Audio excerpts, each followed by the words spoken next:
Testing, 1, 2, 3. Testing, 1, 2, 3. What's up? The ghost host with the most, Mr. Ghost Ram. How you doing, sir? We're gonna start with some Apex Legends, then some Arcanum, and then we'll finish up with Marauders. So we're gonna start in the future, then go back to steampunk times, and then go forward to diesel punk alternate history. All right, let's rock. You just woke up and had a crazy nightmare.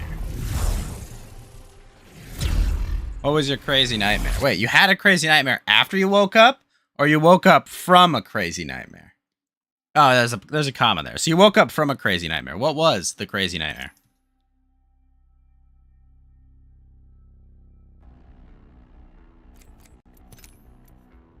Play as Horizon.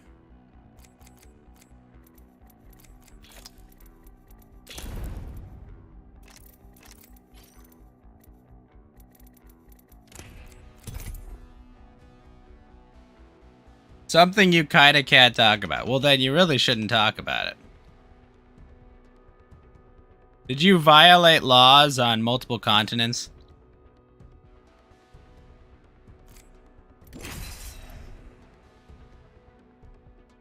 Okay.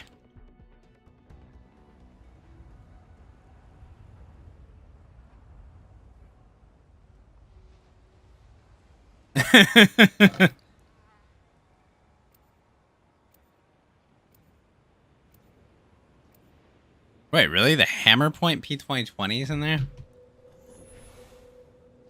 And the Havoc?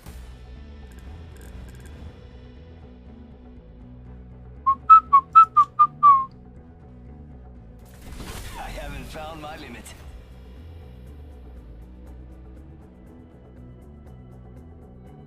Oh, things look to get a mite troublesome. I'm not afraid. I'll never be.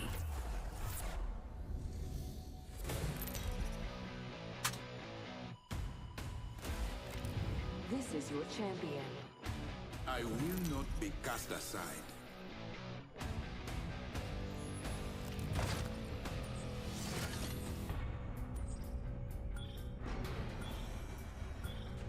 Let's get those dubs. I'll try.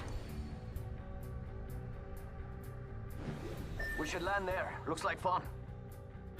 Non terre plus ultra!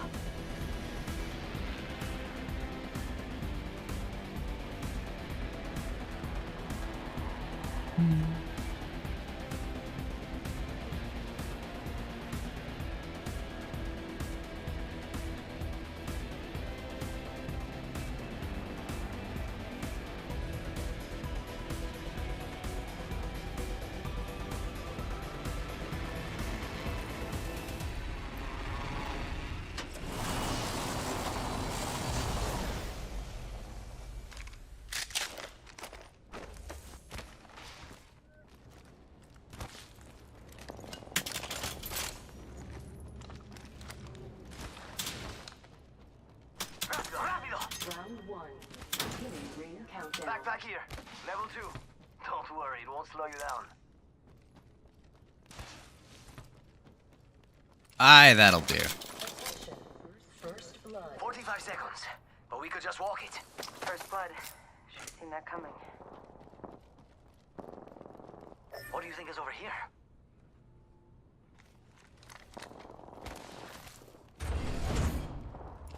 Seconds until the ring closes. You like cutting it close, huh? I dig that.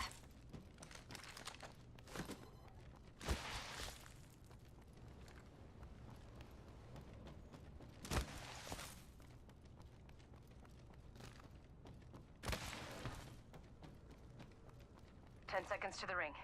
Close at least.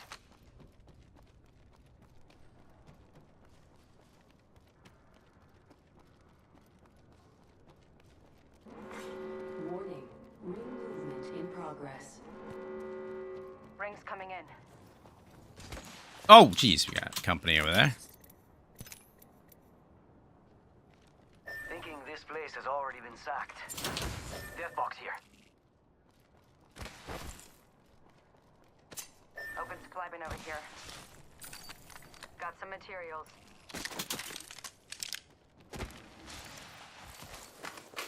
Got an enemy out there. Picked up some materials. Mira, someone's out there. That place has already been hit. Care package coming in.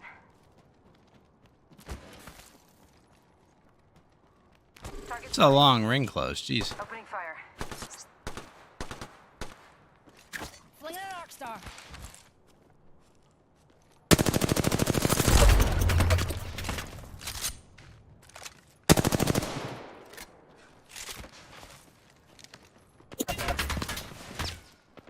Getting shot at.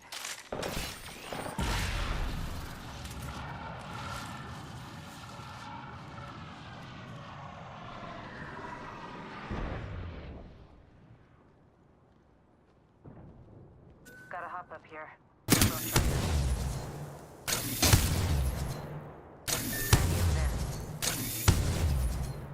Target spotted.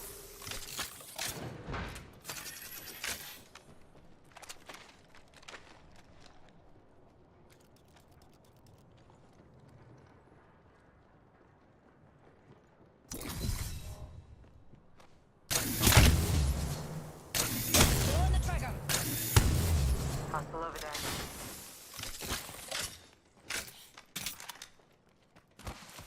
Cracked a bad dude's shield. Taking fire!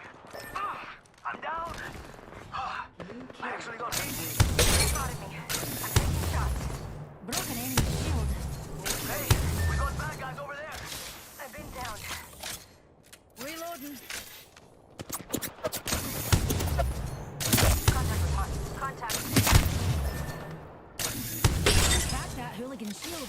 Reloading. Crack that hooligan.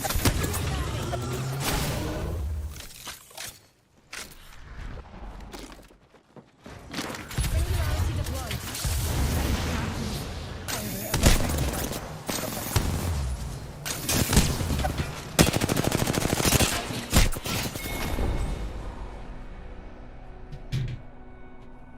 Well, I know of the Big Bang Theory.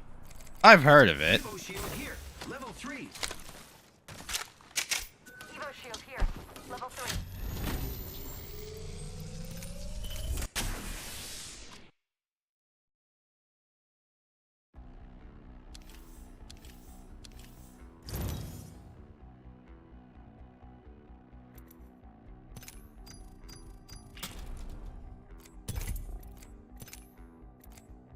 I didn't even survive the ring closing. Ugh.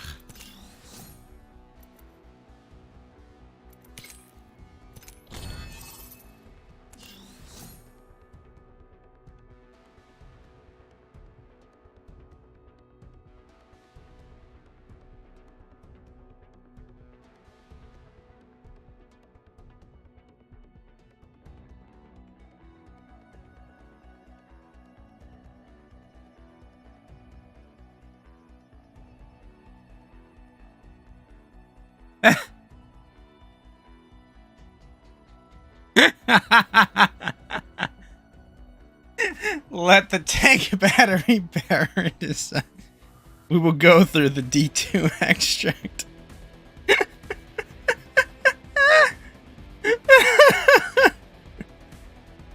Oh my gosh.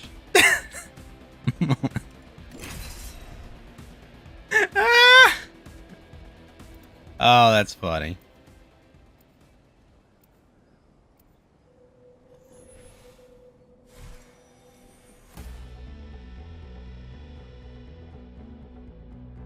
Ben's Twitter is pretty funny.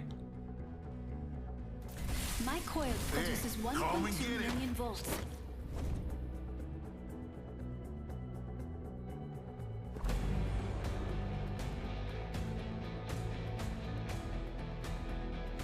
Repulsors, check. Stabilizers, check.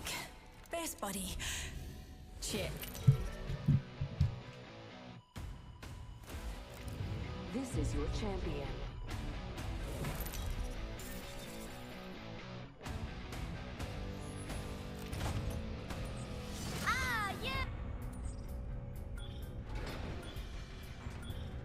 I say we land here.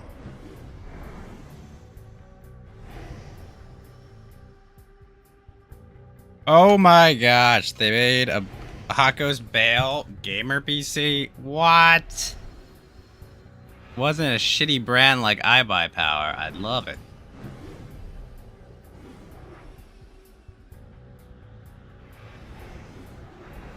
Here we go. Hang tight.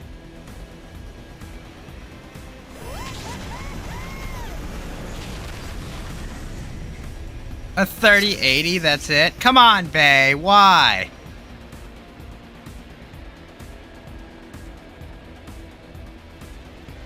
Would pay $2,700 for a 3080.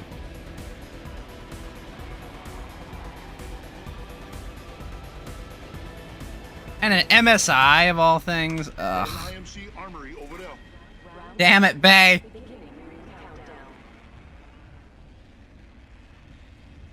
I hate this. Whenever they do, like, collabs with, like, monitors and shit, there's never, like, they never give you the option, like, oh, by the way, can I just get a top-of-the-line card, like a 3090 Ti with it? No. Only card we sell it was the 3080. What the fuck am I gonna do with a 3080?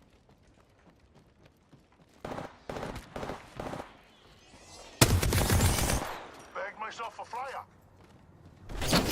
Got some materials for it. I guess I could just let it collect dust or something, but what the hell am I supposed to do with it?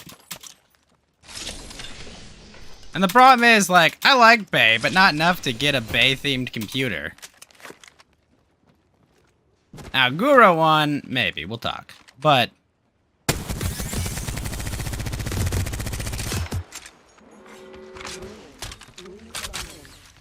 Crap. But I'm still ready. I'd suggest we move. Let's check out this way.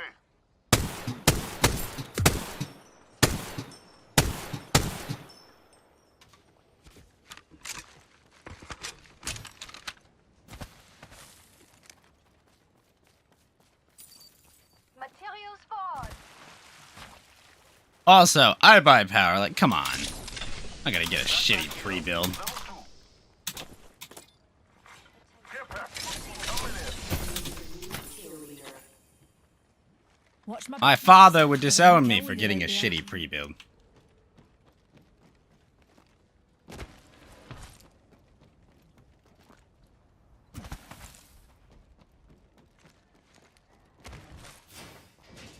Got an IMC armory over there. You wanna do the armory? IMC armory right here.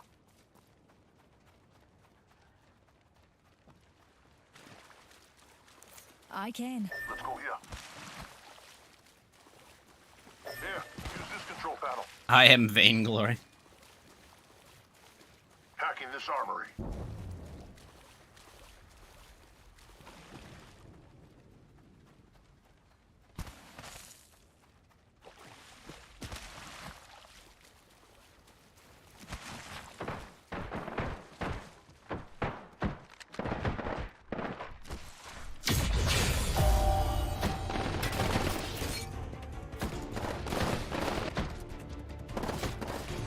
Activating reserve sentries.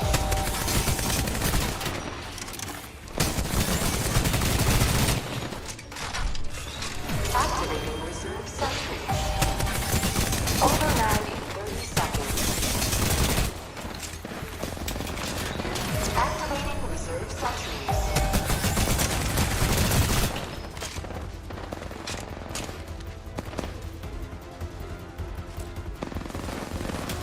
Activating reserve sentries. Override and activate.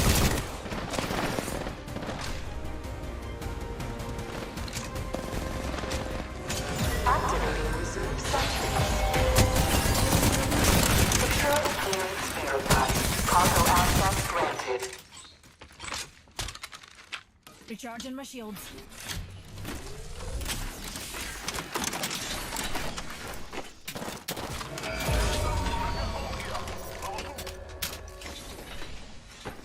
Backpack here. Level 2. Optics here. Full range.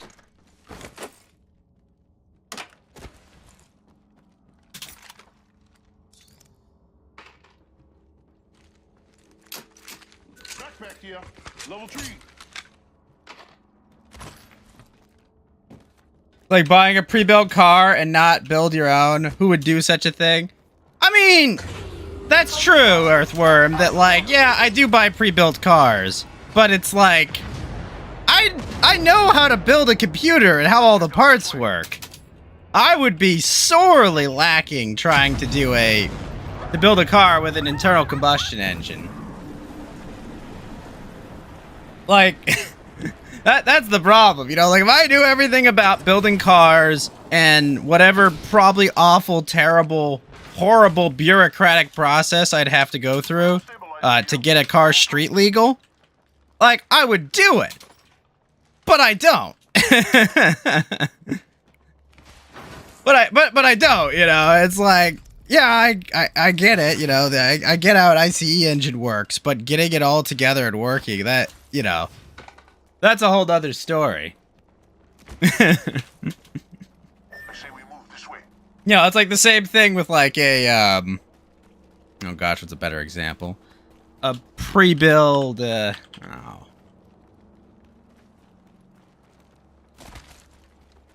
mean, lots of shit's pre-built, I guess, but yeah, with a PC, you know, it's like you can change out all the parts and you know put together. I mean, like, yeah, I have a pre-built OS on it for sure. You know, because I'm not gonna go build Temple OS and get it compatible with all my games. A house. You know, honestly, my preference would be eventually just to buy a plot of land for like, you know, 100K, somewhere nice with decent infrastructure able to be set up. And build my own house, because yeah, you know, like yeah, there's nice, you know, you can find a nice house, architecturally designed house, but realistically, it'd be like, yeah, just give me a giant master bedroom, build me a gym, build me an office, build enough room for all my kids, you know, multiple stories, a couple acres of land to build on. Oh, that'd be great. Couple acres of land, no neighbors for several acres. Would be the ideal. Only half the squads are left.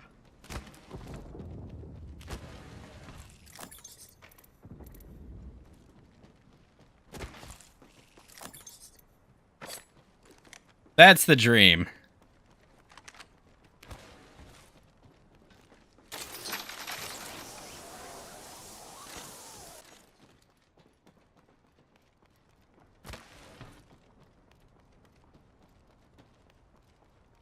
Probably honestly build like a build a study room, you know. It's like this is where homeschooling happens, you know. All the gear, all like, you know, smart boards and shit or whatever you need to run lesson plans. It'd be nice. But that's much further down the road. A few more meters to the ring, and still a minute to go.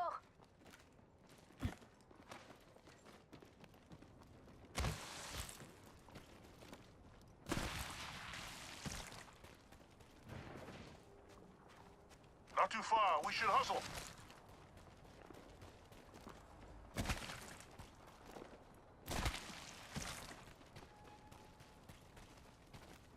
Honestly, solar panels and backup generators and have just a room for that. Yeah, all that, you know, that's all stuff you would plan out. Place for a garden, a water collector, maybe some animals. I don't know if I want to raise livestock. I feel like I just want to get along with people, you know, other farmers and people that have done it in their family for generations. Level 2. More so than anything.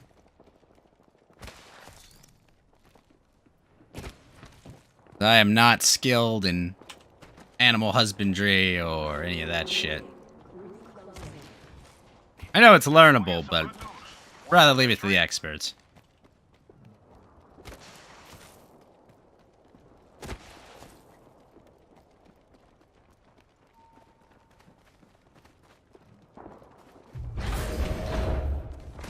Care package being delivered. I see an opponent. Oh. Care package coming in. I'm taking the shot. Cracked an enemy shield. Thermite out. Taking damage over here. Downed one. Reloading.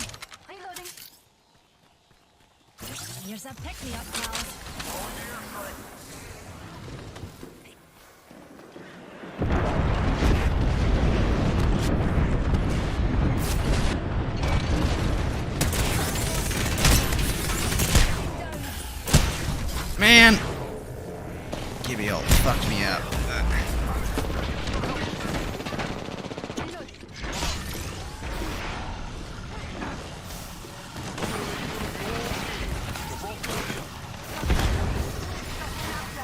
I'm using a Phoenix kit. Recharging my shields. Recharging shields.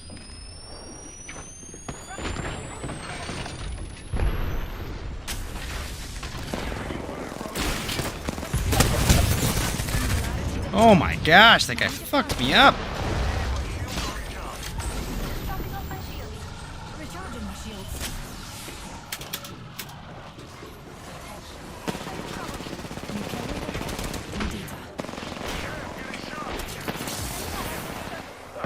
Throwing some cover for our brothers. Reloading. Recharging shields. Just a tick. No good, brother. I've been down.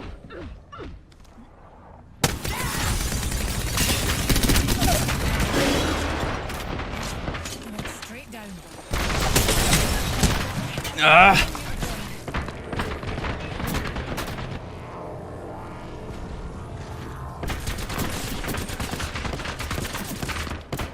Reloading. Yes! The block! The whole squad. You can build a computer, you can build a car or house. It's all scale and knowledge. No, I don't disagree about that. There's just obnoxious rules with getting a car on the road and not getting arrested. Ah, we fought too long. Fuck.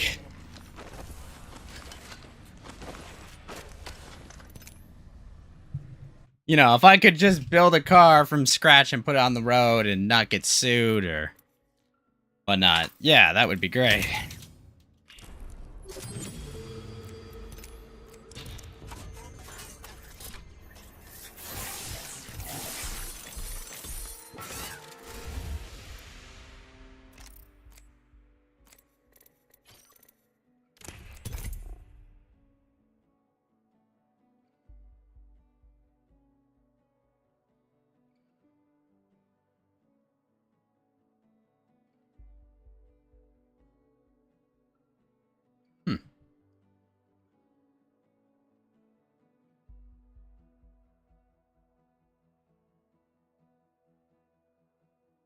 Exclusively vertical mounted GPU?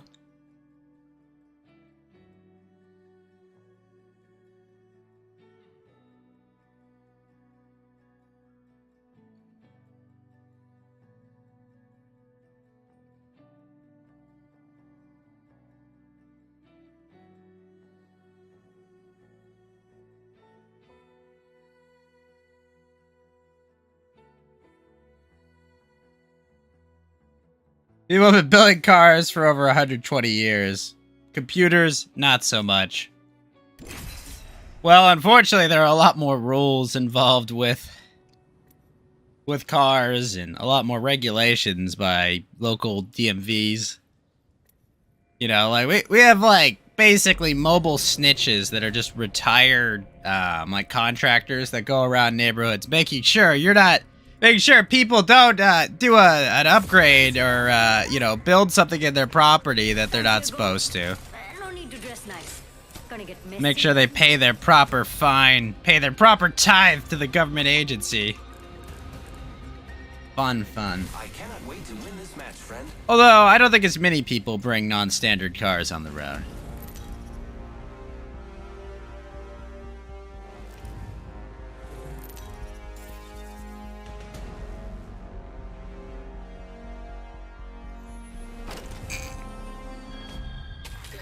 Oh, but they're gonna let you configure it. Oh, that is very cool. You should be too.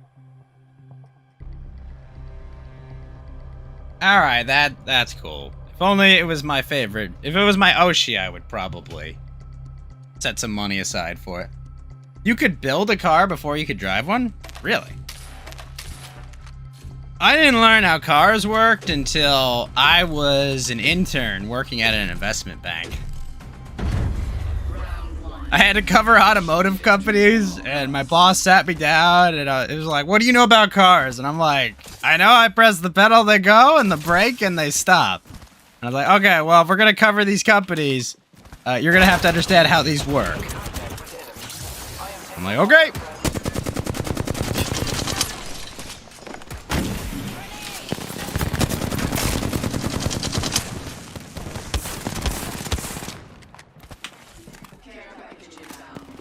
Shields recharging. Either a care package. I am taking fire.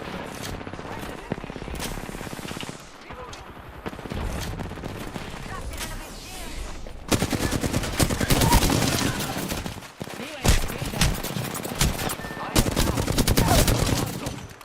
Another hooligan. Nice.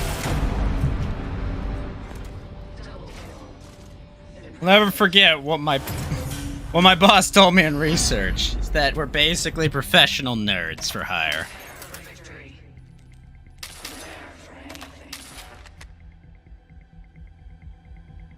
And our job is we need to be able to learn shit.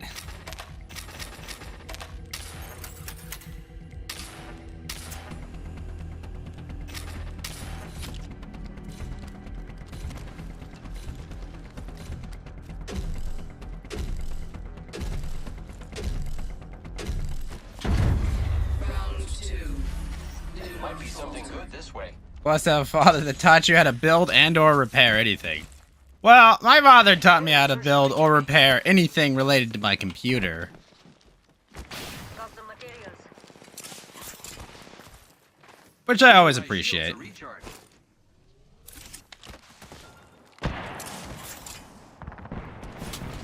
I am taking some damage.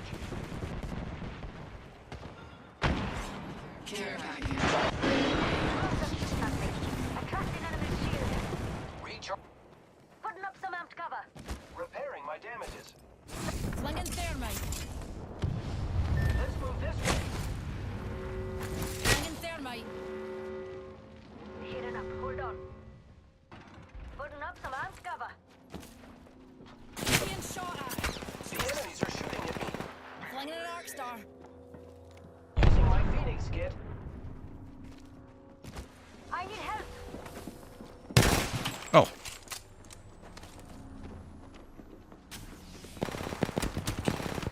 Shields recharging. Shield. Med kit here.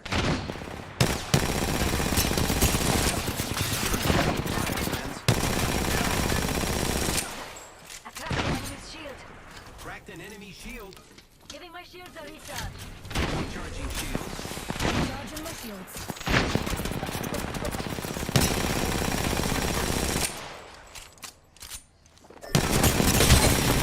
Stop it. Some bloggers shooting at me. Broke that enemy shield.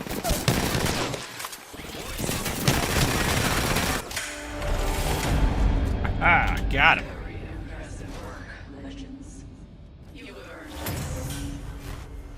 Man, if those guys had grenades, we would have been fucked. This is a match point. Let's win or die trying.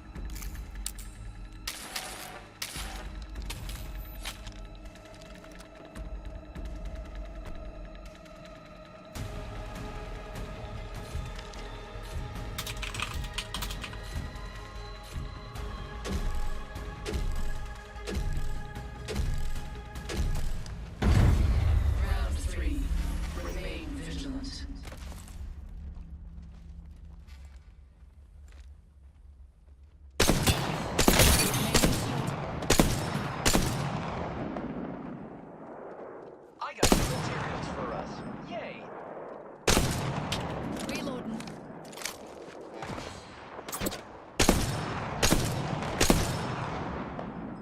I am taking fire, friends. Materials here. Recharge. Care package. Dropping from low orbit.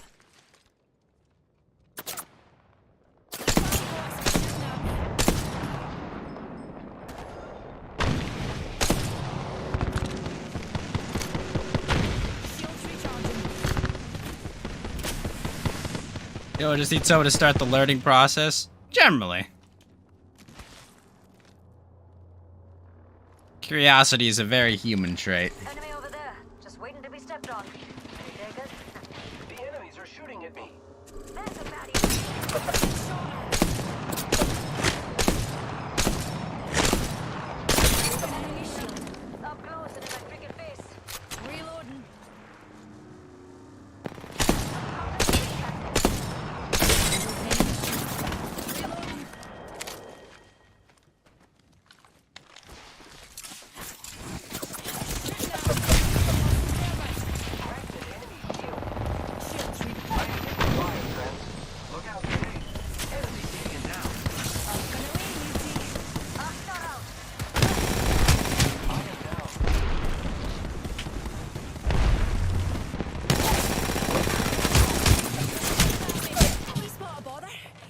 shooter down. Nah, you good. Hopping at him. Enemy, that away. Getting shot at. Ah! Show close.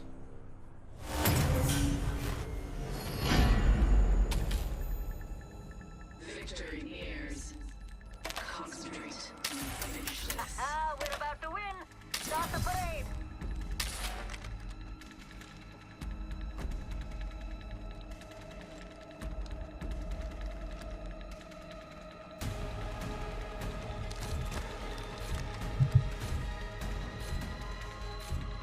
There might be something good this way.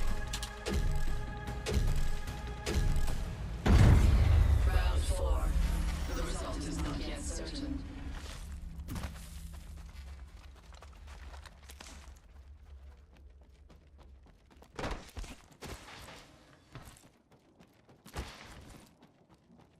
Some materials for us.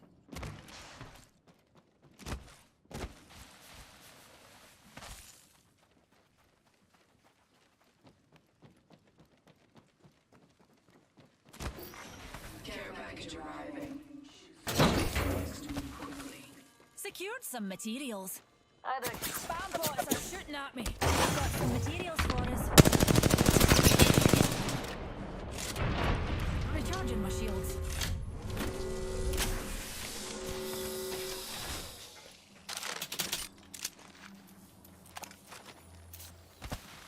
Shields recharging.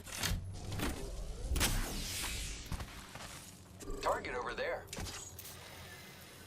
The enemies are shooting at me. Broke that enemy shield. Reloading. Look out, grenade. this way, Vic. Look out, grenade. Down. I cracked that hooligan shield. Some soldiers shooting at me. What's the wee singularity? Hostile right here. Let's go.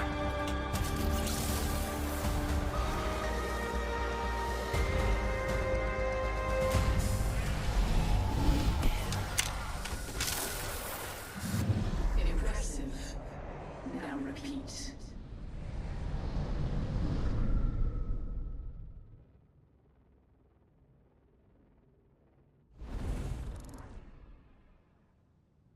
All right. Top damage dealer. Most involved person.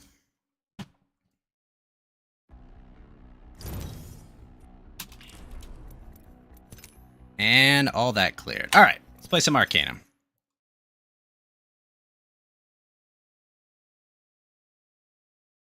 Really wish I had, like, unlicensed elevator music. But knowing the world, elevator music is definitely very licensed.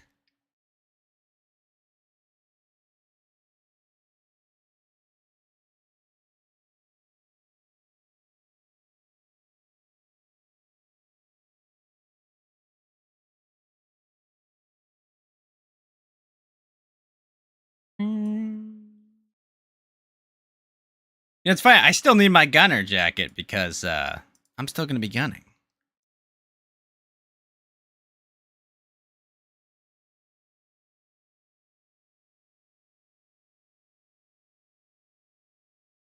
We will go through the D3 extract.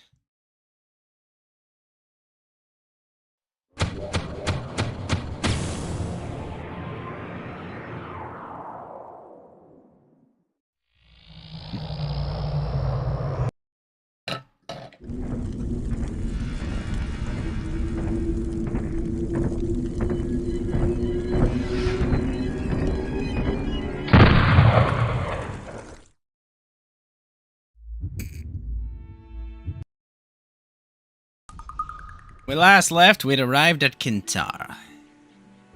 Greetings, stranger. What is it you need? I'm sorry, I don't believe we've met. No, you're correct. We've never met. She looks at you evenly. Her light skin almost translucent, with hair of dark crimson, almost black. She is beautiful, but very severe.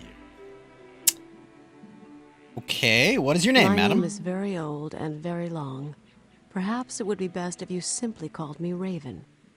Interesting. Do you have a moment? Of course. I'd like to ask you a few questions. Certainly. How can I help you? I need to speak with the Silver The Lady. Silver Lady? Oh, you mean my mother. That's quite a request, and one not so easily granted. Believe me, Raven. She's going to want to speak with me. And believe me when I tell you that Damn. no one sees my mother until I see it is necessary. She may be our queen, but I oversee the daily matters here in Kintara. You'll have your chance. How can I convince you? Forgive me if I seem a little abrupt, but I've many things on my mind today, and there's much to be done. Once I've taken care of some of the more pressing matters, I'll talk with you about your needs.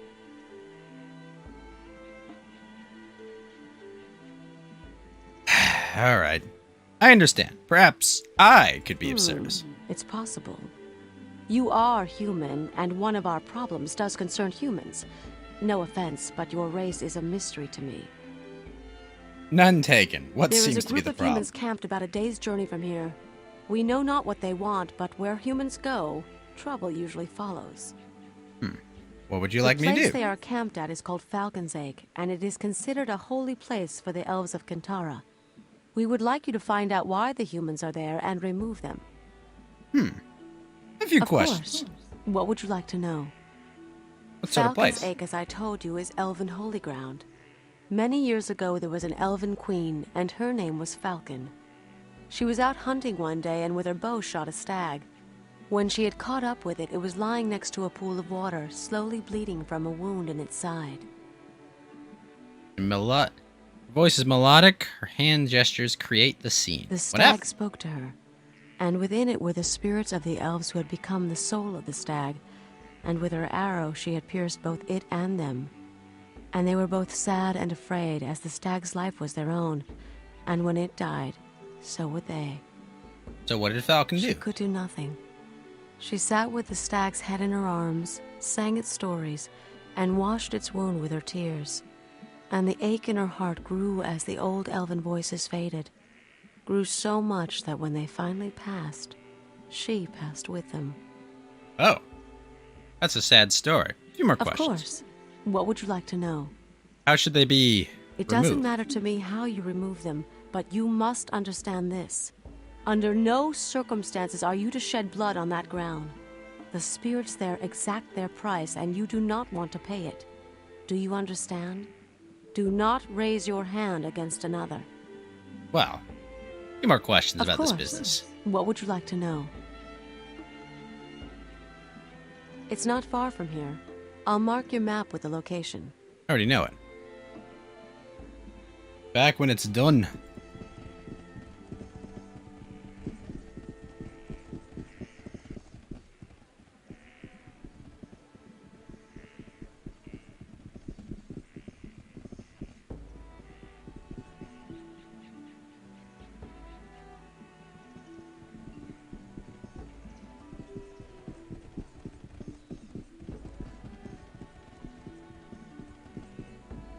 Is there a problem?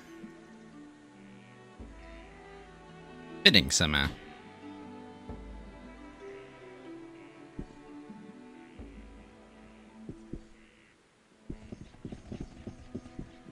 What's up, Pie Games? How you doing?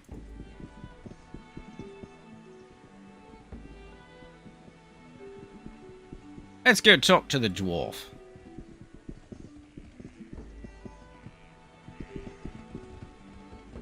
Right, see a dwarf here.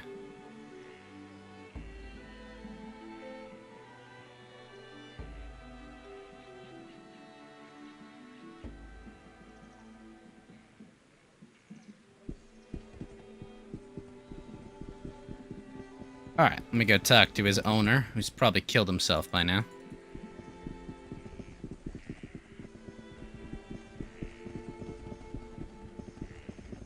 No signs of violence or struggle.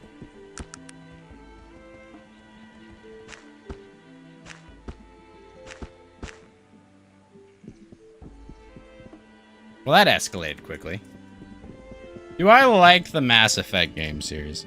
I enjoyed my playthrough.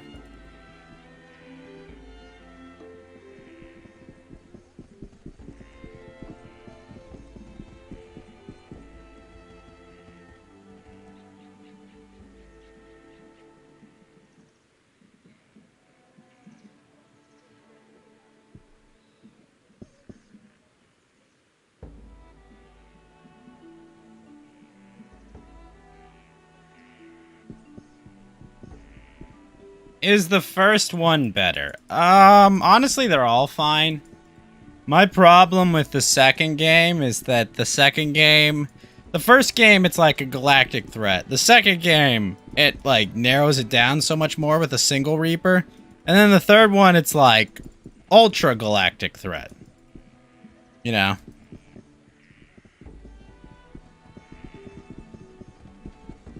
It's just like the scale's just all over the place. It's like, wow, the entire galaxy's at threat. Just a small portion.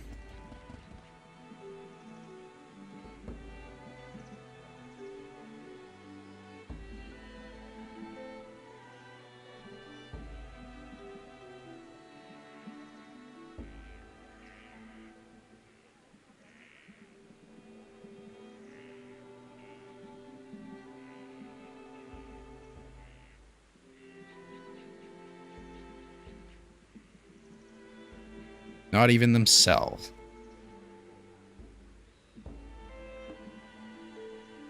I will go now.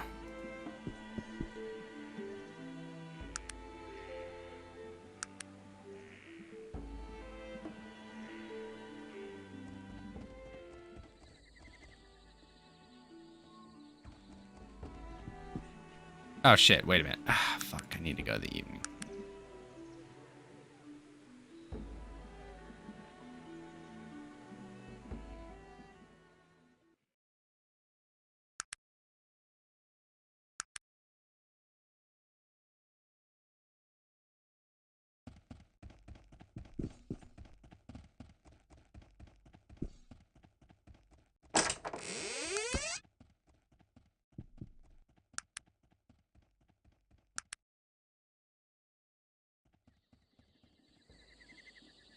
Oh, and also Bonafide followed me on Twitch. Thank you so much.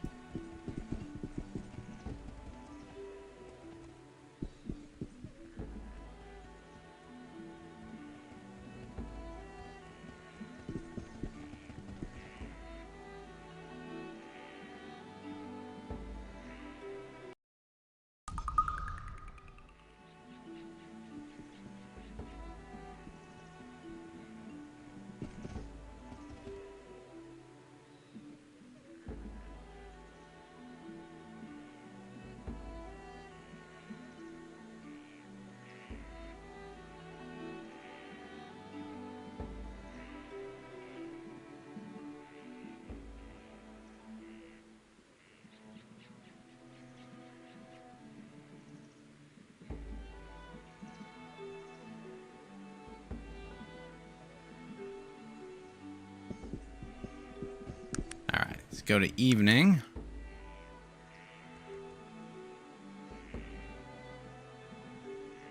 Pass a few hours.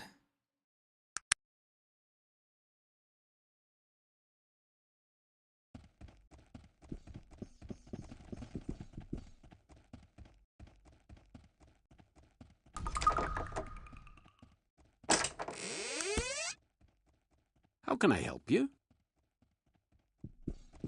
And then we'll go to morning.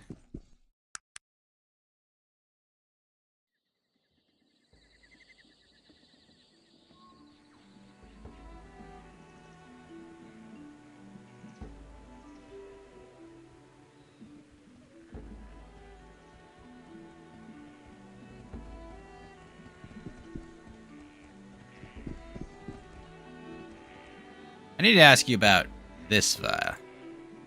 This is like one of our vials. Where'd you get it? That's unimportant. What is important is what it contains. And what would that be? It was filled with poison, the same poison used to kill Wrath. That proves nothing.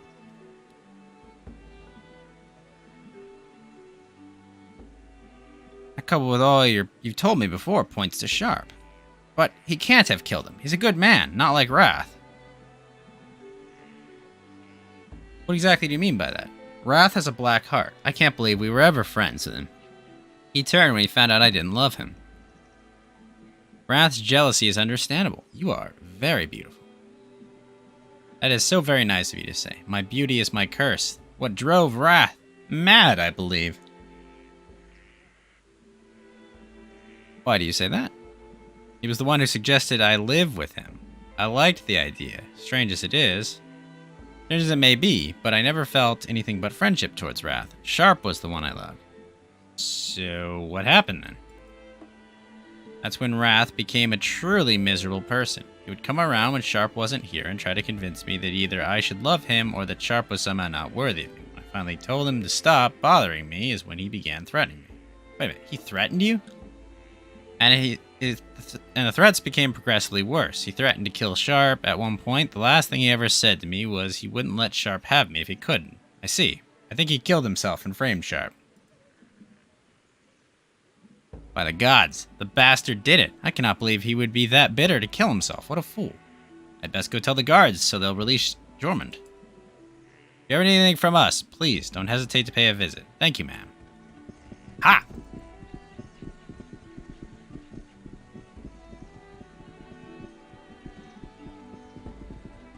That was obnoxious dealing with that woman.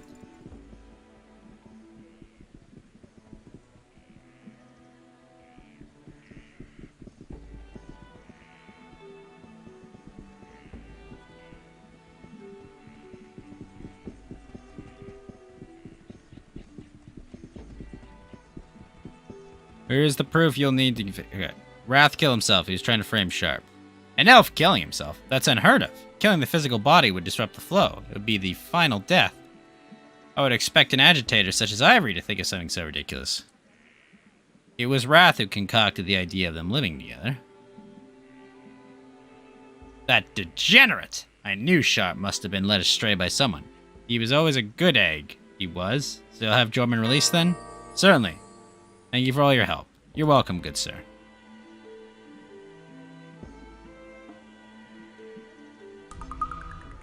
Here's the staff I promised you. You are always welcomed in my home.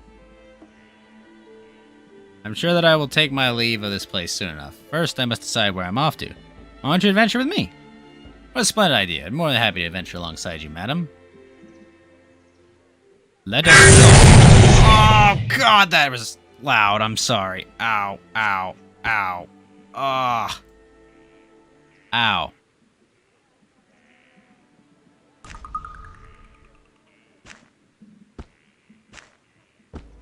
Every freaking time.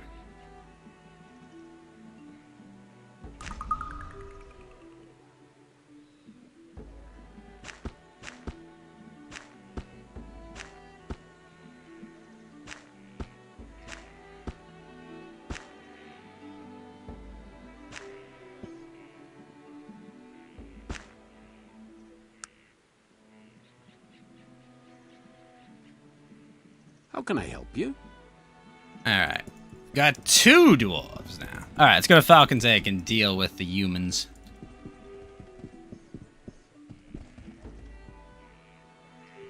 Let's take the little elf to the big city.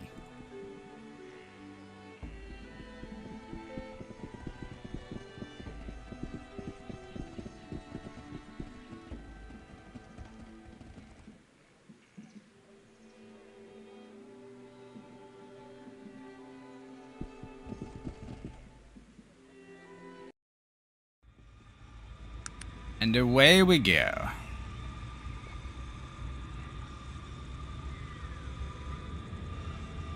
Hopefully she don't die on the way.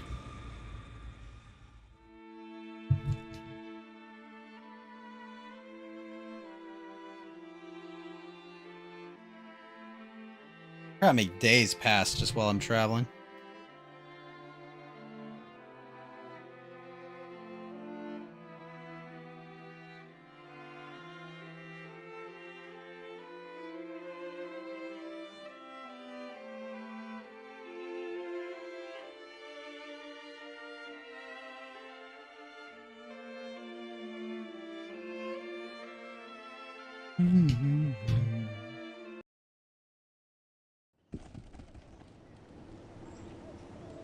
Why do you want to go to Trant? I was bored, tired, needs an adventure. Of course, I should have guessed. Be on our way.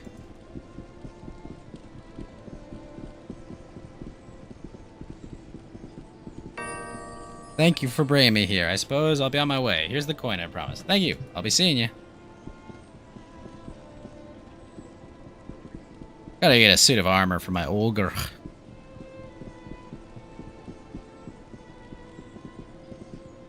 Speaking of which, I got HT Parnell I can talk to.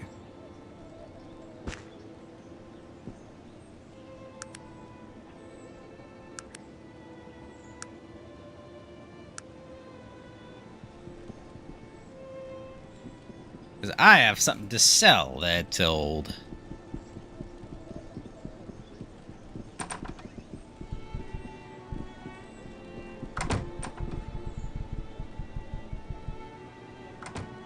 Would you be interested in the real pelt? That's a damned amusing. It wouldn't be advisable to try and beat me at my own game. I can spot a fraud. I assure you, it's authentic. By the gods, this is real. That's not enough. It will cost you $27.50.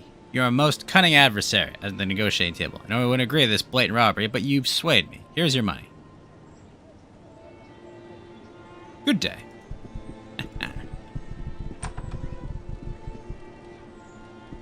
Wait, what?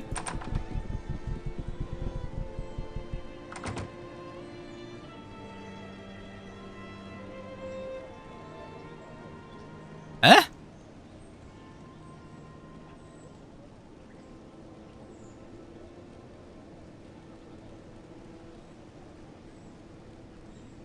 Wait, what?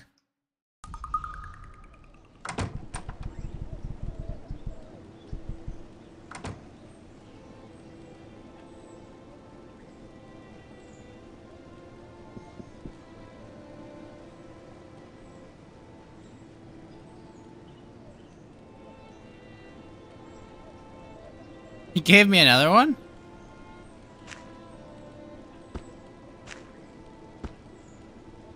Oh, that's the fake one.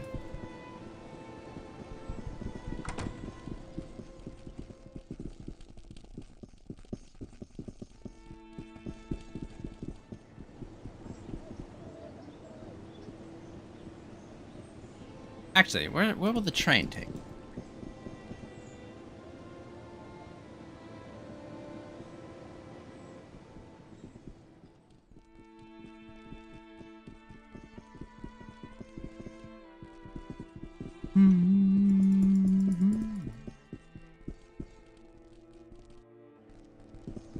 Council passes rodent ordinance. Get your paper here. Ashbury or Blackroot, or Ashbury or Blackroot. Haven't I already been to both of those?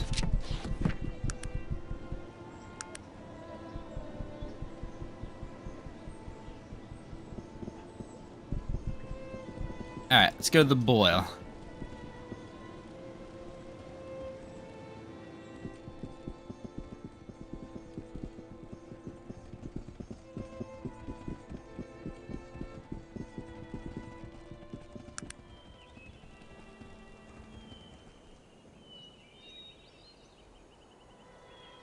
That's Ashbury and that's Blackroot, okay.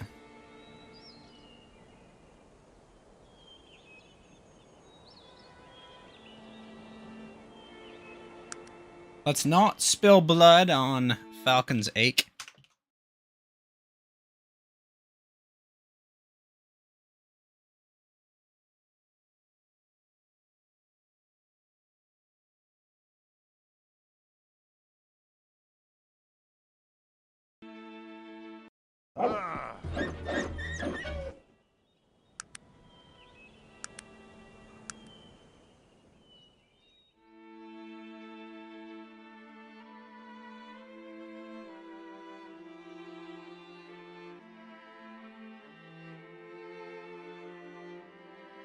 No.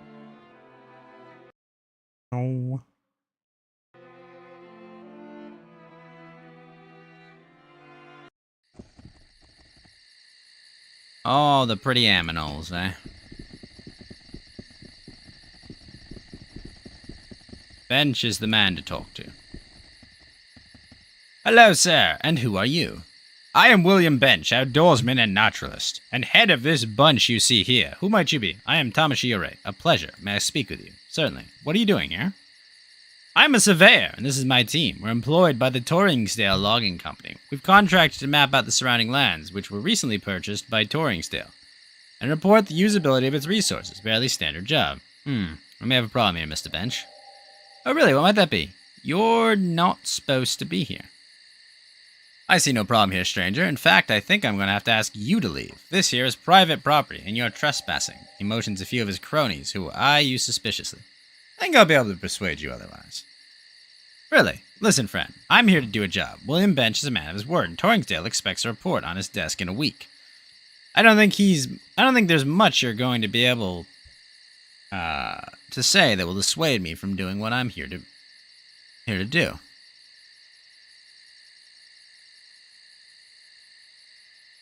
These trees, they're no good for lumbering. No good for lumbering? Are you mad? They're some of the best lumbering forests I've seen. Obviously, you have no idea what you're talking about. That's not important. Do you have any idea who I represent? Who you represent? I see. Let me guess. You're one of the blokes from Wexdale Lumber, right? Wait, I see it all. Now you're here to tell me you have legal rights to this land. No, I'm from the Committee on Land Works and Development.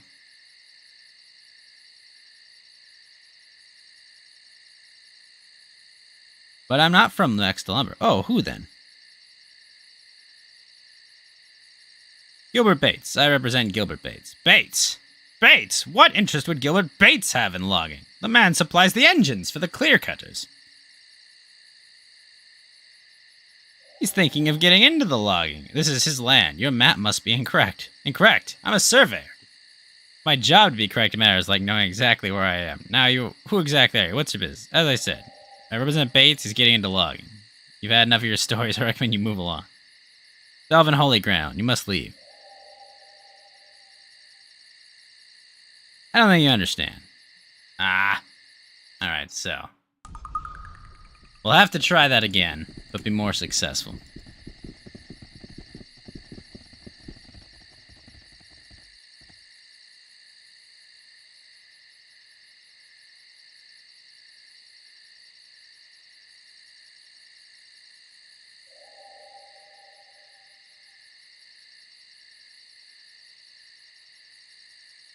Mr. Bates in the logging business, but he owns so much already.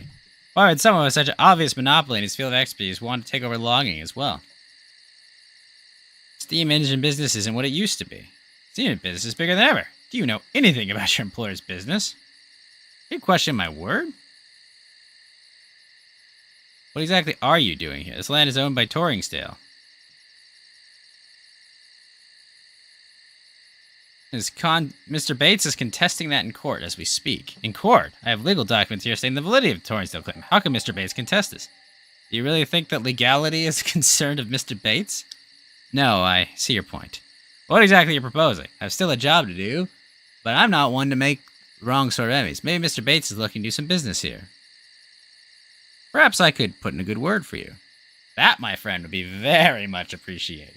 I'm thinking that our little party here might have fallen into some difficulties. You know. Hazards of the trade. Perhaps a violent storm, and since we'd lost all provisions, you had to go back early. Very nice, William. Thank you, Tama. I was always a good storyteller, and you'll make sure to pass on my name to Mr. Bates? He'll be in lead of surveyors as well. I'll say that you can always rely on Mr. Bench. Act away, leave it. I'll look forward to hearing from you soon. You dumb bastards.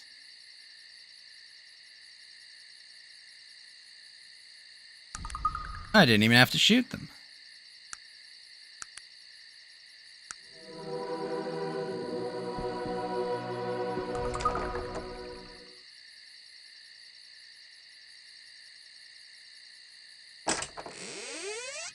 Jeez, all of that for 150 gold? Alright, Raven. I've dealt with your human problem.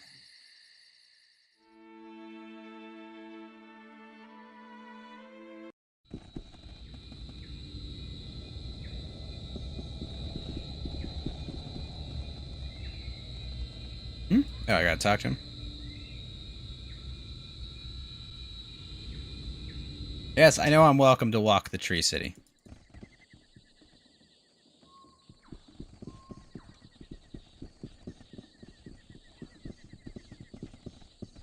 Ah, yes, you again. How can I help you? You have a moment to speak? Certainly. How can I help you? I've Thank you removed very them. much. Your help in the matter is much appreciated. Now, what was it you needed to speak to my mother about? It's a long story. A dark tale full of pain. And it would seem that the blame lies with us, the elves. Well, yes. There are elves involved, but do you know the name of I do Mingoran? not, and none of the elves who live here bear it. But it bothers me very much, pulls darkly at my heart and mind. There is another possibility, one I'd rather not think of. What? Do you know where I might find No. Mingoran? You need to speak with my mother of these things. She will know what to do. Okay.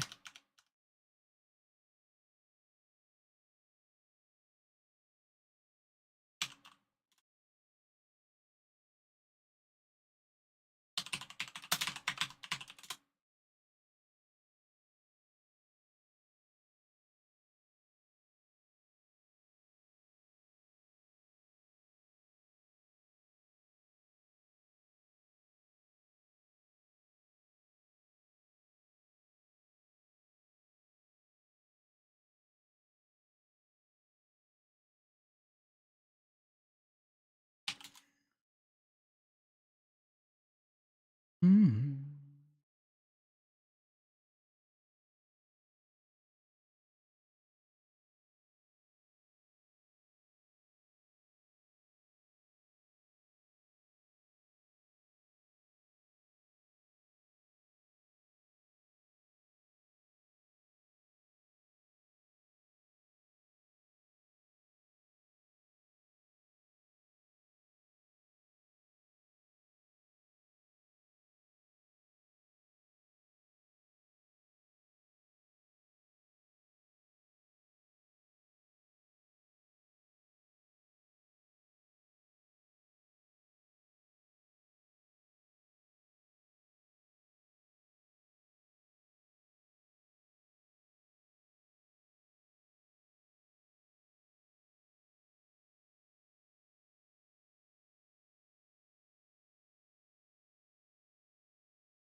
Alright, where might I She's find her? just beyond the large door behind me. But be warned, my mother is a magical being of great power. Her spirit swims in the flow, and sometimes she is more of that world than this one. What she sees is not always what we see, so her answers might seem strange to you. Ask what you wish to know, and listen. When you're through speaking with her, come and find me. Thank you for your help. Let me just make sure I take the right course of action with the Silver Queen.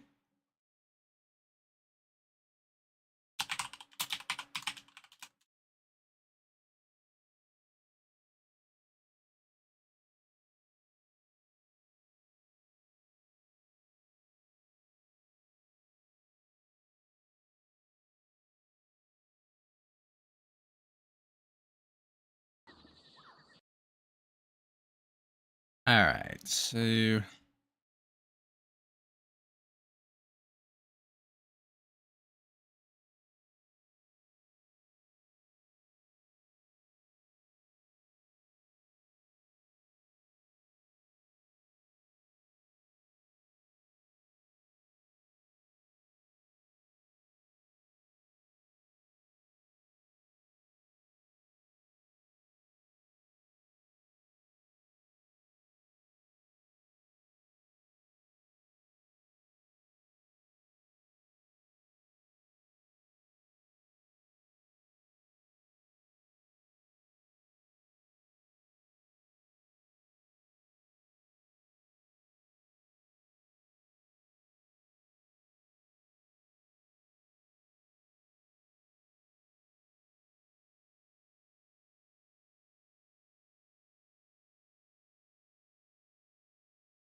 Next week?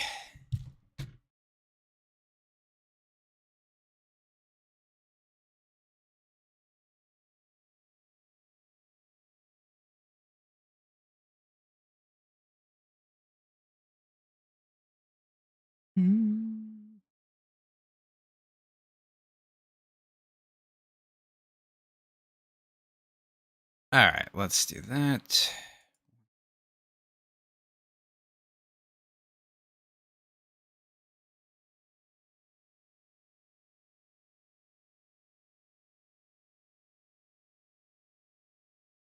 Sorry, I have to take care of one little thing.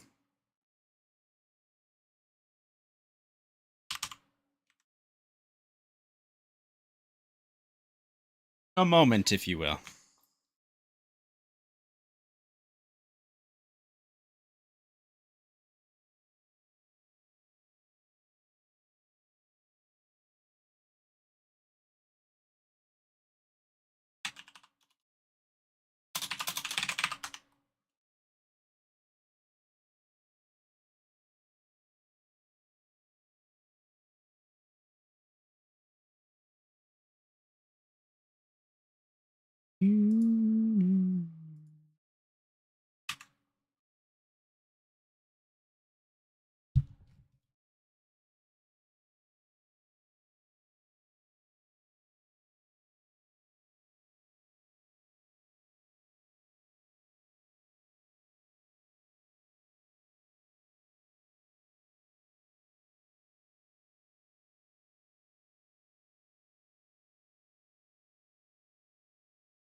Alright.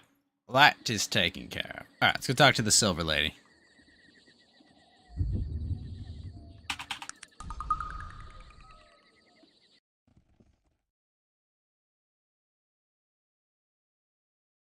Hello.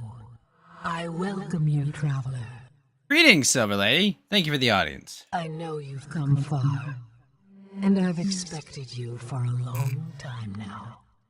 What? I've seen you approaching from both east and west, traveler. And you bring them with you, all of them. They've no choice but to follow. I don't understand. I know. We speak different languages, you and I. The things I see, wrapped in the past and the present, and shrouded in the veils of magic. I cannot translate my visions into your own. You must listen, traveler. Listen and learn to see. I will try, What Silver is it Lady. you seek, traveler? Do you know if I'm the living one? One. Oh, traveler, why would you think I would know of such a thing? You can see what has to come. It's an interesting thing about prophecies, traveler. They're no clearer to one such as myself, living both in and out of the stream, than they are to you, walking the shore. The flow swirls around them until they are ready. And in the end, really, is it going to matter who someone pointed a finger at? That would be comforting if people weren't trying to kill me. These people can only see what follows in your wake, traveler. Pass your hand through the flame and it flickers. If you've tired of the mantle, then shed it. Disappear. Otherwise, don't be surprised at what people do. Ah. You have a point there. And the Black Mountain Clan? I can see them. But the ravens are circling, and the storm rages but subsides. And yet there is lightning, and then shadow, and then the storm howls again, tearing. I can't even look at it. Huh. Wait. Oh, look. They've taken in a small child with machine dreams, and hands of hinged metal, and a heart in which coal burns brightly. That's Gilbert Bates. But that was in the past. I don't know of what you speak, traveler. Please, listen. Try to hear with my ears. I don't know if I can. Flame atop a hill, burning so brightly. And below, a field of wheat around a pool of water. And the flame spitting fire and consuming the wheat and the lake, and losing itself as well. Huh. Is there anything else? The clan. Do you see anything else? Dark here. So dark. And the flame is here too. But this flame burns black onyx and cold, and shadow is its child. Are they here as well? I can't see that far. What else? A plane of mirrored glass, a sky of white, a lone figure. Wait, which is the reflection? I'm unsure. Speaking of riddles, woman. That is all I see, Traveler. The riddle is created by you. Do you have anything else you'd like to ask? Mingurad. Mingurad. An old name, Traveler. Oh, a man is screaming and carves a key with his fingers, and the birds have plucked his eyes out. And the wolf watches, motionless, his paw in the air. Is it Mingurad? Is he dead? And what does the wolf mean? The curtain, and only darkness beyond. A ragged wound, mended with a ring of blasted stone. What else? What do you see? A hand that sees, but is blinded. A man draped in truth, wearing a mask. You've lost me, They please. hide. The lost children, they hide. A gray mist, even to me. But there, he runs, dropping veined and painted leaves. And the flock comes, talons outstretched, and wings of fire, and he is consumed. But the leaves... Run quickly, Traveler. Find what was left behind. In the place of smoke and water, he is there. He is there. I see no more. The stream is again calm.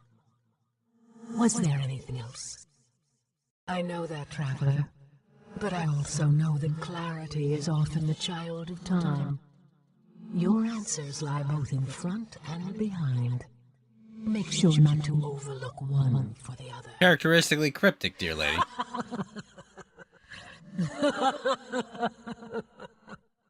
I go now, Traveler. We will meet again, though I'm not sure on which side. No matter. The lady is still. Well, that was helpful. Ah, yes, you again. How can I? Certainly. How can I've I spoken help with you? your mother And about what what did you happened. ask her about? Black Mountain Clan. What did she see? Ravens and a storm?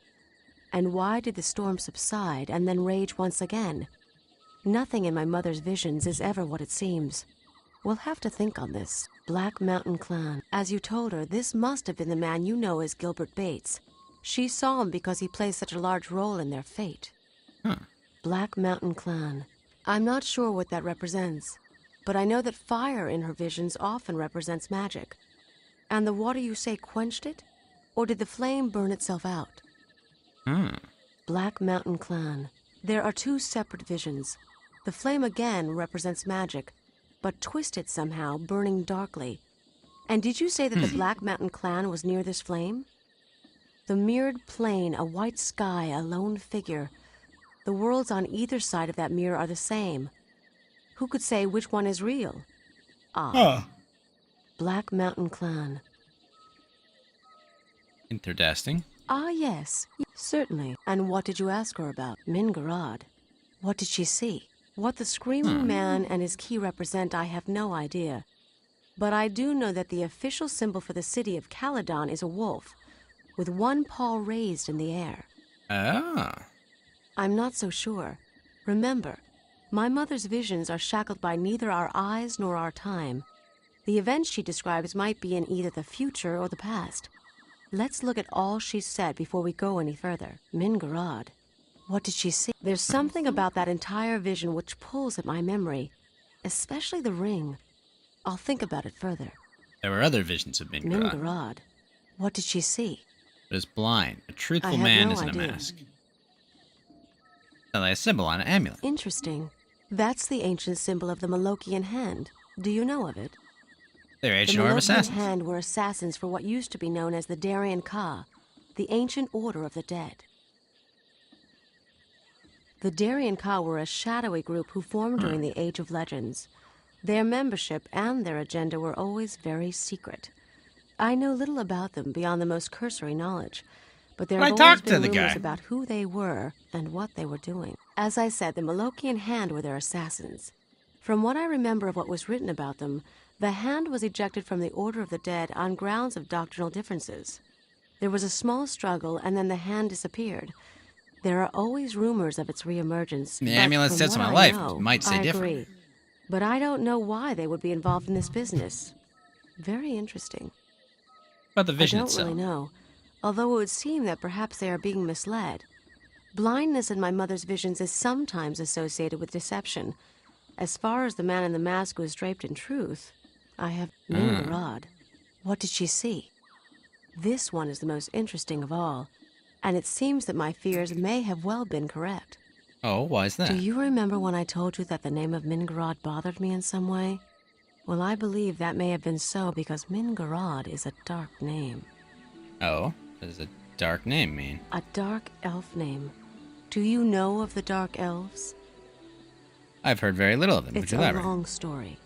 But sometime during the Age of Legends, many years even before my mother was born, there were a group of elves who separated themselves. There were philosophical differences, and they were no longer welcome in our forests. Those elves became what we know as the Dark Elves. What was the They difference? believe that this world and all of its races are subject to elven rule. They believe that elves are superior because of our close connection to nature, our power in the ways of magic, and the longevity of our physical form. They see the other races as bumbling children who need our guidance, regardless of its severity. Oh. The elves of Kintara, in fact all other elves, believe that everything and everyone has a rightful place in the experience which forms this reality. Elves feel that very little, if anything, ever happens that isn't part of the natural progression of that state. They feel no superiority because of their advantages. That is just the role they have been picked to play. Unfortunately not. The Dark Elves are seen in the same light as everyone else. They have the role. They and have they're the playing. role, and they are playing it. What do you believe, I Raven? believe. Well, let us say that I don't always see eye to eye with those in Kintara concerning the rightful place of the Dark Elves. My role here is as protector. I will do so regardless of the cost. What do the elves here believe? The elves of Kintara, in fact all other elves, believe that everything, and unfortunately not. My mother's vision of the lost children was referring, I believe, to the Dark Elves. They were hidden from her because they are hidden from all of us. Through magic and isolation, we've not seen where they live for almost 500 years. There Who was was a the man man running? many years ago who had come to the Glimmering Forest to study the elves, and I remember that he was very interested in the Dark Elves especially. There were rumors about his capture by them and an escape. Was As I he? said, he was a researcher. A strange little man, a bit overdressed, but kind-hearted and very intelligent. I was young then, a mere 160 years old. He was the first human I'd ever seen. You remember his His name? name? It was a long time ago, but I remember because he said it so often. I think humans just like hearing the sound of their own names. Terwilliger. Dr. Renford A. Terwilliger. I can hear him saying it even now. Who are the leaves? I don't know. It almost seemed in the vision that the flock who consumed him were more interested in the leaves.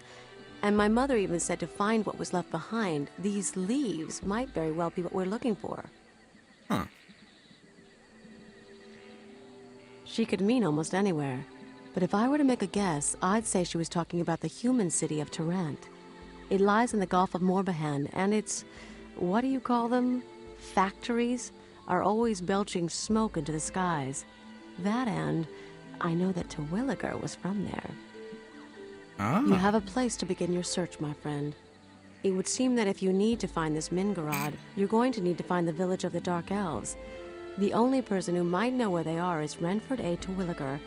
He may or may not be in Tarrant, but it's a good place to start looking. But it's been 500 years! You impress me, my friend. Few are those like you who would take this burden upon themselves. You've earned my respect.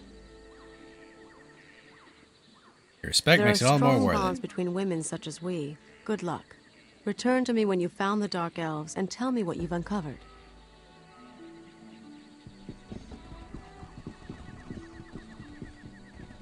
Ah, yes, you again. Certainly. Of course. Mingarad?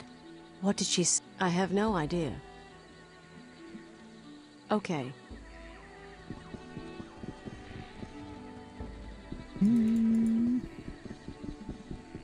Alright, so we got that. I gotta go back to Trant. Go find Renford A. Terwilliger's descendant.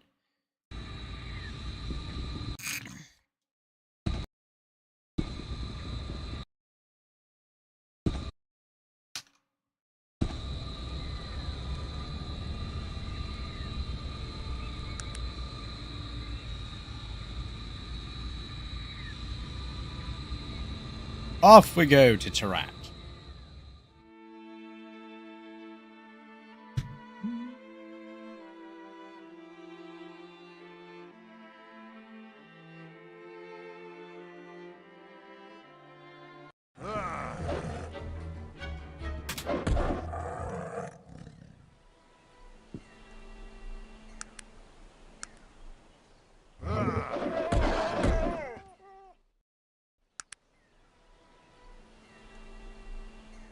Man, Magnus, you're taking a lot of damage.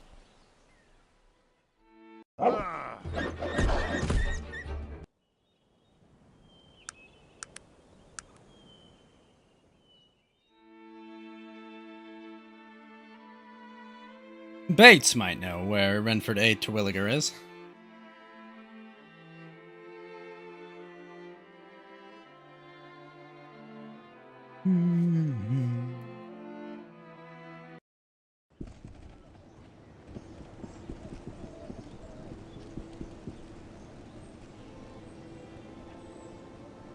Criminal science marches forward. No.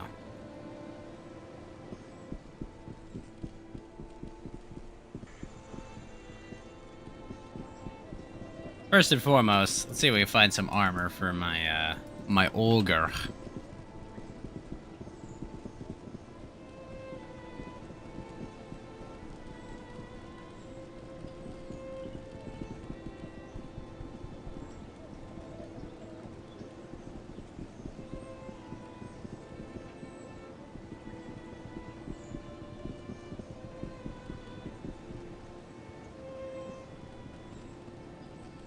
Ah, balls. Gotta go in the morning.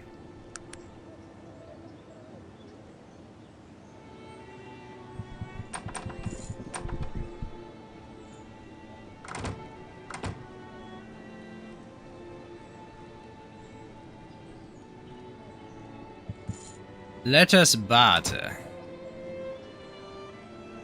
And Venom Dax, I'll take that.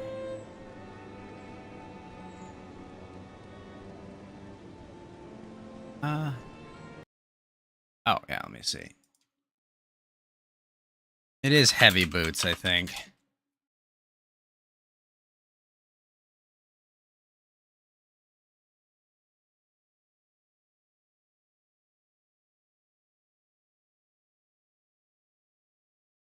Oh, metal boots are technological.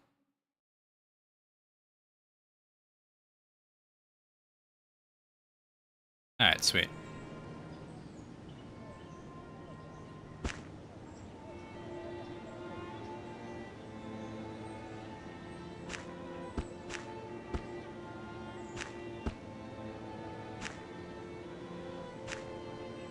Now I've got all tech gear on.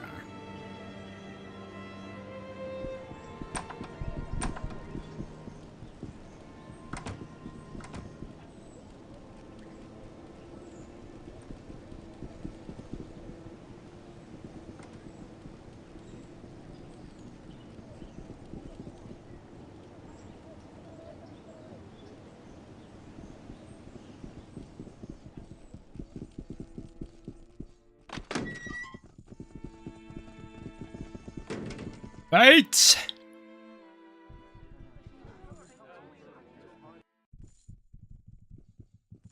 You have returned. Tell me, what news? What did he tell you? The elves did the actual They banish. allowed elves to banish dwarves? What in the name of all that is holy is happening to this world? Well, what do the elves have to say about all of this? You have returned. You have returned.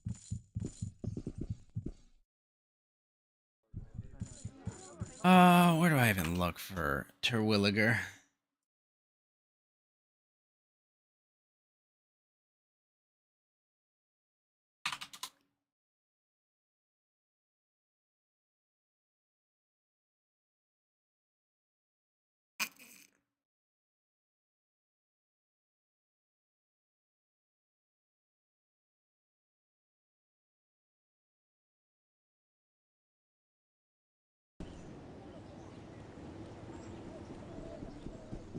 $500 old. He's gotta be. He's got to have passed.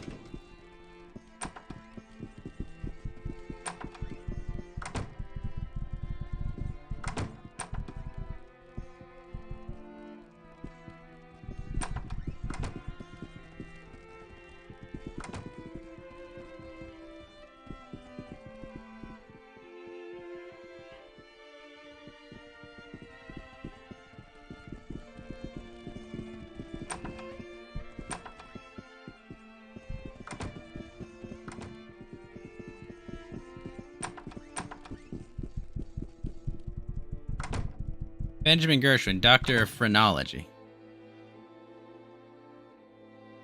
Science of the head. Every man and woman's head is characterized by different bumps and ridges. Through studying these, I attempt to extract the personality of a person involved. It's dreadfully interesting and phenomenally accurate. You read my head.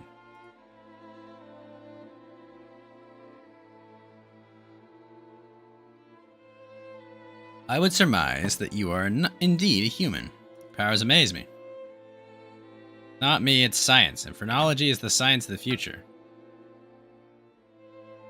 I'm going to acquire the skulls of Jin and Zin, the famous Renar Siamese twins, for my studies. They were elvish debutantes who were joined at the hip. Their whole lives, scandalous characters as well, stories of their exploits still float around the elite Tarantian circles. Perhaps you could help me with it. They're interned in a mausoleum in the Tarant cemetery. I'll pay you 100 gold pieces for your trouble. You want me to rob a grave? I'll have to think further on this. Who are you? Professor Aldous Buxington, head of the religion department. Ah. I teach classes, but I do a fair bit of research. Ah.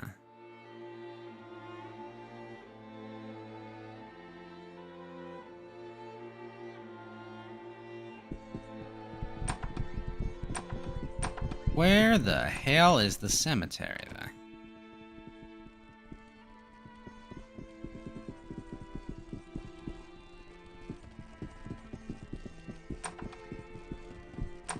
Ah, there's the Hall of Records.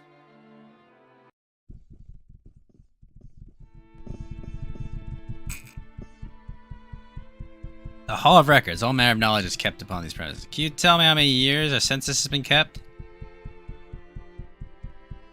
Last 20 years. It should be noted that at Trent we have records for dating back as far as 200 years. Huh. In profuse amounts of information, most of it exists in the form of deeds and other legal papers, but there are also newspapers.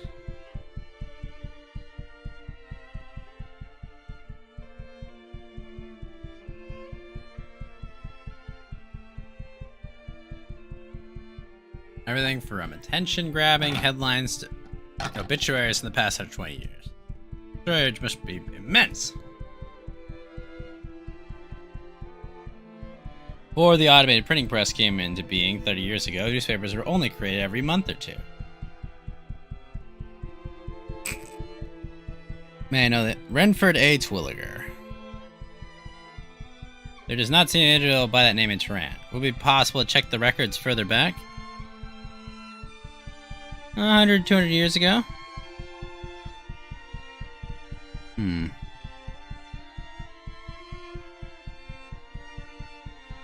Maybe we should. 50 to 100 years. Renford A. Twilliger, human, born unknown, died 1804 here in Tehran. Well, this would explain why we're able to locate him and living in Tehran. Do you wish me to retrieve his obituary? Yes, please. Wait. Ahem. 5/11/1804, Renford A. Twilliger, author of Sang On, Horror Among the Dark Elves, was found dead in his home today. His death appears to have occurred amongst mysterious circumstances. The authorities are calling for further investigation. Oh my, what a dreadful incident. Will you allow me a few more questions?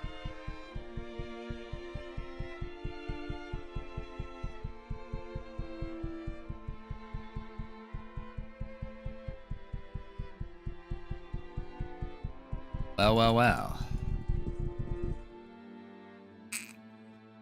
I must go find the book Horror Among the Dark Elves. Uh-oh.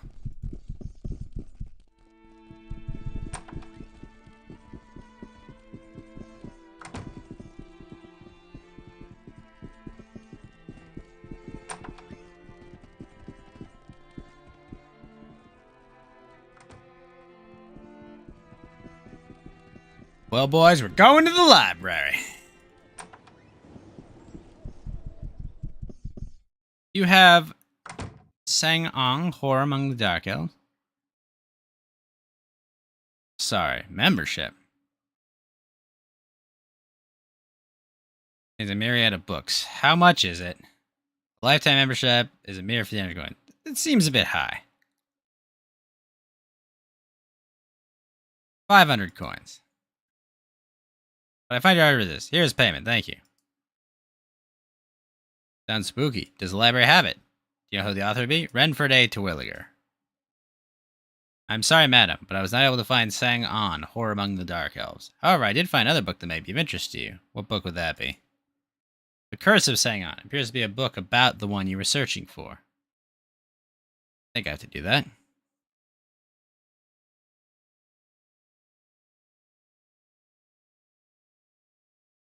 Alright.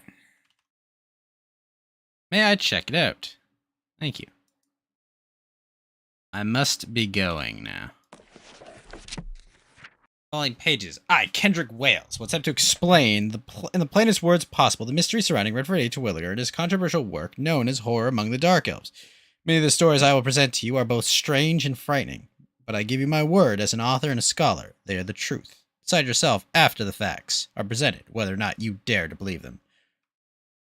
Well. The story continues. Renford A. Twilliger was born in 1750. His fabled trip into the Glimmering Forest was made in 1768, his 18th year. He was indeed, as per his book, accompanied by an elven tracker named Jarin Benal. Records located within the Tarantian Zoological Society validate this fact. Mr. Benal was never heard from nor seen again after the expedition.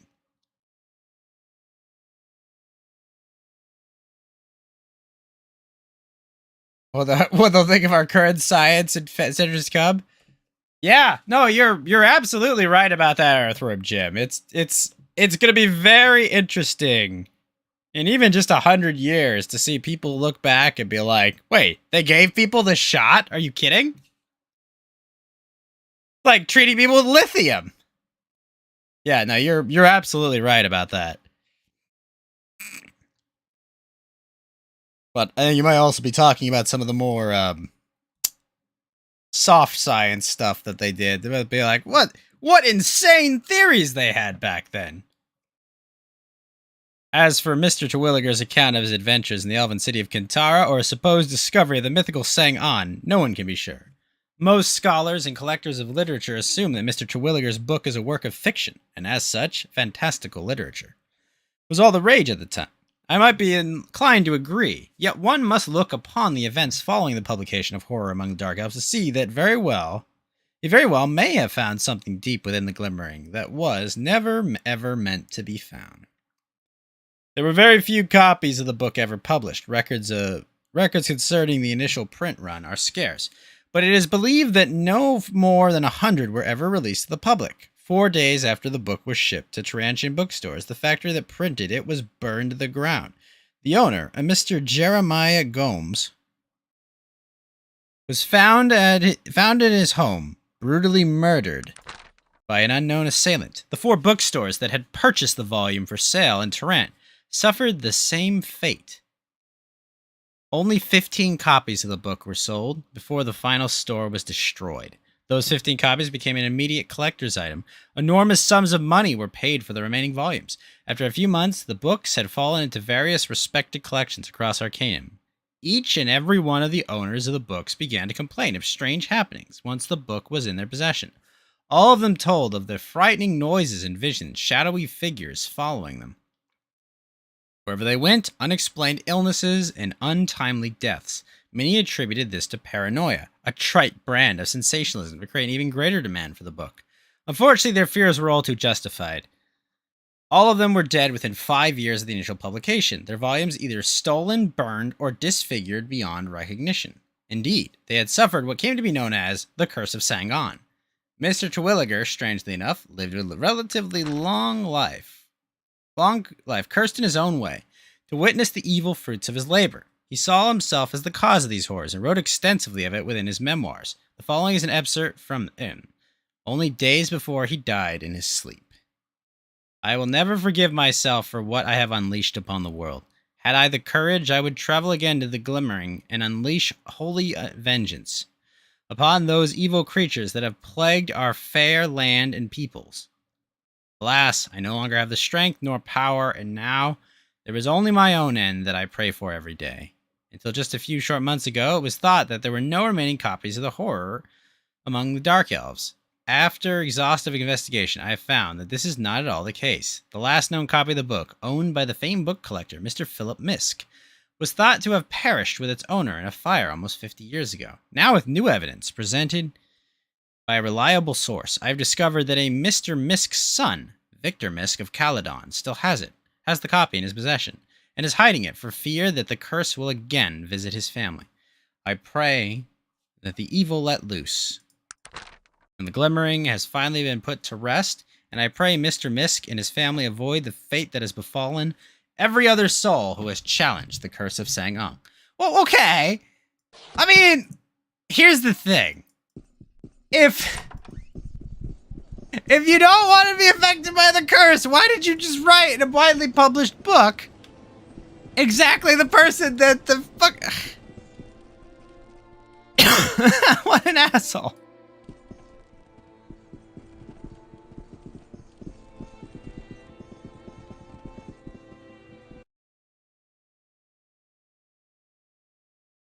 Gosh, would sure be a shame if something bad happened to him. But no shit! You just wrote a book that was widely published that told everyone what happened to him. Alright, that's Durnholm. Where the hell's Caledon?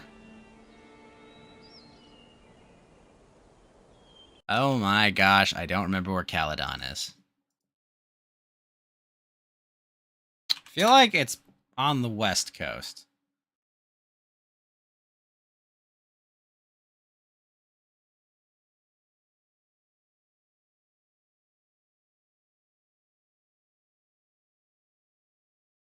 Yeah, that's where it is. Oh, there it is. It's on my map. Fucking hell. Alright, we'll go through Gorgoth Pass.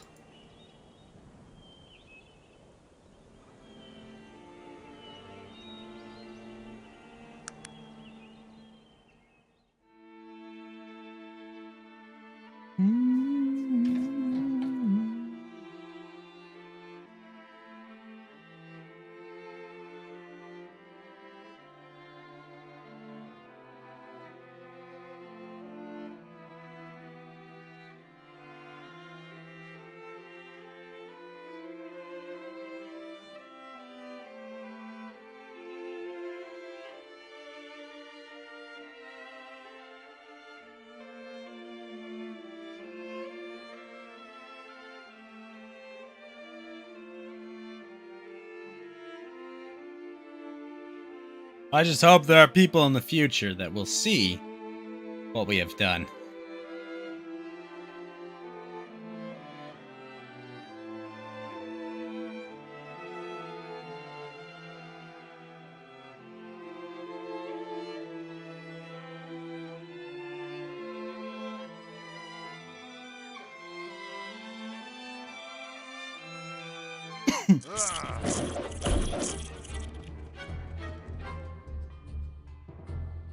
Bow, bow, bow.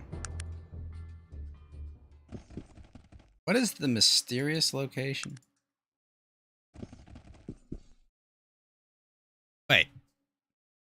What? Are those friendly dogs?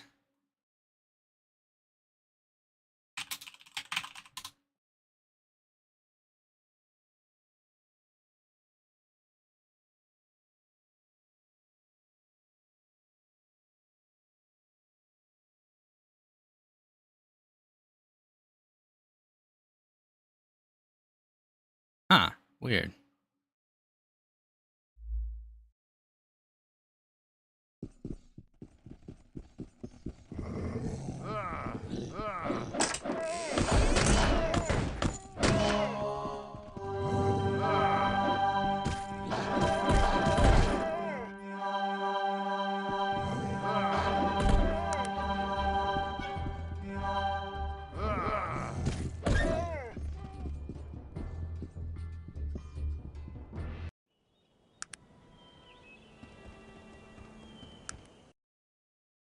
Kind of curious about this. Is this part of the Prowling Mastery quest?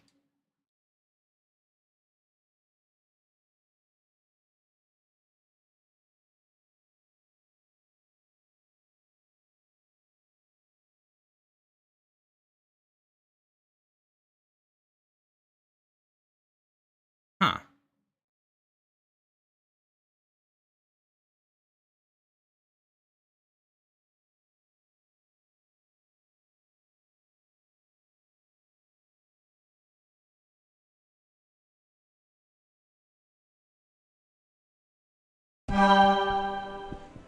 Alright, we are in Caledon. Old Kingsway.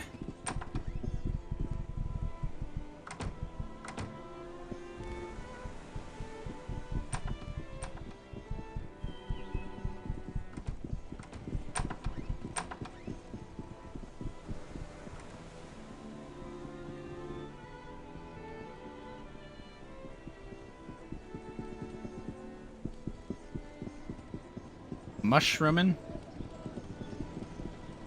The Toadstool. Caledon's fine armors. Wait, where's the armor?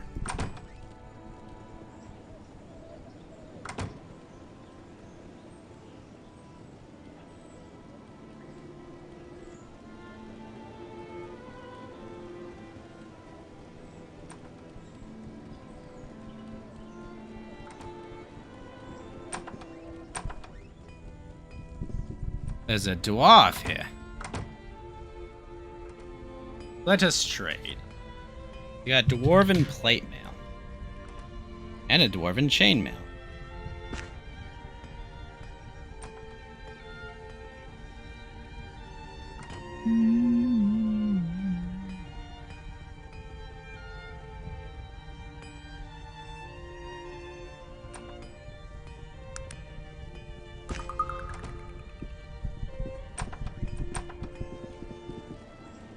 Alright, Magnus.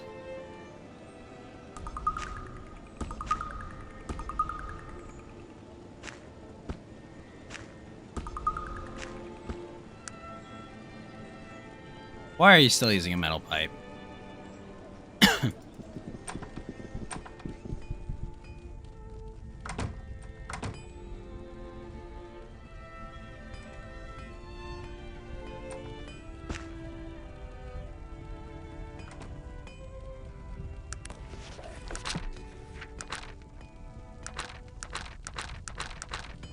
Suppose I shall make him a balanced sword.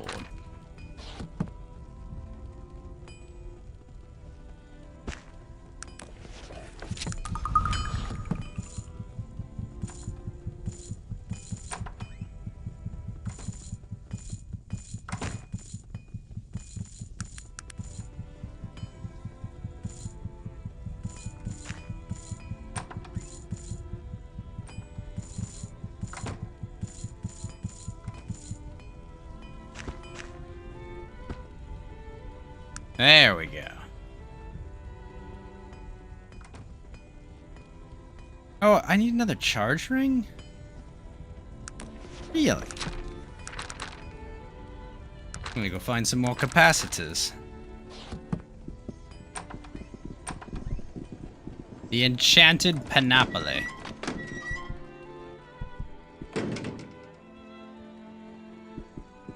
Some told me he wouldn't accept me.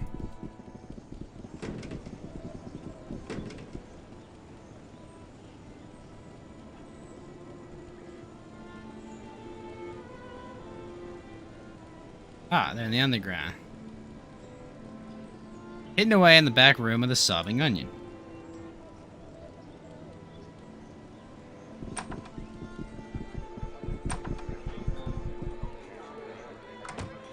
We're expert at pickpocketing.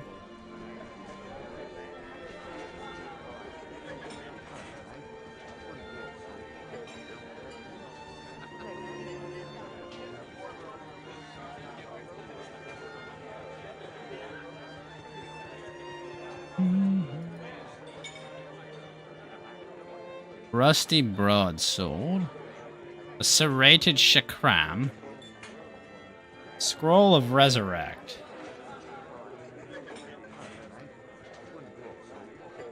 Absinthe.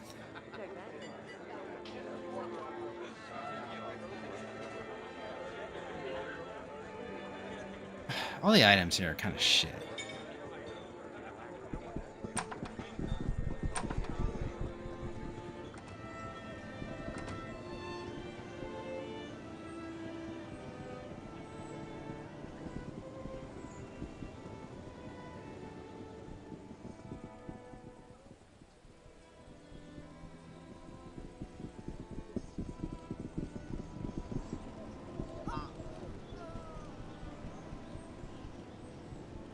What is happening here? There's a murderer on the loose. Oh, so I can help find this murderer. I've got to go talk to Henderson.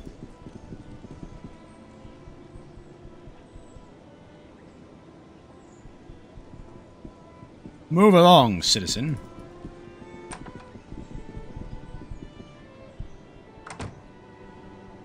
Who are you, dude? You're working for them, aren't you? Working for who? Day has finally come. Arthur Tyron has become too dangerous. What are you speaking of? What are you doing here? Simply traveling and looking for an adventure. Myself. Good day.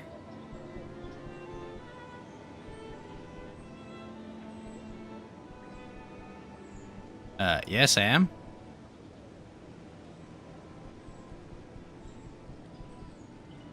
I'm working for the Panari.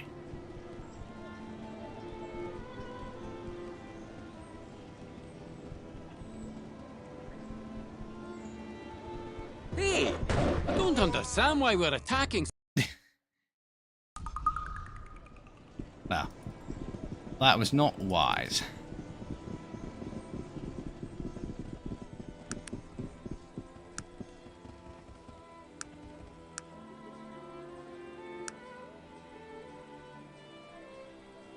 I do need a pick locks expert.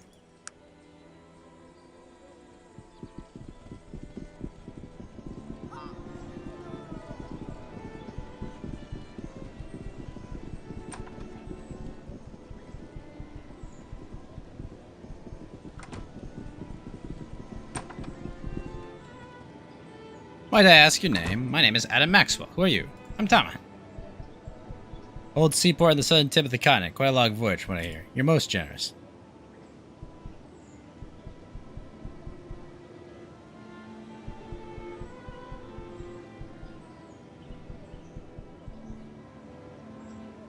The home of the widower Misk, located here in Caledon, an extensive library.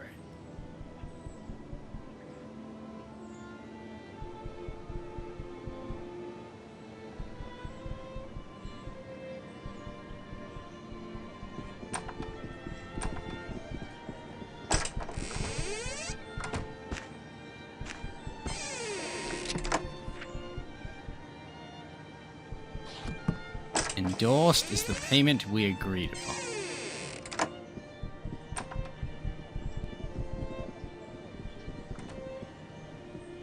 Where is Misk? Museum of Caledon.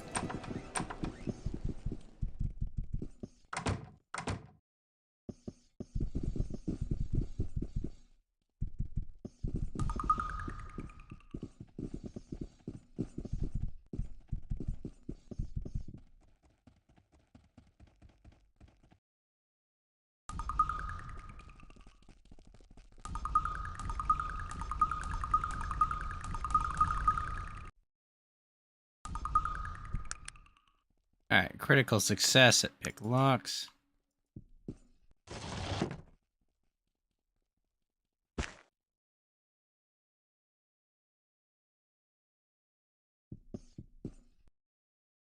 The necklace of Queen Nasea?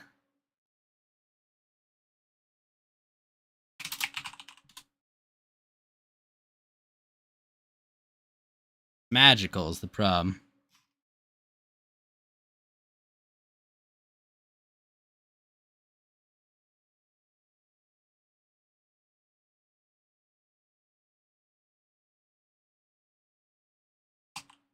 Huh.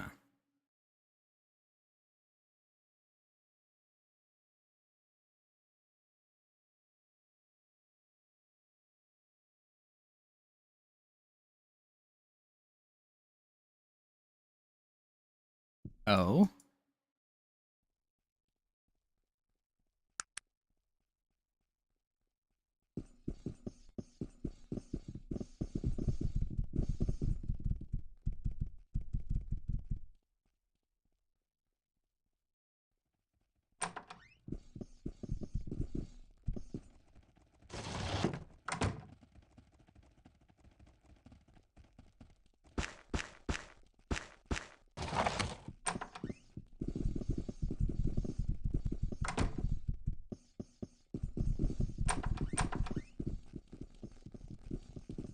Very strange.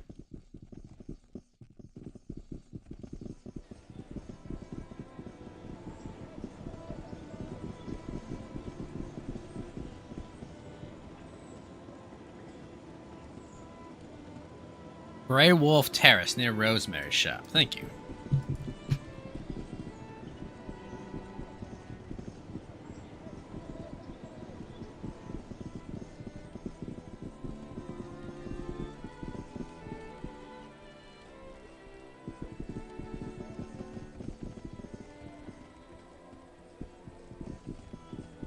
Oh, it's a zoo.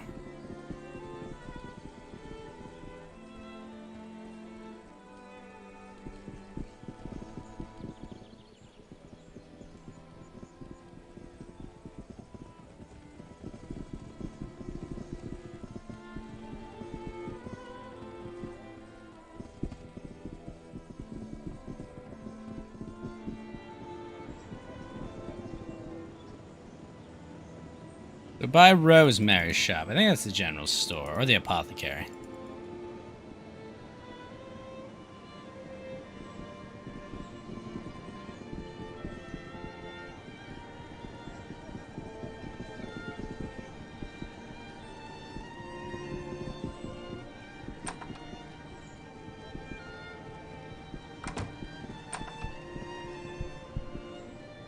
Let's barter. Take your reanimator off your hands, lady.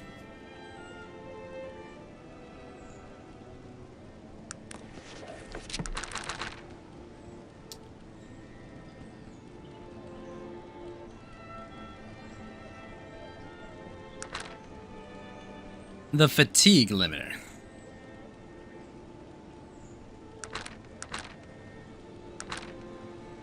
The venom and call rust stem.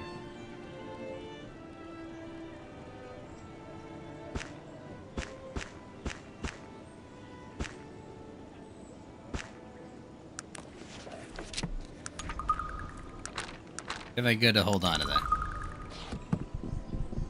Alright, let's go talk to Lillian Misk.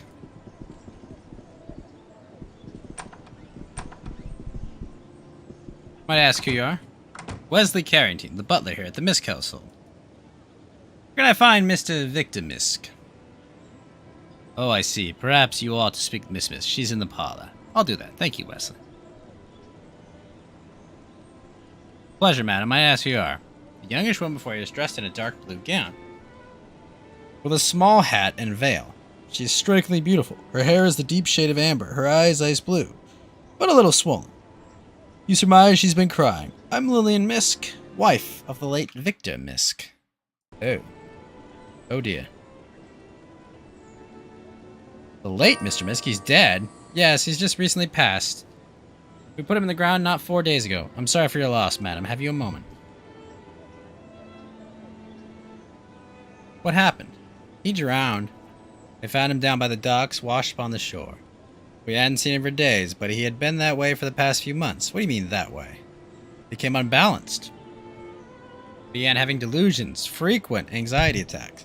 Ever since they released that cursed book. You mean The Curse of Sang-On by Kendrick Wells. Once the book was released here in Caledon, he became convinced that he was going to be the next victim of that so-called curse. That was an author's conjecture, but he just wouldn't listen. He would say, they got my old dad and now they're coming for me. Where was the funeral? The Caledon Cemetery. It's northwest of here, near the Panari Temple. Was there anyone there? Not that I remember. There were a few of our friends, the servants, and the family. A few more questions. Or delusions. Who were following him, hooded and robed figures would appear all around him. Staring at him, watching him. Demanding the book and threatening horrible things if he wouldn't give it to them. Almost exactly what had been described as happening to previous owners. You never saw any of this? No. I believe all those stories drove my poor Victor mad. Of course, there was an ungodly number of collectors who came calling when they found out he still had a copy, but all of them were polite and professional, not an evil man among them. Philip Misk was an avid collector of books. At one time, he had the largest collection in all of Caledon. He died in a fire. It was deduced he had fallen asleep in his study while smoking a cigar. Something had caught fire, and he was killed in the blaze. Most of his collection was lost in the fire, but not the book. Victor didn't find it for many years. It had been hidden in an old chest in the attic of our summer home. It seems Victor's paranoia may have been an inherited trait. That both died mysteriously? I'm not a superstitious woman. I miss my Victor more than anything. But I put no stock in such tripe. Both Victor and his father were victims of chance and circumstance. I'll hear no more talk of it. Okay. Where is Victor buried? Northwest here near the Panari Temple.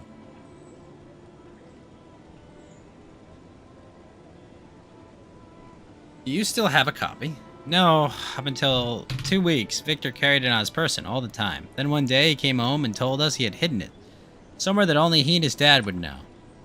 We all thought it very strange. But by then there wasn't much about Victor that wasn't.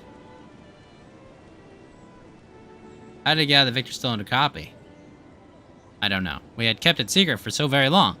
Only Victor and I knew, as well as some of our servants, but none of them would ever have said anything. They're like family to us, and we've always treated them so well. Perhaps Mr. Whale paid one of them a hefty sum. I know, we did all ask of them, but all of them denied any complicity in the matter. I trust them all. Besides, I have no proof to the contrary. I suppose I'd be grateful if someone were to look into the matter. I'd be honored to offer my services. Servants are around the house. Feel free to speak with them. Perhaps I'll do that. A few more questions.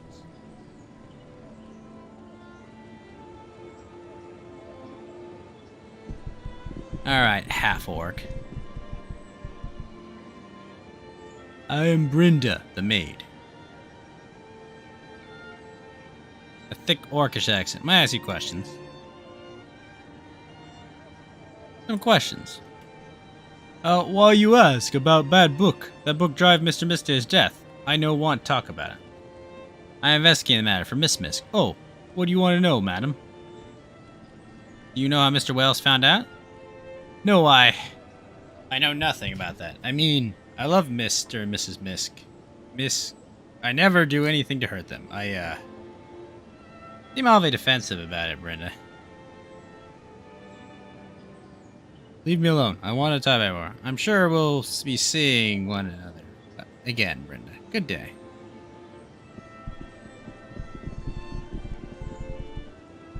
Do you have a moment?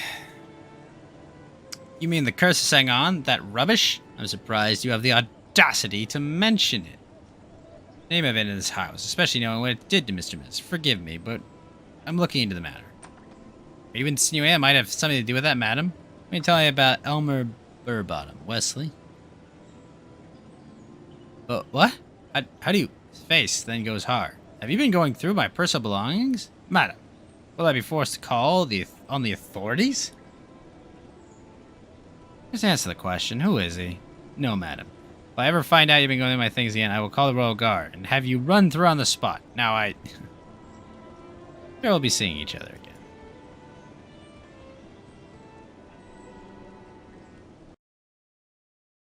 Bloody hell. Everyone's a traitor.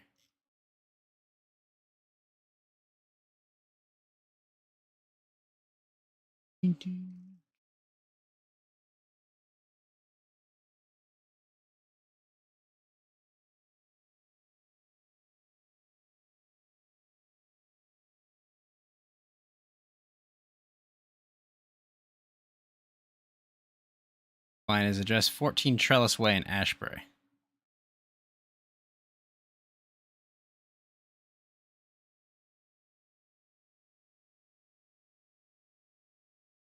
Oh.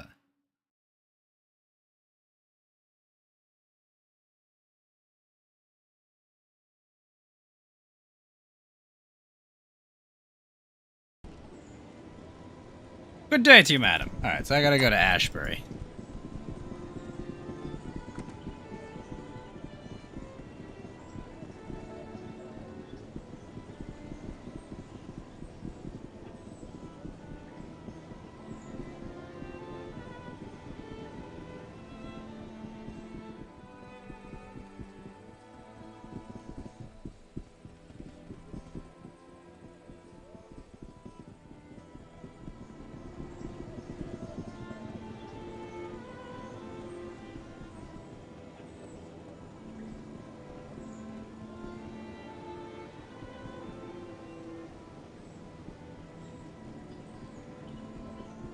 Think I can take a ship there?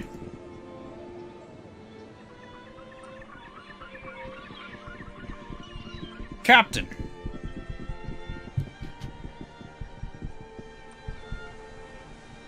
Ashbury. I'm ready to go.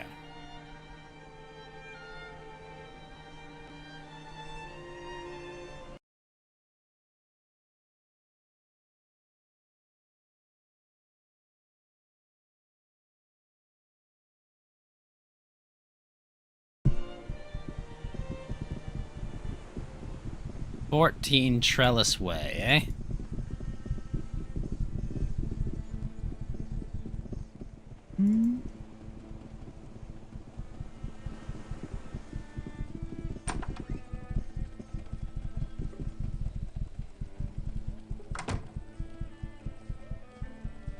Bullets, I already have that recipe.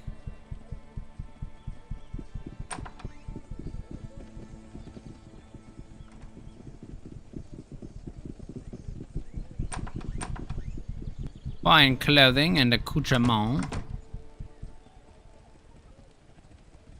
A regular basic plate mail. Large leather.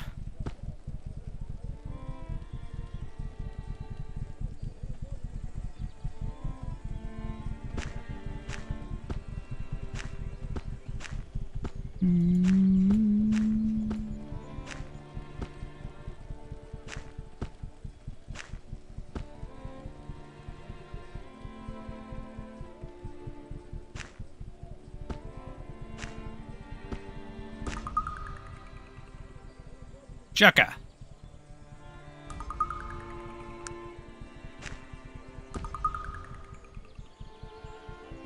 There we go. Now Chukka has armor.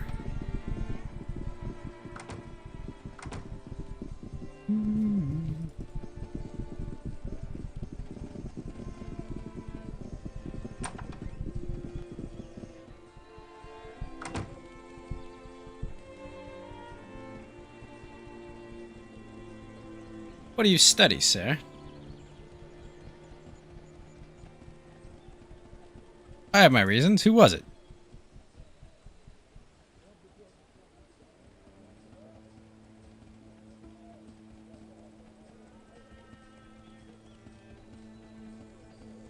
Elvish history.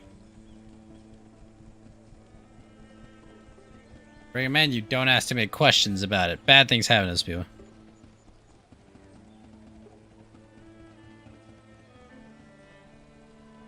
The only remaining copy is being held by Victor Misk.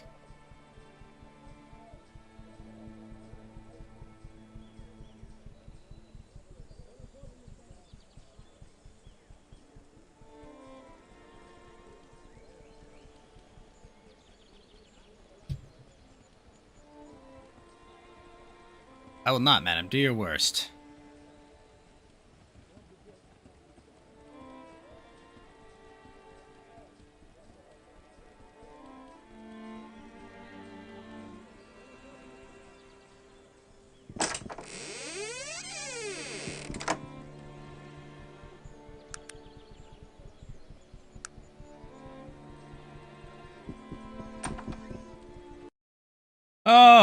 go to Tarrant first.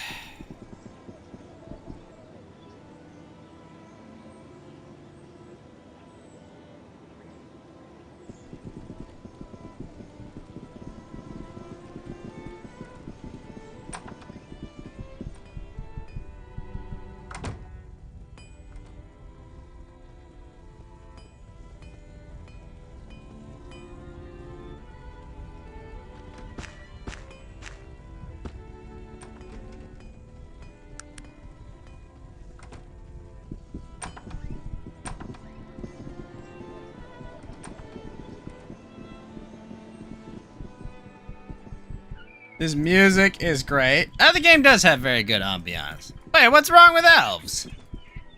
Yeah, they're a bit of giant hippies, but...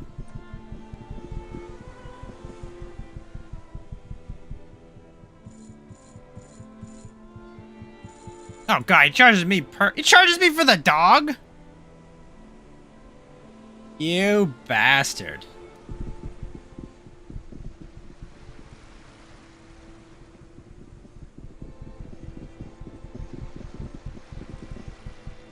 I mean, what? What about the Dark Elves are a problem, sure, but the regular elves, they're a bunch of giant fucking hippies.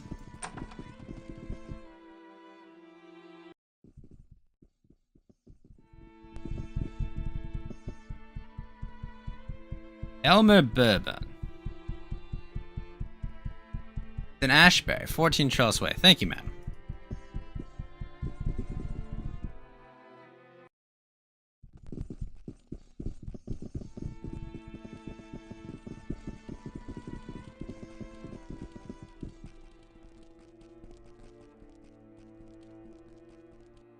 To the docks!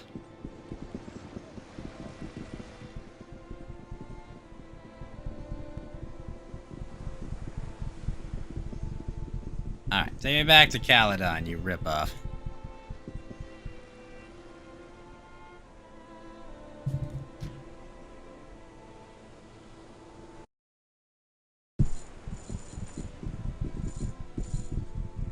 Oh, fuck. No, I need to go to Ashbury. Wait, did my game not save? Is it doing the thing again where it's not auto-saving?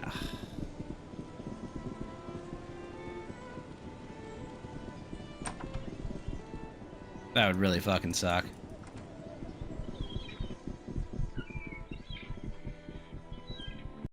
Hold on.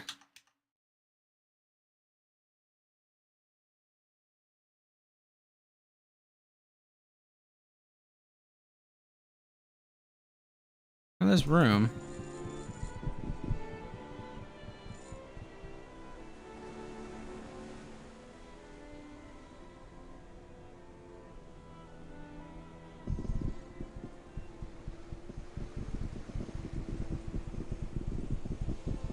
Take me to the university.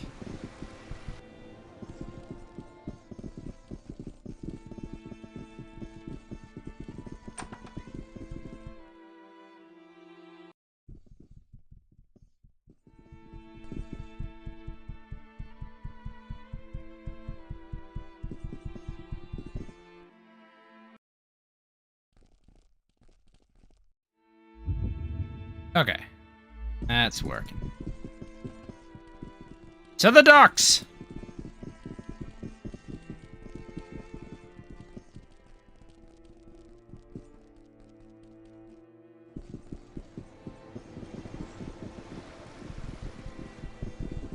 $600 fucking gold. Kidding.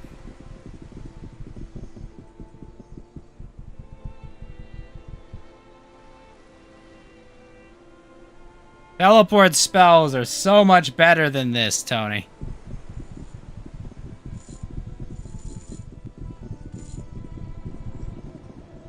Oh, I leveled up my divination to max. Wah!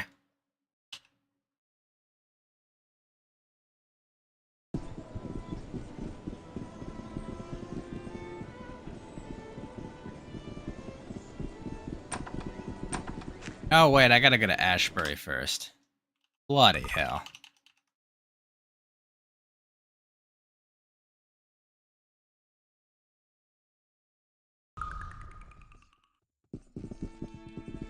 You refuse to pay the tax on teleport spells? There's no tax, it's just fatigue!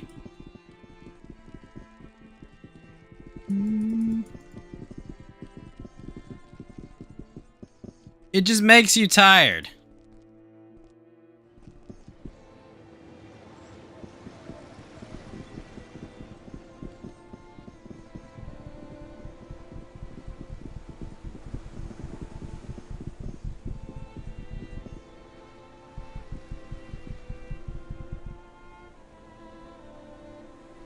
That's a tax?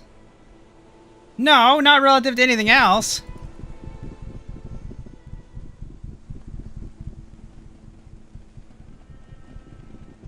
Alright, Mr. Burbottom.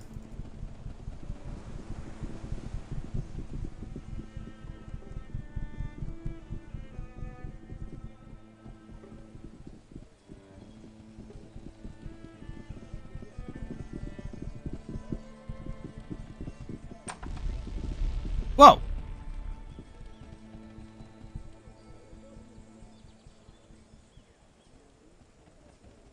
Sir, what happened here? I was attacked. I've been wounded. It hurts. Oh god, it hurts. Sir, who are you? How can I help? I'm Kendrick Wales. Perhaps you've heard of the book I wrote, The Curse of Sang-On. I've read the book. That's why I'm here. What do you mean? Perhaps this isn't the best time. I'm looking for Elmer Bourbon. Ugh, why are you looking for him? It seems he's involved. I'm investigating. Listen, friend. I don't have much time. The weapon used on me, I think it was magical. I can feel the life leaving me even now. He closes his eyes, his teeth clenching. I am Elmer Bourbon. You are? I don't understand. Kendrick Wales is merely my pen name. I don't think anyone would buy a book by someone named Elmer Bourbon. It seems so trivial now. And so you paid Wesley the butler for the information. Yes. Now it seems the death of Victor Misk is on my head as well. Seems none of us can escape the curse. Looks up to you in fear. Perhaps not even you. Kendrick, save your strength. I'll get some help. Sorry, my friend. I don't think there's anything to be done for what it's worth. I'm sorry. Tell the Widow Misk I'm sorry. His body convulses. Kendrick, hold on.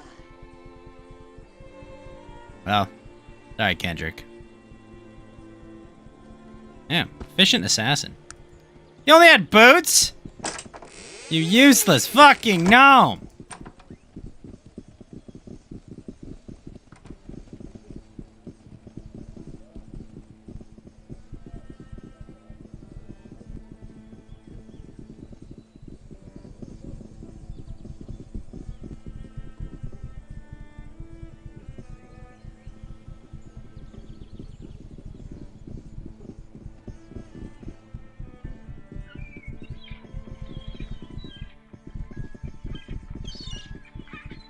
Someone take me to Caledon.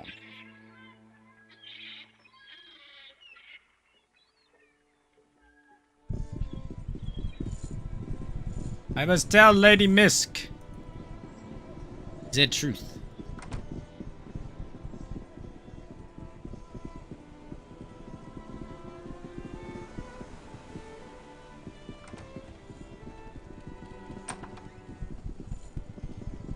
They need to remake these games, but not like Pillars of Eternity.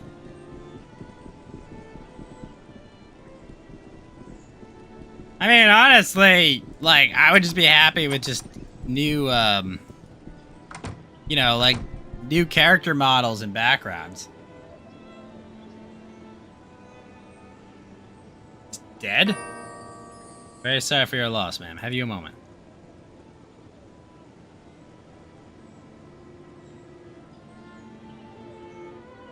I gotta redo all this.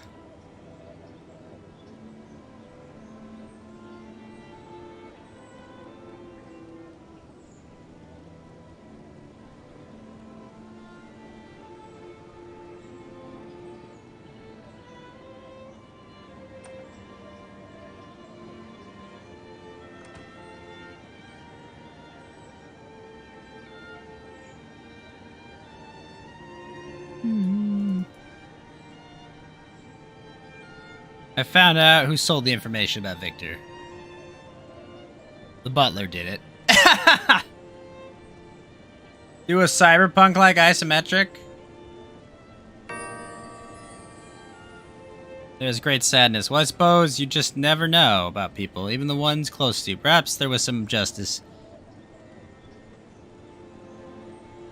What do you mean, untimely death? Haven't you heard? He was found in his home recently, a knife buried in his heart. Perhaps there was something to the curse after all. Why, thank you for your help.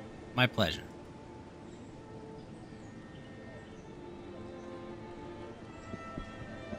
I have solved the mystery of who sold out Victim Misk. Excuse me. I'll just be a moment. Oh? Oh, I'm sorry. I had something to do here. Whose Nothing. grave is this? This is someone I used to know.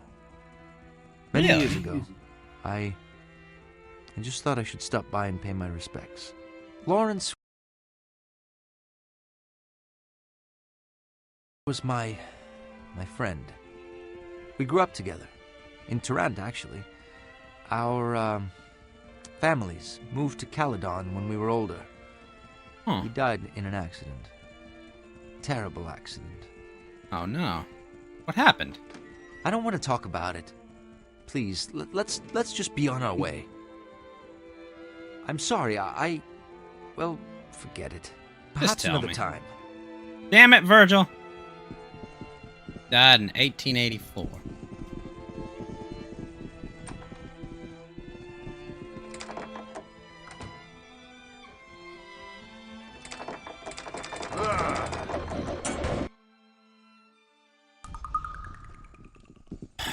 I need to go get a shovel.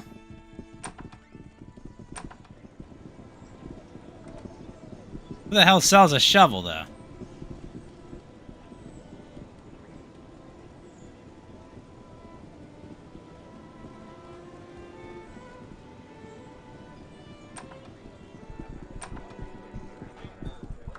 Shall we barter? You only have 10 bullets?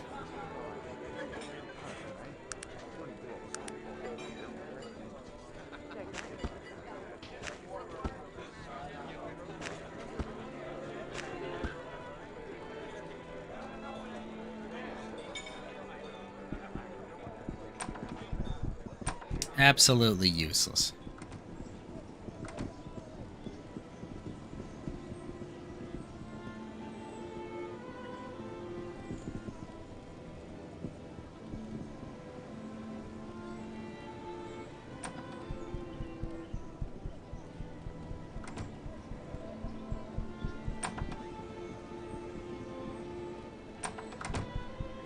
One, two, three, and 4.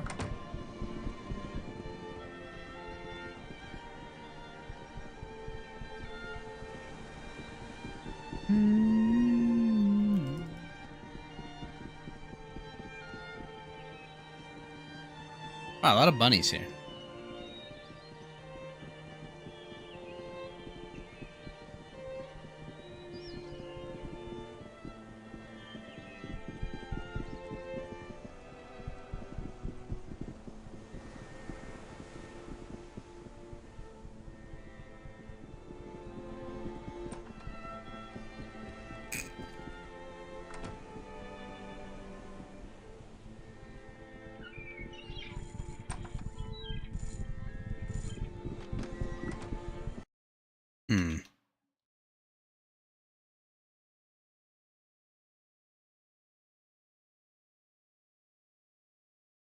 Huh.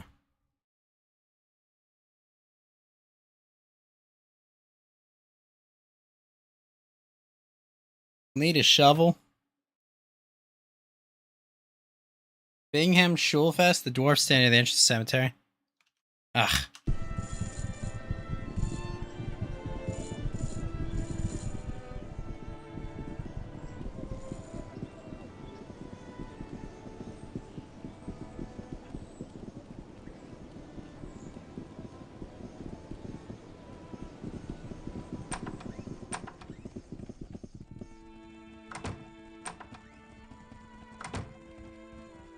It's not. I grew up in Caledon. Although I do have a true dwarven name, my family doesn't care at all for ancient dwarven history. We're city dwarves, and we're proud of it. Malcolm Schulfest, I think it was. Hold on a minute. There he is. What is it, Bingham? There he is, Malcolm. He points at Magnus. We haven't seen you for 50 years. Where have you been off to? Your father was getting worried. You're only 150 years old, you know. You're talking about him? Why can't you just borrow a shovel from a dwarf? I'm alright. So good to see you, Malcolm. Where were you off? Off on another one of those crazy quests to find our lost clan? Oh, little Malcolm, what an imagination. Wait a moment. Bingham? Magnus? Let's humor this old fool for a while. He might be able to help us, and if playing along with his delusions helps our cause, I'm willing to do so. But you don't know this dwarf? This city dwarf? Of course not. I am a dwarf of the old tradition. I care little for these dwarves who forget their history and their heritage. But he does seem to know you. You must be joking. Look at him. He's grown soft. And his beard. I'd go so far as to say he probably trims it. Ah! Don't take the farce too far. Just staying in character, Bingham. Might I ask you a few questions? Such sadness that one is. We buried him not 4 days ago. The last grave on the 3rd row. Thanks, Bingham.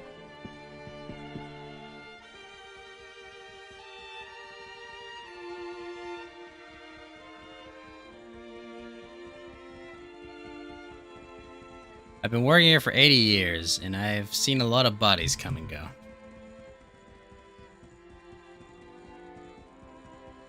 Did you know Victor at all?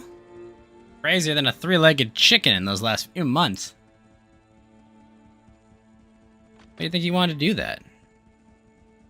Talked to himself. He was always real nervous looking around. Very little noise. Poor man. Should have been institutionalized.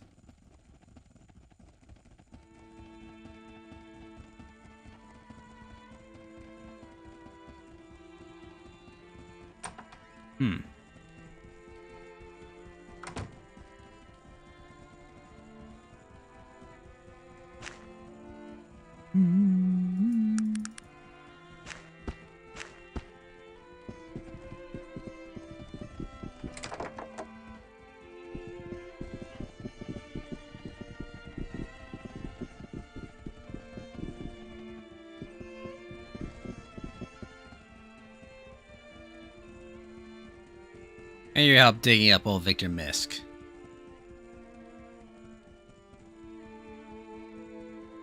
Trust me, it's important. Well, I do get that sense. You're a fairly honest lady. Alright, I'll help you. First, take this shovel. Now, Victor's grave, as you've seen, is still very fresh. You should have no trouble digging it back up. But, you must wait until nightfall. There are guards at the gate, but they fall asleep when the sun goes down. Thank you for your help, Bingham.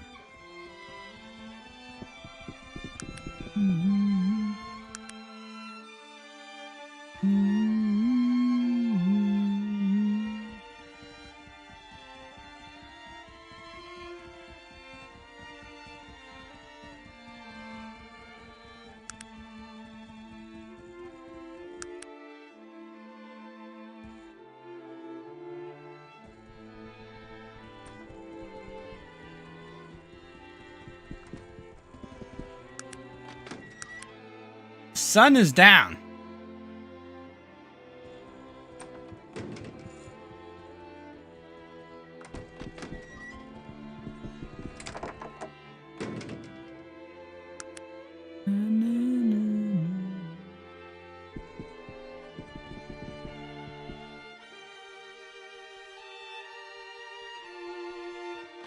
Wait, where the fuck is the shovel?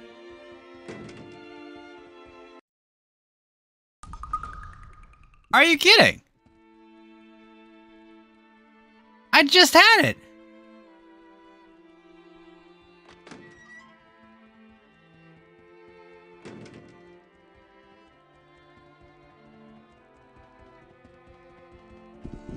Oh my gosh, are you fucking kidding me?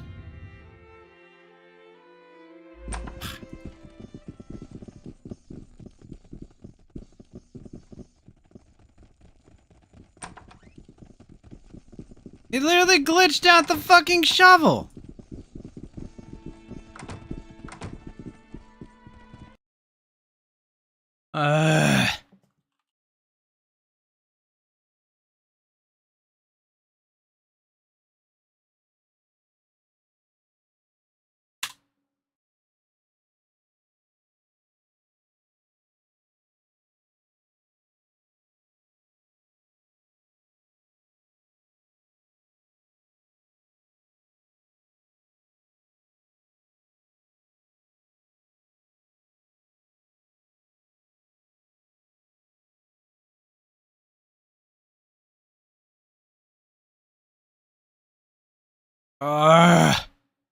Really frustrating.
Let's see what's in the back.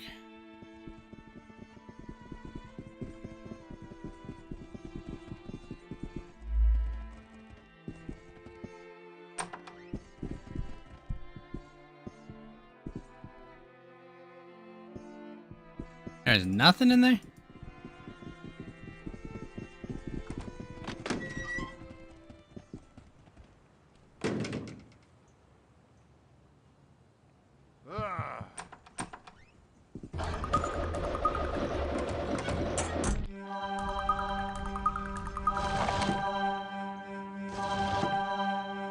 Okay, good. There's a shovel in the back there. That's good to know. Alright, first and foremost, morning.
Black Root or the Isle of Despair for a melee expert.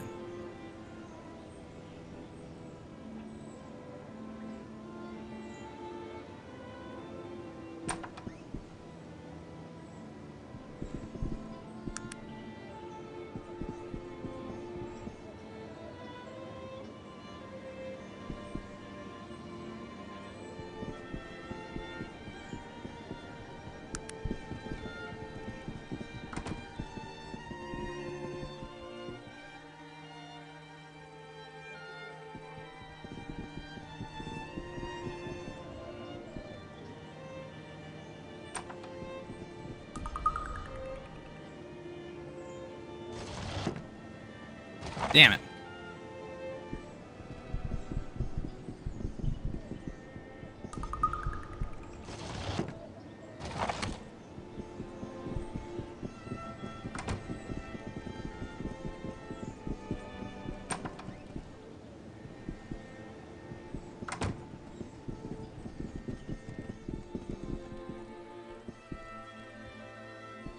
Alright, you.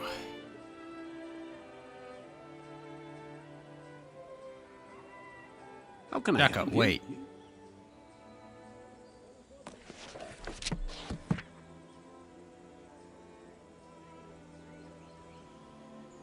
Sure, I'll do it right away.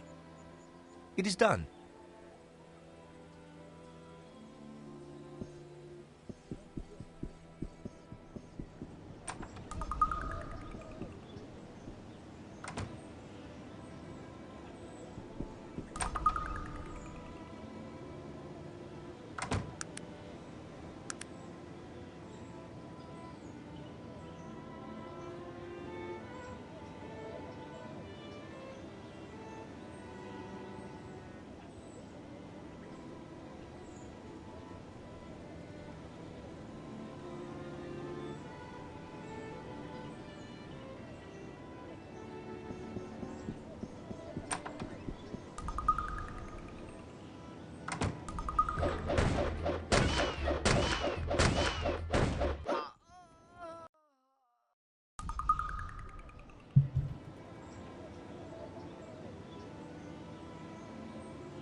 Alright, we did it.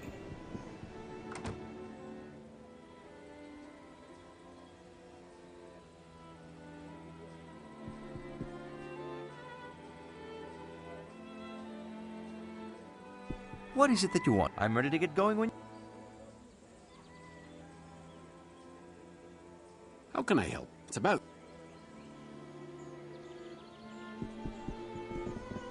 There we go. Alright, we got the party back. Alright, let's grave rob.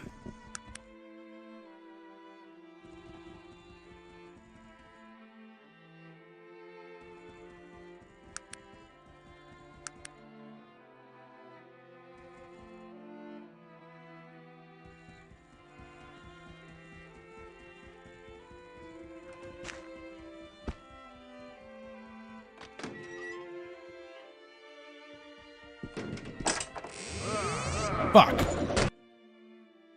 That asshole come from.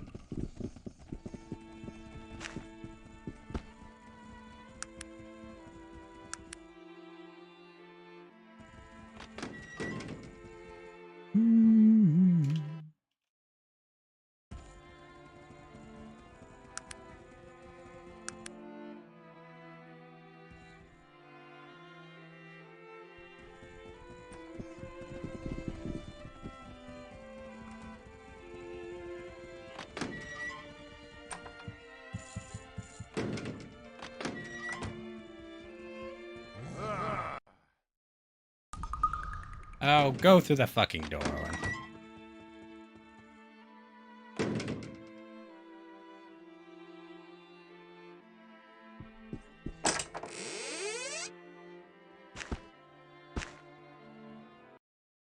Remind myself, I don't need the skull, right?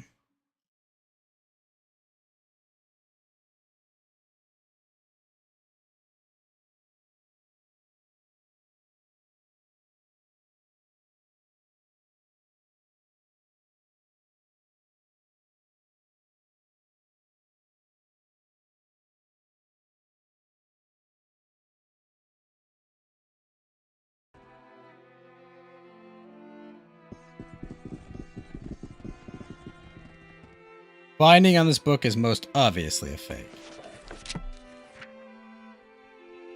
Purchased at the Roseboro gift shop. How Nasruddin defeated the nefarious Aranax and other stories.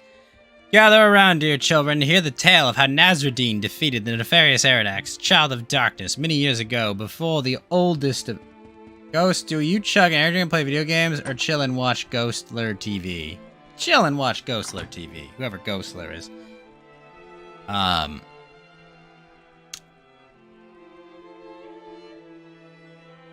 Firm hand of justice, but Aranax was of the darkness, and resented the rule of light. Within his black heart, he conspired to wrest control away from the virtuous Nasruddin and his holy elven council. Nasruddin, in his goodness and not knowing of Aranax's evilness, had bestowed a seat on the elven council to Aranax. And to repay his kindness, Aranax destroyed an entire city. Nasruddin's heart was crushed. He condemned Aranax to the void, but Aranax has twisted several of the council to his nefarious ways, and there was war. This was a bitter war, my children, and if not for Nasruddin, Aranax would have destroyed us all. But as it always does, goodness won the day. Though a sad day it was, the great Nasruddin lost his own life as he banished Aranax to the darkness, to the dark eternal void. So, without the blessed Nasruddin guiding our way, we would all be enslaved by the evil. Remember this as you go to sleep, and know that Nasruddin watches over us all. But beware, Aranax may still be lying in wait for those who do not mind their elders and keep their studies. Eh?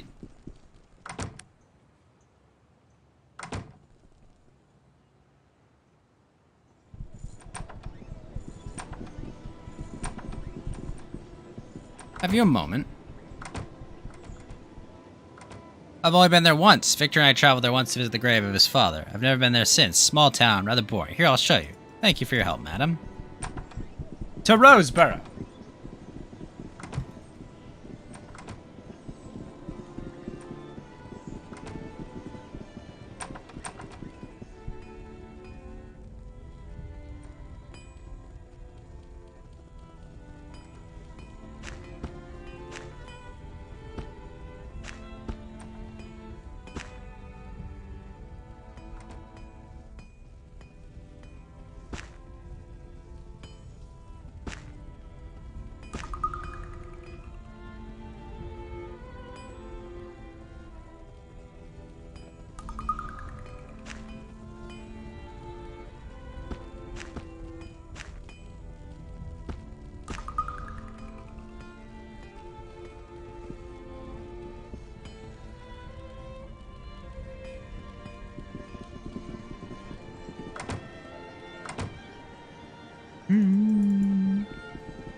Bunnies, lots of bunnies.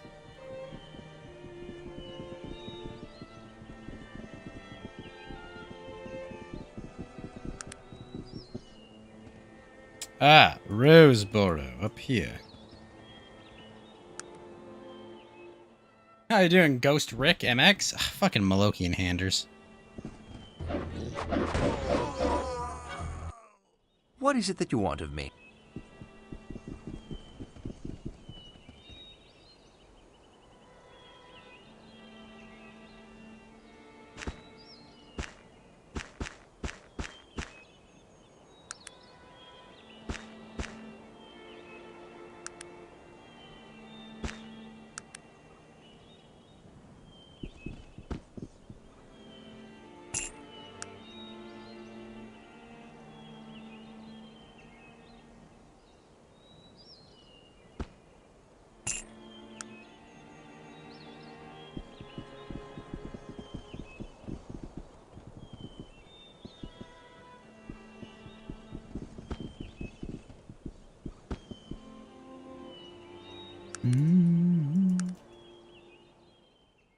Use the bathroom real quick.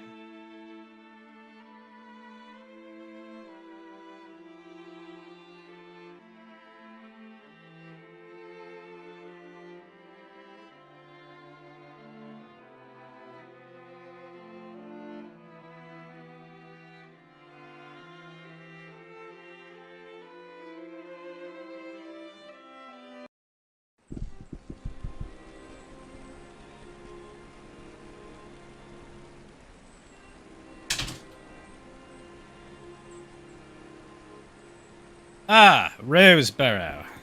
Must go to the gift shop.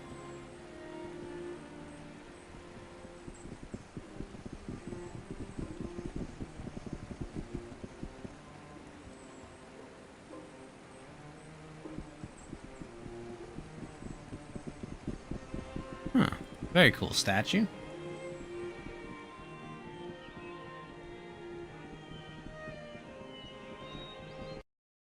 What the hell is Roseborough?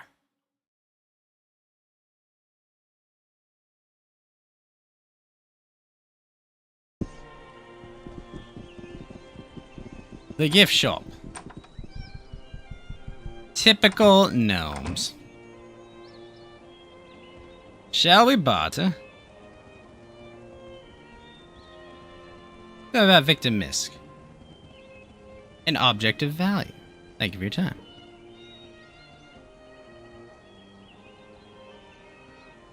There's a scroll of resurrect.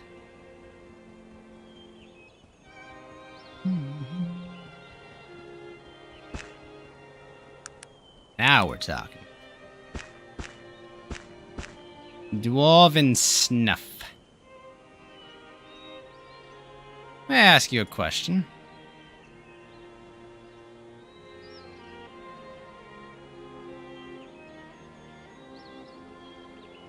Someone has been digging up graves in the Roseborough Cemetery.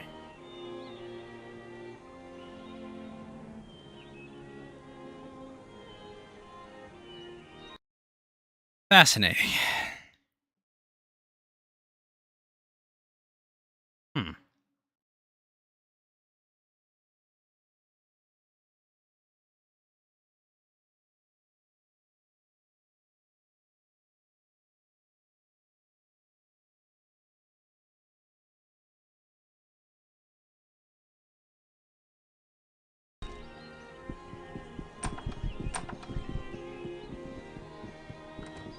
Let's go to the inn.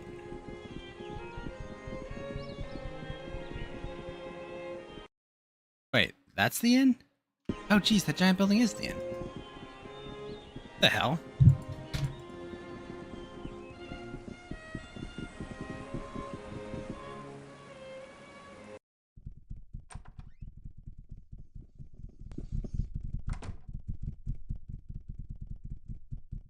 One of our matchbooks. What question do you have about it? There was a person who could have been involved. Who? Strange fellow, really. Strange fellow, really. Late one night, I noticed all manner of strange light and sound emanating from the ring. Not long after the ruckus had ceased, a haggard and disheveled man arrived here, inquiring about a room for the late night. The poor fellow looked quite affrighted. What was strange about him? Quite an old look about him. Gaunt, clean-shaven, but with the features and clothing of a dwarf. It could not possibly have been a dwarf. No dwarf I have ever heard of would sacrifice his beard to the knife. Even today, I cannot say I truly knew his race. How very odd. I was about to turn him away when he offered me an exceptionally fine dwarven blade as compensation. Beautiful piece. It was inscribed with the initials BMC, or Black Mountain Clan. Fetched quite a price when I sold it. He must surely have been a dwarf. Was there anything more? The only other inquiry made of me was for the quick route to Tarant. I told him this was no likely journey, but he was in luck. The maiden voyage of the IFS Zephyr would be leaving from Caledon shortly. Sure to be the quickest way to Tarant. It was not luck that brought people aboard that doomed ship. Yes, the Zephyr was such an incredible tragedy. Oh yes. I let him know what he would need proper identification aboard. He looked the type to be lacking such, so I referred him to a man I had heard of in Caledon named Mr. Razia. Shady character, but helpful when it comes to passports. Are you positive? Ah, thank you for the information. Fascinating. Well, that didn't help.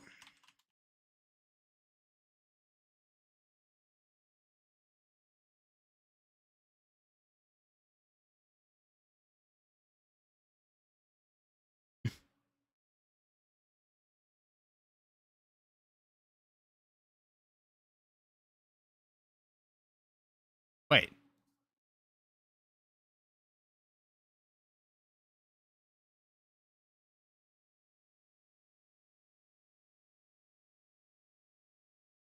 I got the wrong book?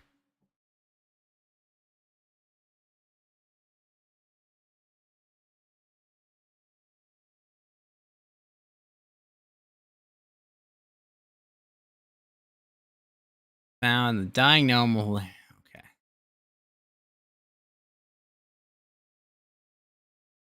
Broke into Maxim's factory, stole the aircraft, burned his factory down, proceeded to attack the Zephyr.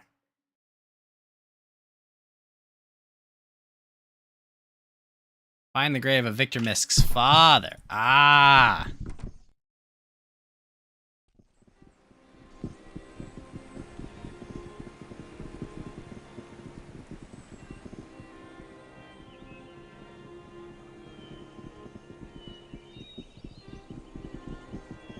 Owen Moore, gone away. Owing more than he could pay.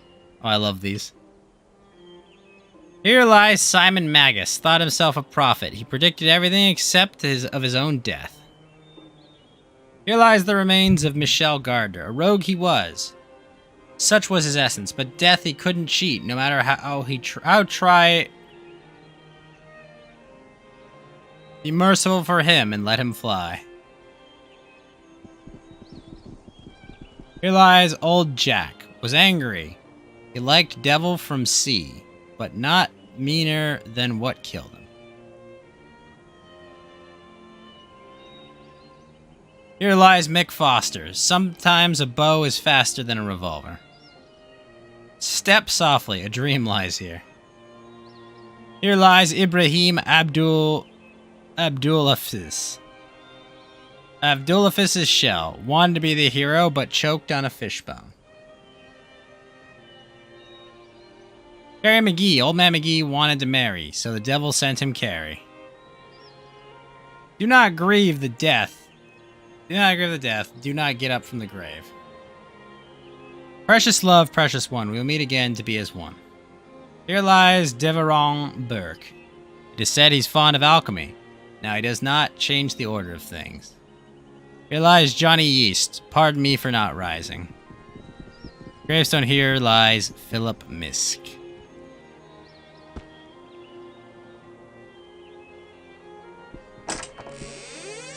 Sang on, horror among the Dark Elves.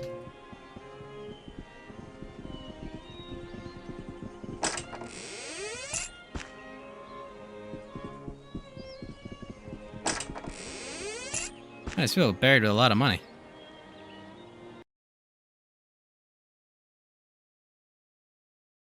I see why they all tried to murder him.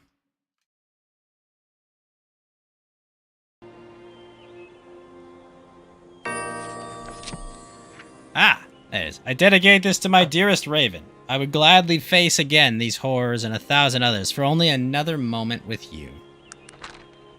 Dearest reader, it is only with the greatest fear and trepidation that I share this harrowing tale with you today. Even here, safe within the confines of my own home, I am still overcome with dread at the thought of what I am about to tell you, and what it might mean for those... what it might mean for me and those close to me, and yet I feel compelled to do so, and the great muse guides to my pen to this paper, and the words flow forth.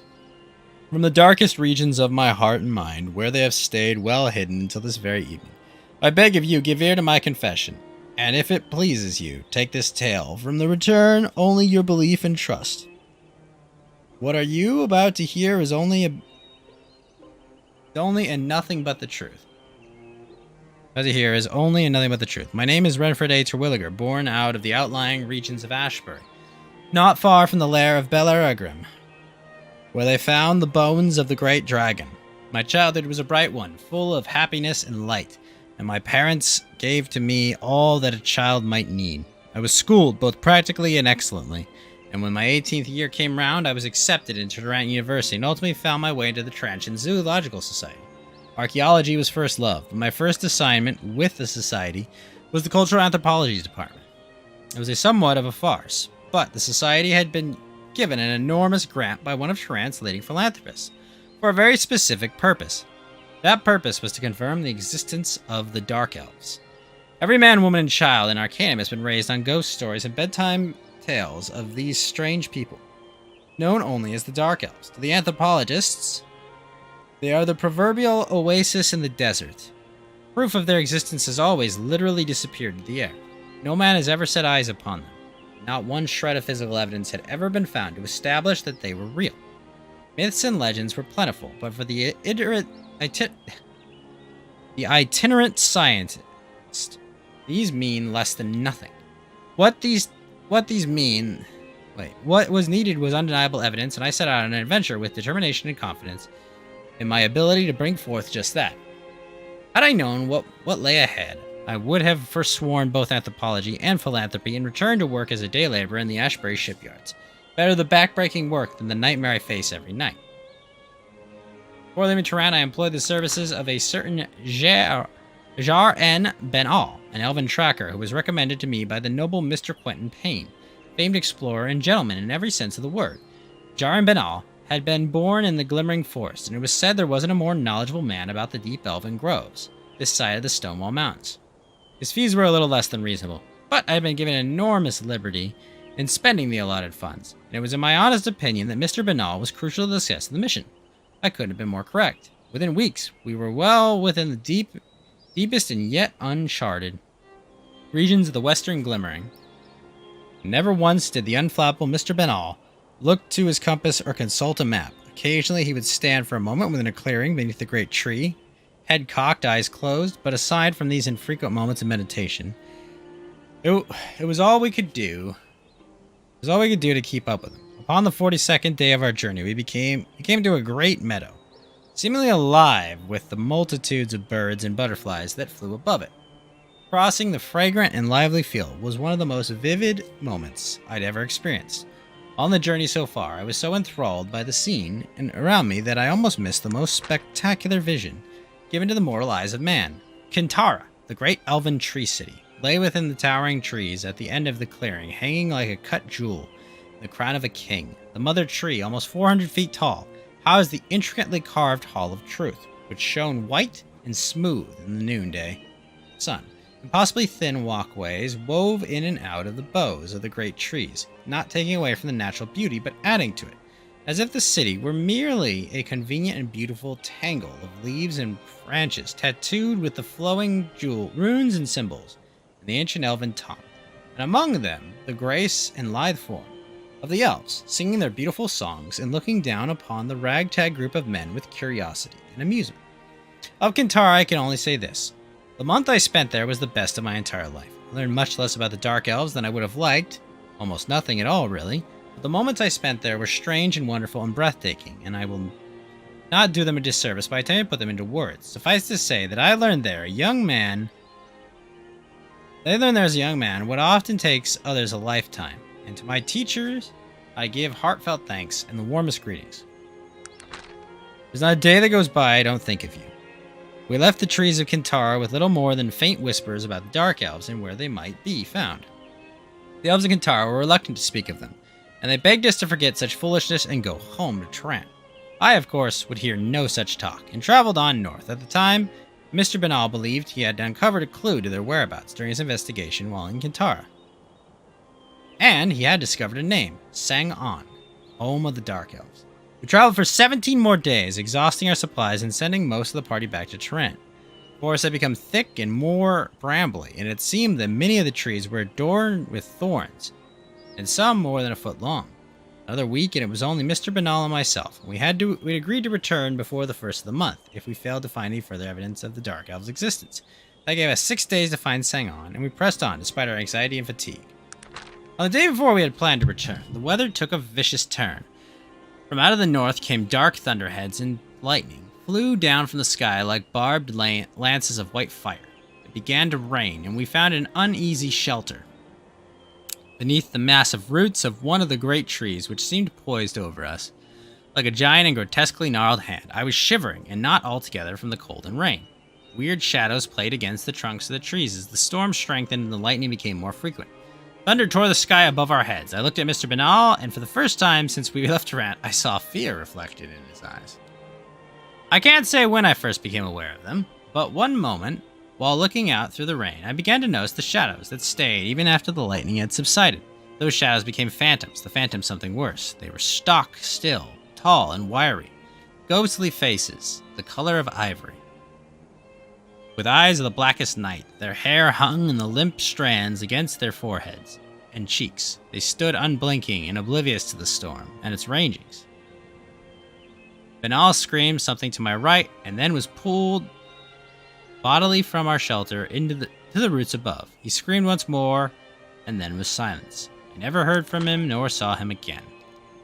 I ran headlong past the elves in front of me, swinging blindly to clear a path. I was mad with fear, and my feet carried me deeper into the forest. I thought I heard dark and twisted laughter above and behind me, and shadowy figures darted among the trees to my left and right. Thorns tore at my arm and legs, and I stumbled among stones and the underbrush, screaming incoherently.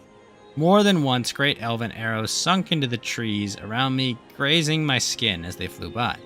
They were playing with me, enjoying the hunt, waiting for just the right moment. My head was light from the exhaustion and blood loss, and I fell to my knees. When I looked up, I saw it. There in the trees above me was Sang-On, the home of the Dark Elves. Unlike Kintara, Sang-On was an abomination, slouched in the branches, like a great beast. A great beast waiting for its prey. There were sputtering fires all along the battlements, and great spikes protruding from every surface, like dragon spines. And I saw robed figures, gaunt and terrible, lined along its walkways and looking down upon me, beckoning, it seemed, for me to join them. I screamed again, and the figures seemed to raise their voices in unison, a terrible call without sound or meaning. But I heard them nonetheless. They were cursing me, welcoming me. In moments I was surrounded again by my pursuers. Through the downpour I saw them unsheathe daggers, their ghostish smiles floating towards me as thunder roared above. I closed my eyes, praying to whatever god would hear me. There was nothing else I could do. And then, from nowhere, arrows were flying behind me and above me. In moments, I was encircled completely with the half-buried shafts of the thickest hunting arrows.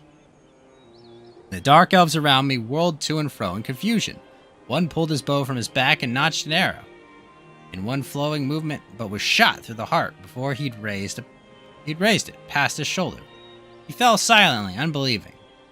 The others looked at me for a moment, the purest hatred harbored in their eyes, and then disappeared into the night, hands conspicuously at their sides. Amazed and spent, I fainted. I awoke some days later, many miles from the northern reaches of the Glimmer. I was alone, but my wounds had been treated, and my supplies had been replenished. I was back in Tarant not 2 weeks later.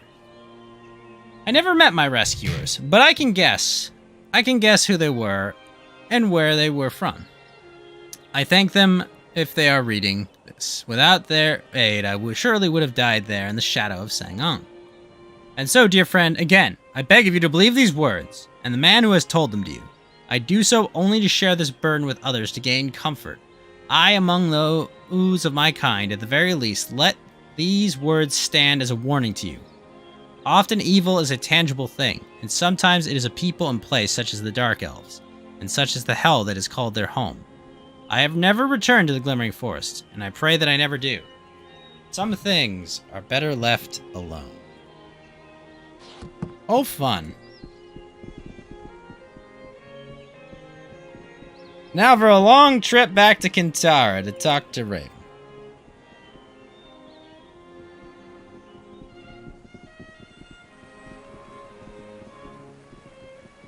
Like, I gotta say, Tony, that's like an appropriate amount of time for like an in-game book, you know? Like, say what you will about Bethesda games, but it's nice that like, it's like a condensed book, right? Like, obviously, if it was an actual book, it'd have way more detail, but it's really nice when they put that all together.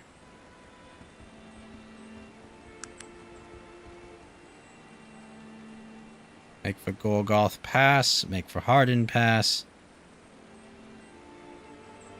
But I have the location of Sang-On now. Alright, I'm gonna go fill up my water while I travel.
Yeah, I don't disagree, Tony. I think that the quality of those have gotten worse over time.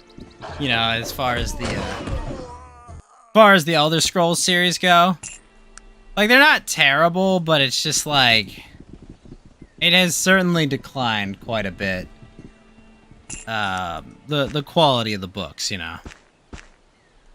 I would like to one day find, like, the autistic game creator who's, like, literally every time there's a book in game is like, I wrote 200 pages. It is like, what is wrong with you?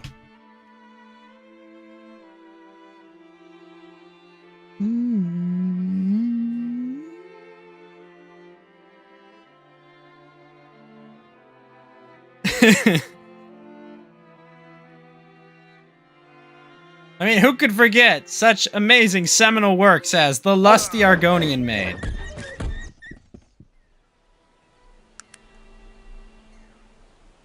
Awful writers. Placed by awful writers. Well, yeah.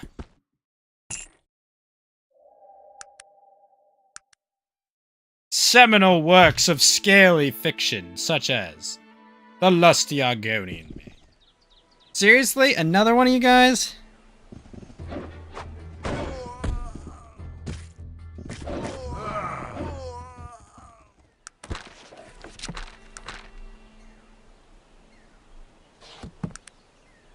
Killed 1,200 things. Jeez.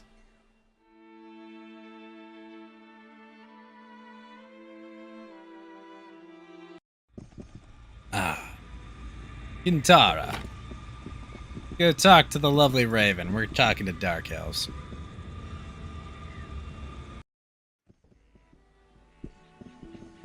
Wait. Thanks again for reading a trap. Wait, you came back already? That was fast.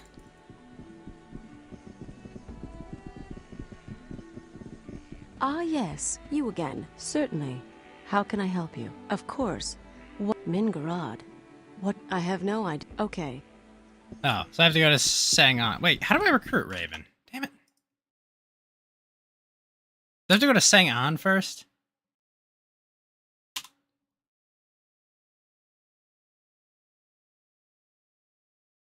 Hmm.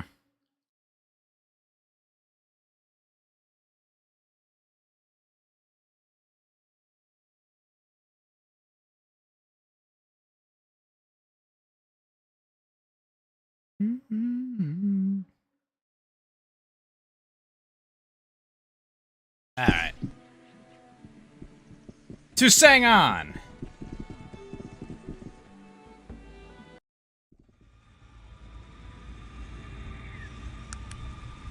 What could possibly go wrong at the Dark Elf home?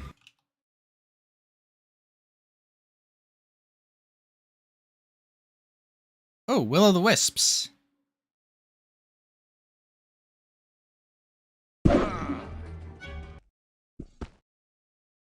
Ah, wisp essences.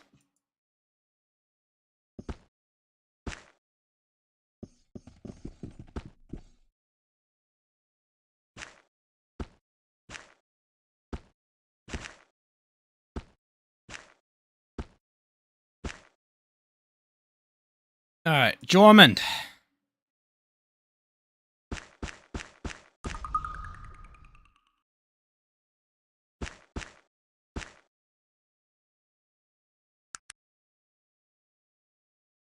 Carry my shit, Jormund. Oh, geez, Death Lanterns? Nothing to loot? What is this?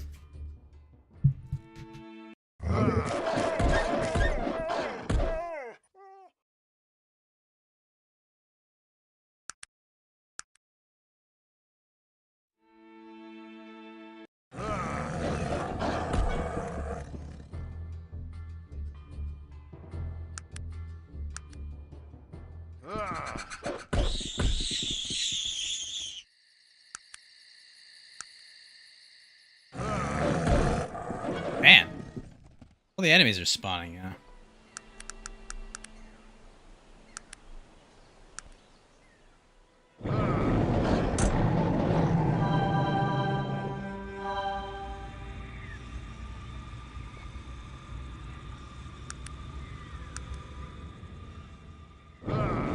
Oh my gosh.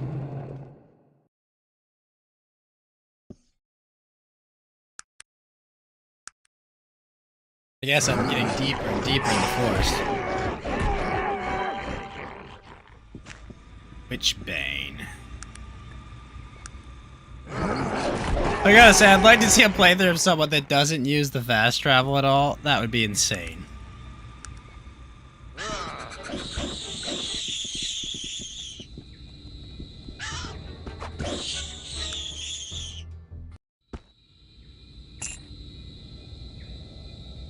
Be insane and long.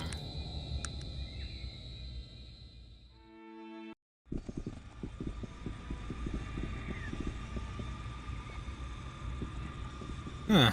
There's all this talk of thorns. Speak up, human. Do not mumble. I'm here to see Mingarad. You are aware of the procedure. Where is your amulet, Malokian? Here it is. You may enter. Most helpful.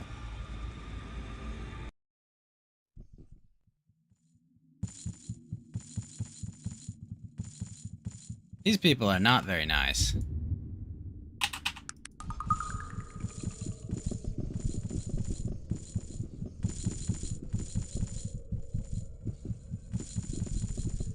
Ooh, wizard. What do you want of me? I rarely speak with those of your kind. Pitiful creature. Why are you wasting my time with your drivel? You're obviously not fit to speak with me. Begone! Perhaps you're right. I may have been a little hasty with my first impressions of you. Perhaps we might speak for a few moments. Might I ask you? I am Zan Aloran, warrior priestess of the Dark Elves. And who are you, stranger? You've never before seen the trees of Senang. Of that, I am certain. I am Tom. Honesty. You surprise me. You take a large risk in exposing yourself to me, especially considering what you are. I don't know exactly who you are, but I do know that you don't belong here. Sometimes, I see things that others cannot. I know that your road has been long, and that you're in grave danger by being here. I suppose you could say that meeting me has increased that danger. That still remains to be seen, but unlike many of my brethren and sisters here, I am seeking answers to difficult questions. Blind devotion to a cause is the easiest path to take, and the most foolish. I wish to shed light on the path ahead and choose the best way to travel. Those answers, I think, begin with you. I see things. When you walked into Senang, I saw something around you. A great latticework of wood and iron, and it carried a great weight. The VA is familiar? Weighed nothing at all. These are the visions I see. Let me go figure out who it is for you, Tony.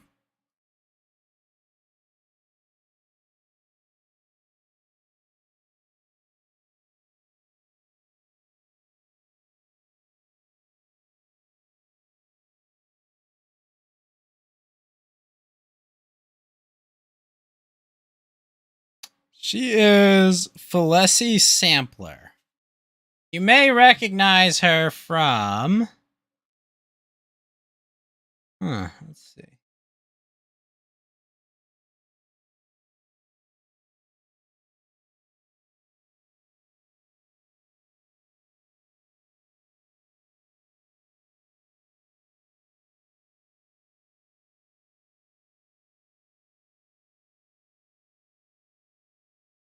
Probably in some other game. Well, as far as games she was in,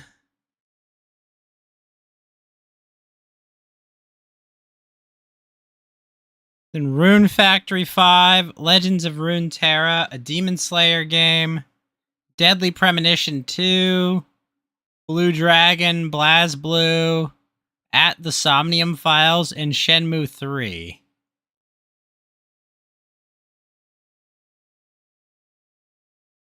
Oh, she did pass in July. And a heart attack at the age of 67. Oof. Oh, she was a character. Wait, there was a Ni no Kuni movie? Did an anime based on Ni no Kuni? BlazBlue. Yeah, in BlazBlue, she was female village, devour village, old woman, and child.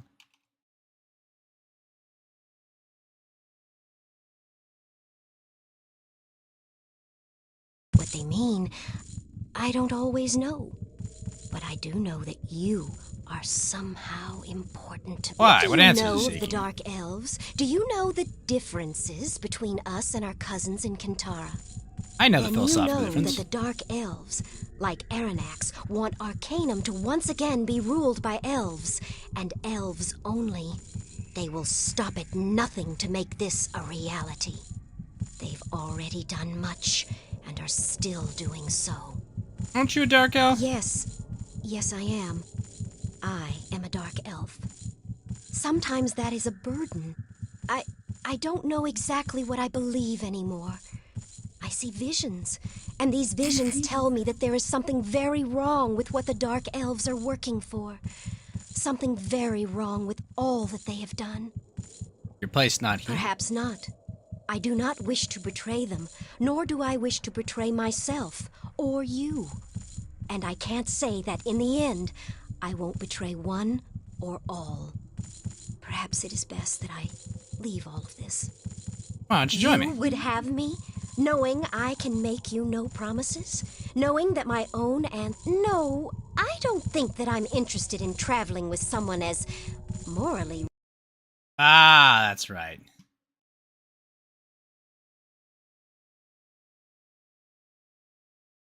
I'm a goody two-shoes. rigid as yourself. Was there anything else? Yes? What? But she would have made a good evil companion.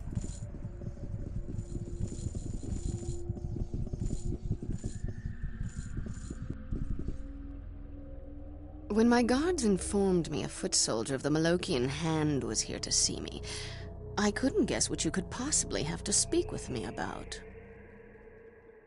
A report on the search for the blimp crash Judging survivor. from the Hand's famed reputation, I assume you were here to tell me that the survivor has been located and eliminated. Involved? In what way? They believe she's the fulfillment of I some don't prophecy. think we need to worry about the Panari. They are harmless. Really? How can you be so sure? I think you are searching for anything to excuse the Hand's inability to locate the survivor. We're more effective when we were given all the necessary information. And just what do you think we are keeping from you? Black Mountain Clan banishment and the survivor. What could a possible link have to do with finding and eliminating the survivor? Do not presume to know how we operate. Your attitude troubles me. We have dealt openly and fairly with you, and you come in here demanding needless information and insulting my intelligence. I see lust You in had your best eyes. leave my presence before I gouge your eyes out, you shiftless scum. Your death will be slow and painful from me. Well, that went well.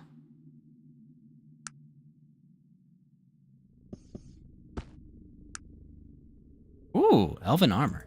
Alright, let's try that again, but without... When my guards informed me a foot soldier of the Malokian Hand was here, what concern are a bunch of inbred dwarves to you? You should be out hunting down that blimp survivor. I think you are searching for anything to excuse the Hand's inability to locate the survivor. Look here, Malokian scum. I don't take kindly to your foolish posturing. And just what do you think we are keeping from you? The Malokian Hand should have no concern for the whereabouts of a few Ways you cannot begin to grasp. Troubles me. We have dealt openly and fairly with you, and you come in here demanding needless information and insulting my intelligence. You had best leave my presence before I gouge your eye. Your death will be slow and painful. sure how I do When it, my 'cause I'm guards pretending. informed me a foot soldier, judging from the hand's famed reputation. Why are you trying to kill me? The blimp survivor. I must say, I admire your courage, walking into the lion's den, as it were. I suppose it wouldn't hurt to tell you everything, as you will be dead in a few minutes regardless. What would you like to know before you die? What in the name of all the gods are the damn The Black dwarves? Mountain clan were banished to the void to construct a technological gate to weaken the ward separating our world from the void. Because she's an insufferable cunt, Aranax Tony. will make his triumphant return and set this world right. Using baits in your scheme was a stroke of genius.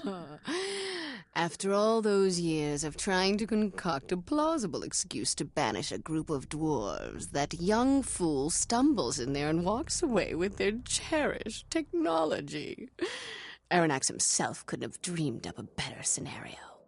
Huh. Then there's escape. Escape could have seriously compromised your We knew plans. Stenar would try to contact Bates, and Bates has enough wealth and power to make problems for us. He could possibly have even purchased himself enough mages to shore up the wards for years to come. Why isn't Aranax return? Stenar had absolutely no magical aptitude. He was able to slip through the smallest opening without any danger to himself. If someone of Aranax's magical power were to attempt to come through before the rift was big enough, it would. If you mean going to meet your maker, you are correct. You first. The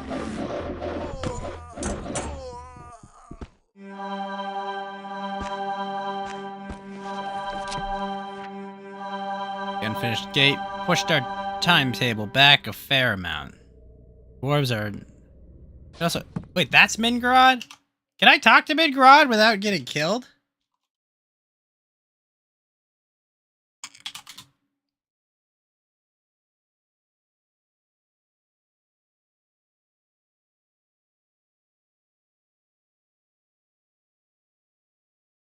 Put them on your hand, and we'll assume that he was a member of the success. The player has entered saying on to the ruses. Mingrod is responsible for the banishment.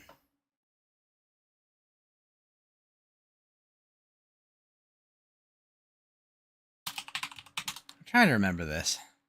I don't want to kill her if I don't have to.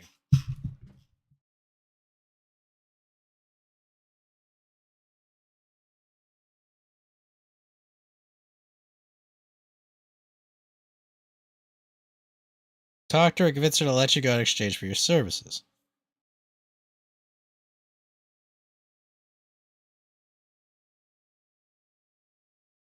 Charm her, resulting in parental recreational activities. Oh.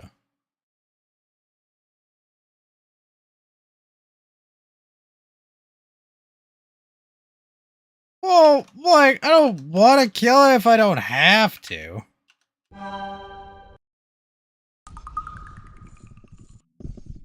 When But I'm female, so my character's female, so I can't bang her. Judging from the hand's famed reputation. Wonderful. I assume you're here to collect the payment? I'm here to collect more Why information. is the hand interested in our affairs? It has become our affair. The survivor killed several of them. Very well. What information are you seeking? The Malokian hand should have no concern for the whereabouts of a few measly. That would be an impossible task for someone of his limited resources. We cannot be sure, obviously, but we assume it has something to do with why the dwarves were banished to the void. Tell me, why are you so anxious to get information concerning the Black Mountain clan? Who did you say sent you here? Your questions are beginning to trouble me. It is my presence troubles you. I see lust in your eyes. Oh, but I'm not beautiful enough for that. So I've gotten the information I need.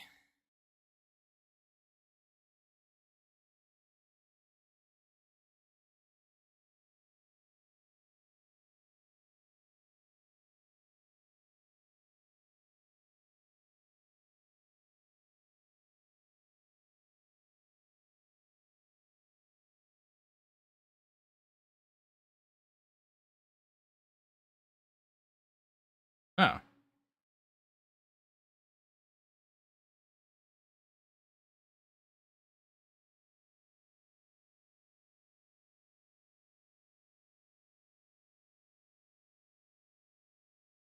Oh.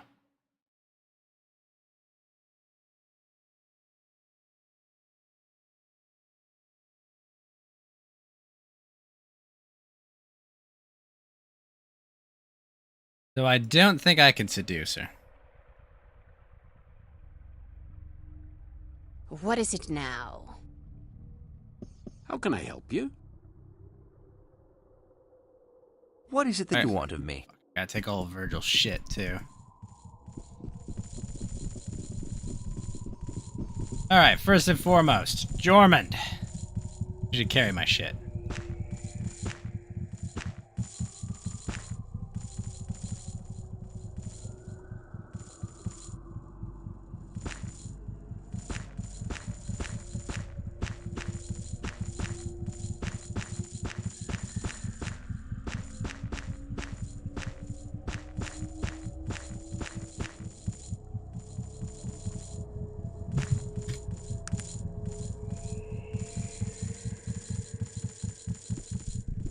Alright, Virgil.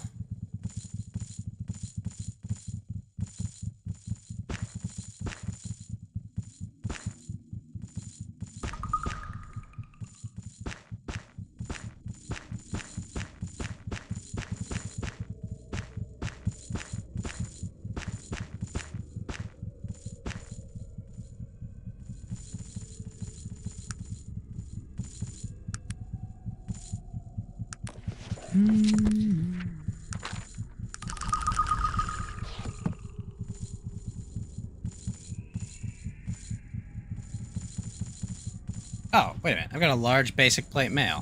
Fuck.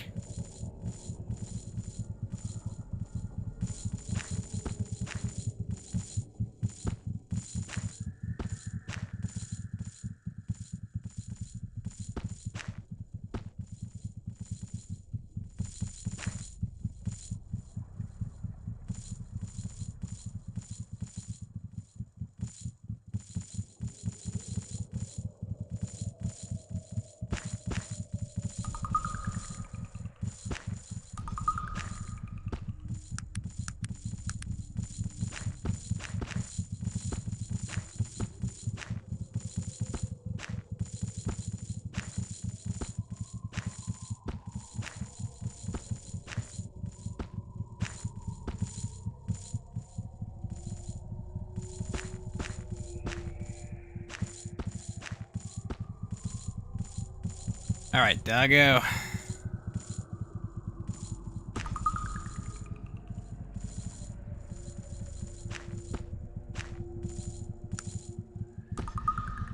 There we go.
Oh, I already have a suit of plate mail on him.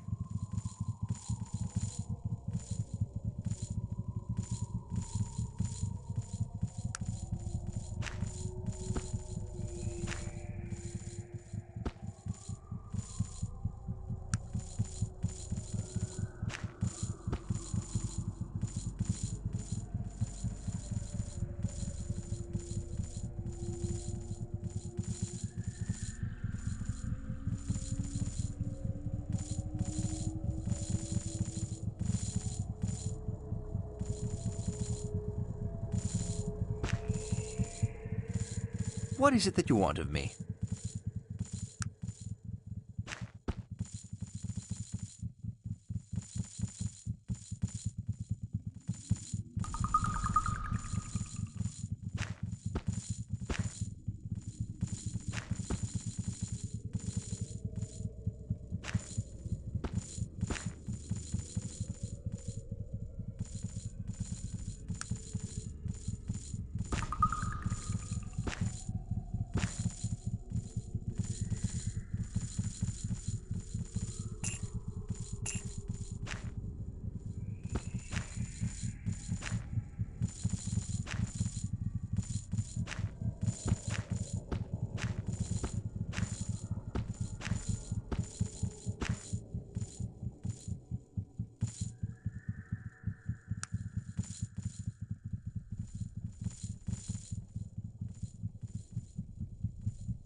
Shitty robes.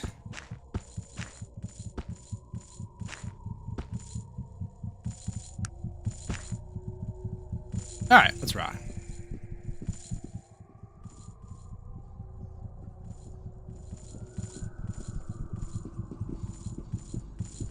I'm significantly encumbered? Ugh. How can I help you?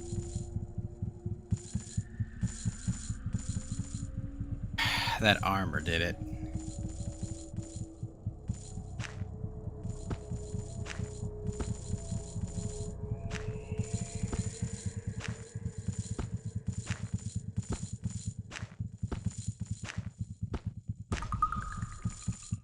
There we go.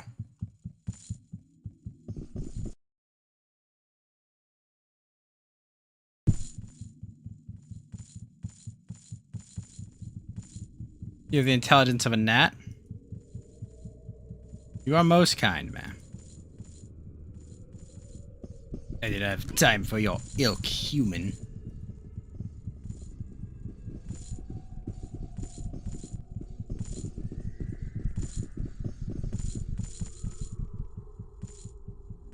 To ask you a question. You are most kind, ma'am. Everyone's a jerk here.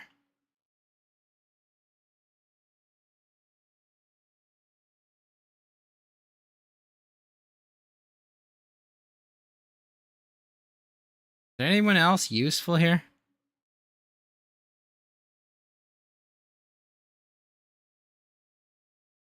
Huh.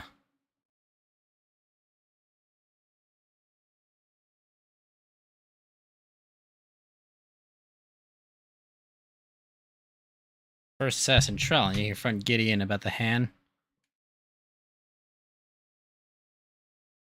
Ah.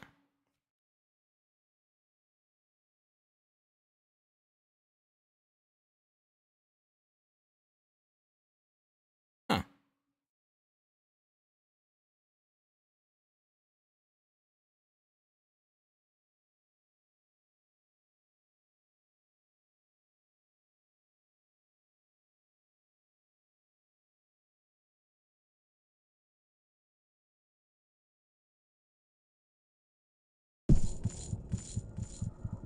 I think we've got everything we need from here. Go back to Kintara and head off to the Vendigroth Wastes.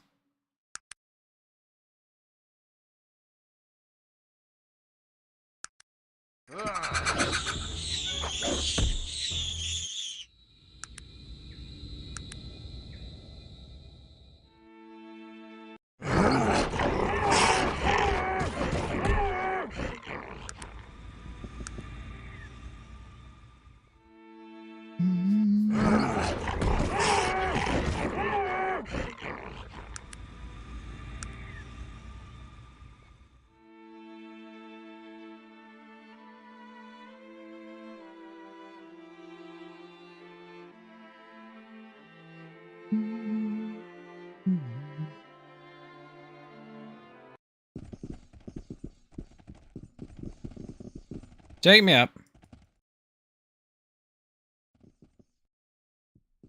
I must see the silver lady.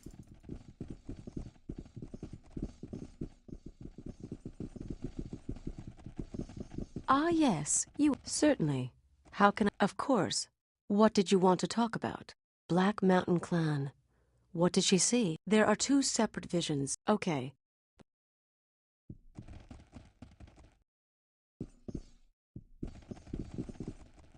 Wait, what? Ah, yes, you again. Certainly. Of course. Black Mountain Clan. There are two separate visions. The flame. Mingarad. What did she? I have no idea. Interesting. The Malo. I don't really know. Okay. Wait, what?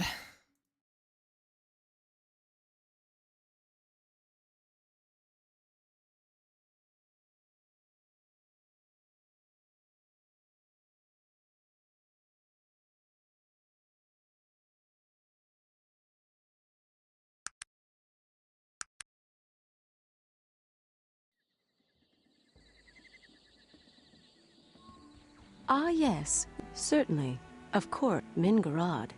What?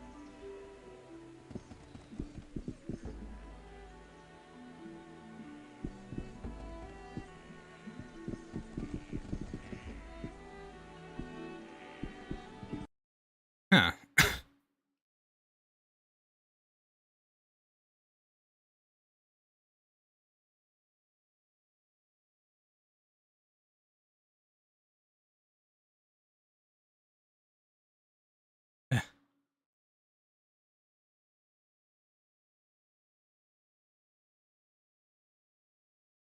Wait, what?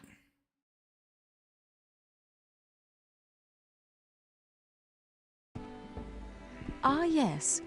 Black Mountain Clan. There are. Okay.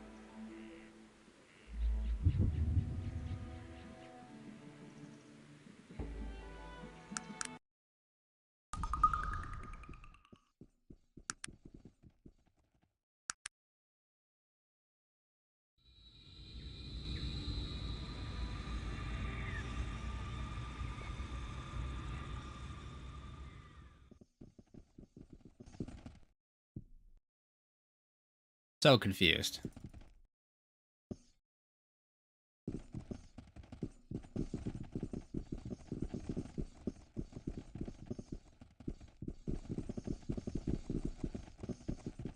Ah, yes, you again. Certainly. Of course. There are two. Mingarad.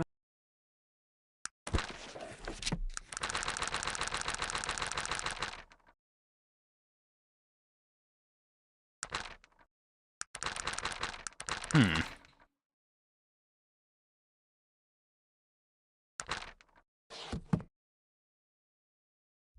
Alright, let's go back to Sangon.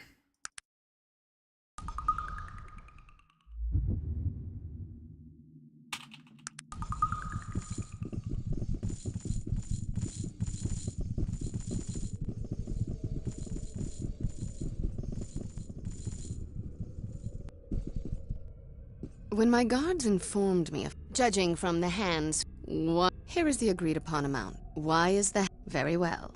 The Malokian hand should have no concern for the whereabouts. That would be an we cannot be tell. Who did you say sent you here?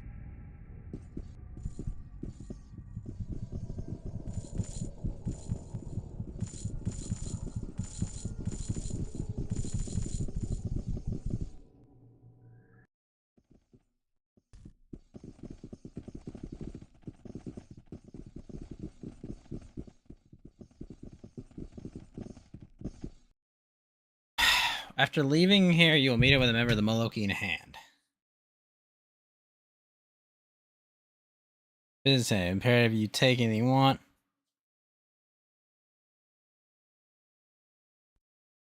Hold on, what's going on?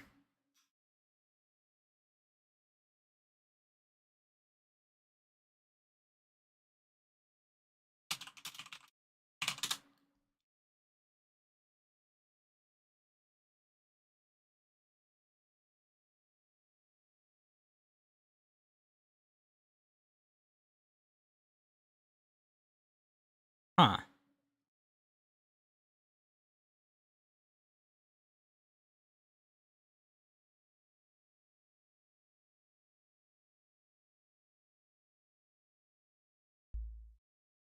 The hell? 58%.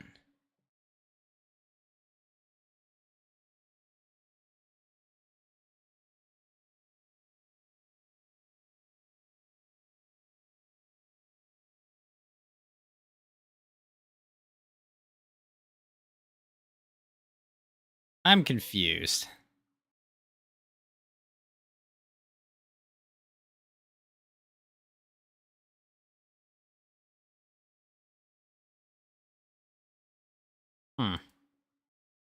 Not leaving.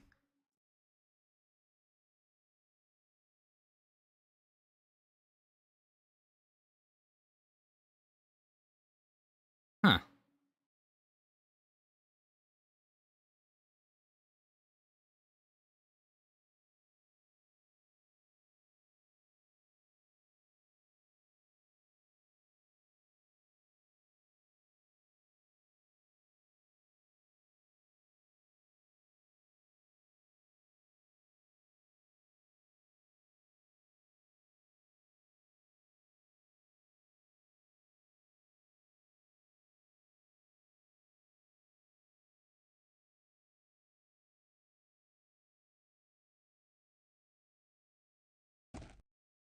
I gotta go in and back out then?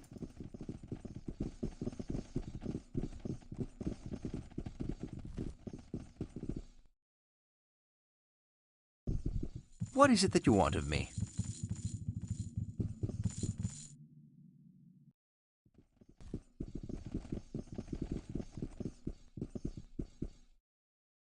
What is it that you want of me? What can I answer for you? What is it that you want? What can I answer for you? Well, as ill-advised as it may be, it seems we need to go and speak with the Dark Elves. What is it that you want of me? What?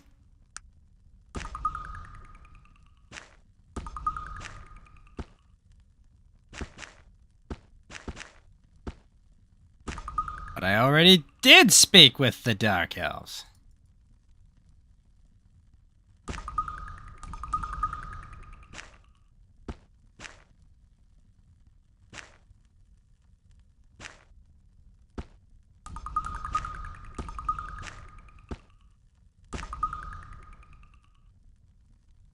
What is it that you want?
What is it that you want of me?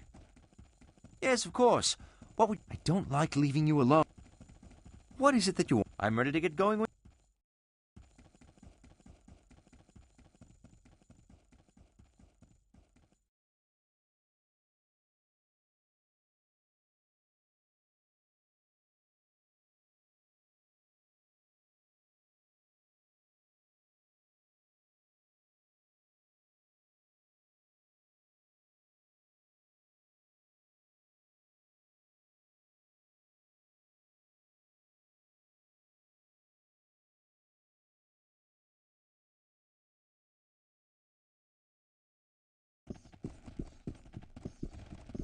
Excuse me. I There we have go. something I need to talk with you about. I Yes, have to Virgil. leave. There's something I need to do. Something I should have done a long... Listen, I'm sorry things have to be this way. I stayed with... I'm sorry. I have no choice. I can no longer live with it. I must go and... Forgive me, but I must go. All right.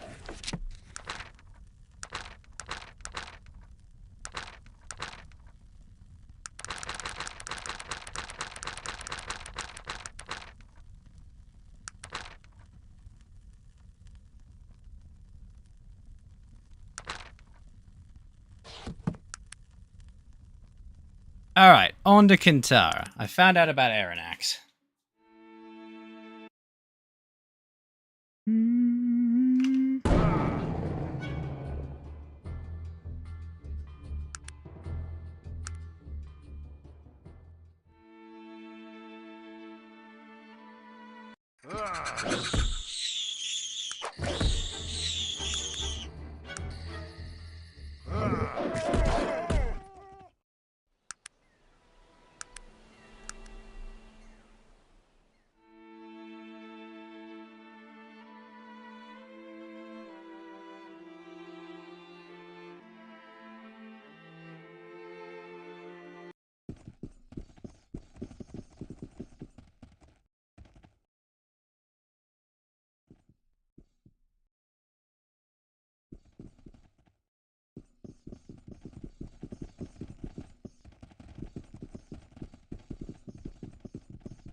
We lost me, human. Ah, yes, certainly.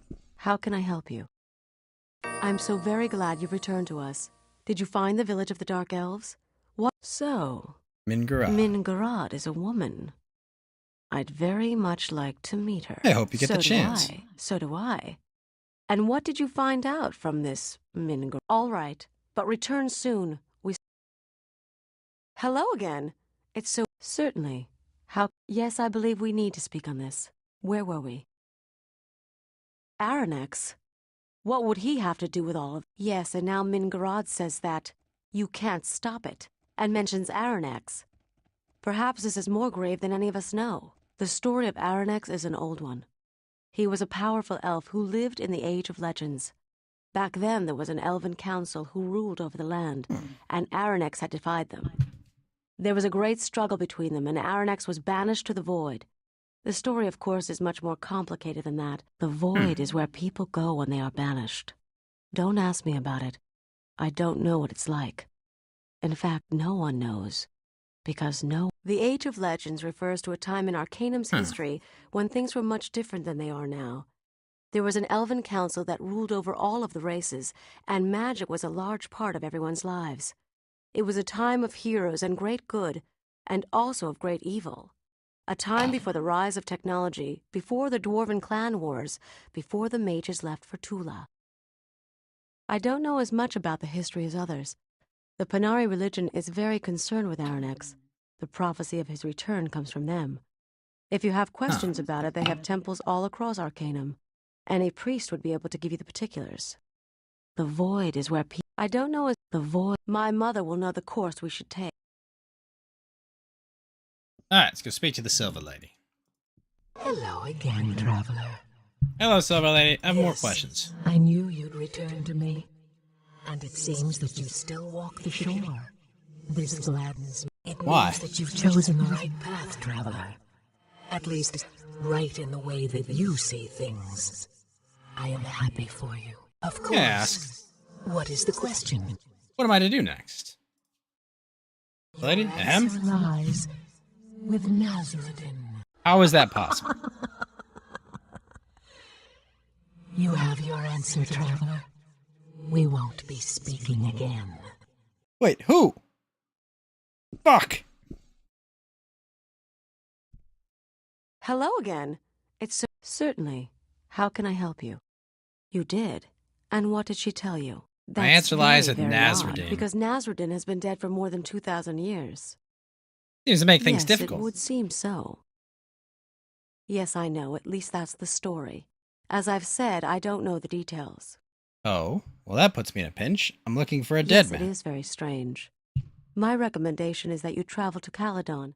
There you will find the first temple of the Panari and perhaps some more answers. Would you like to join me? I was hoping you might offer. I do have many responsibilities here in Kantara, but I think my place is with you. This matter affects all of Arcanum and the elves more directly. Yes, I will go with you and do what needs to be done if you will have me.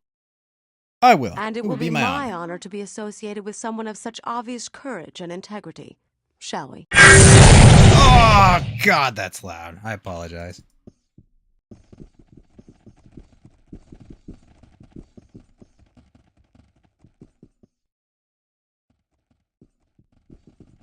Think she's a wizard? Oh, yeah.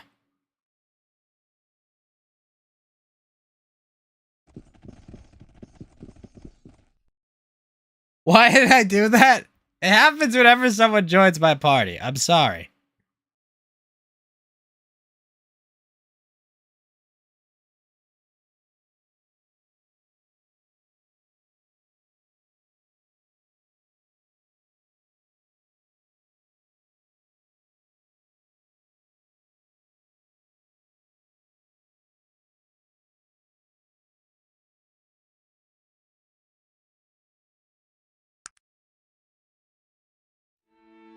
We're gonna go resurrect Virgil.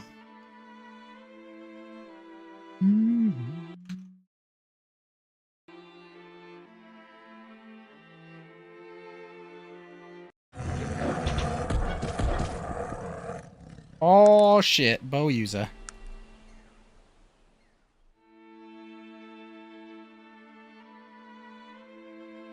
More jet setting around the globe.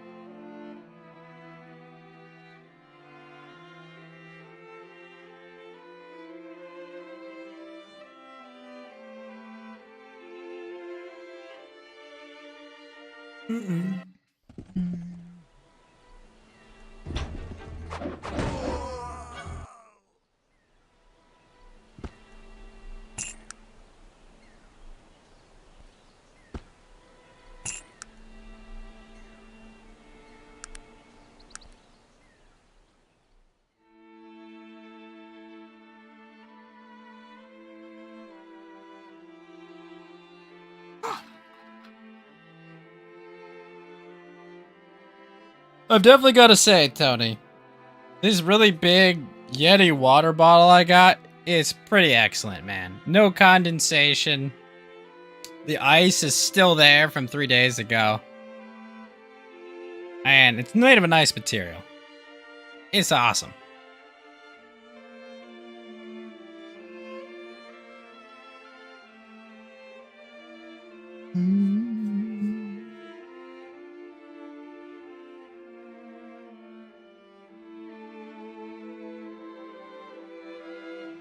You probably buy some Yeti stuff before they sell out to China. I mean, it's well made, you know?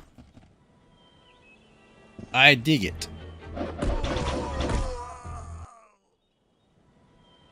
Speaking of which, Raven, I need you to carry my shit.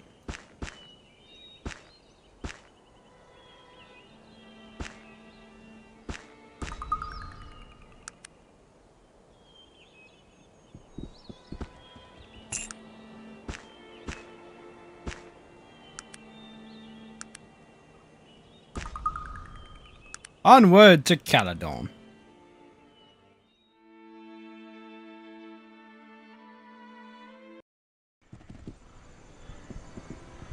To the Sobbing Onion.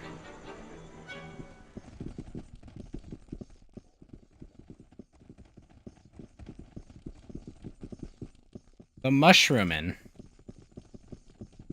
The Toadstool.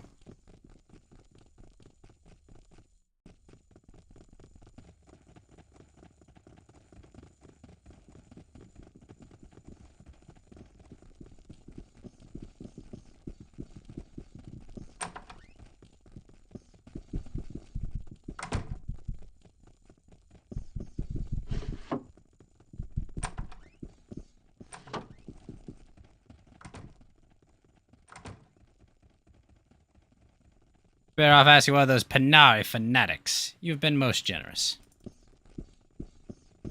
Where the hell is the basement of this place?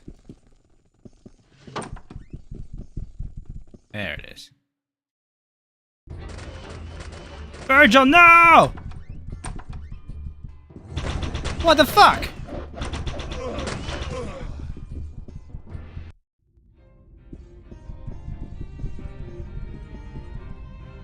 No!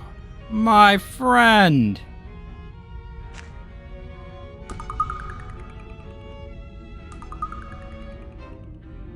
Greetings, my friend. It seems... Well, it seems we both... Do I have the sipping top or the regular top? I got the 46-ounce one, Tony.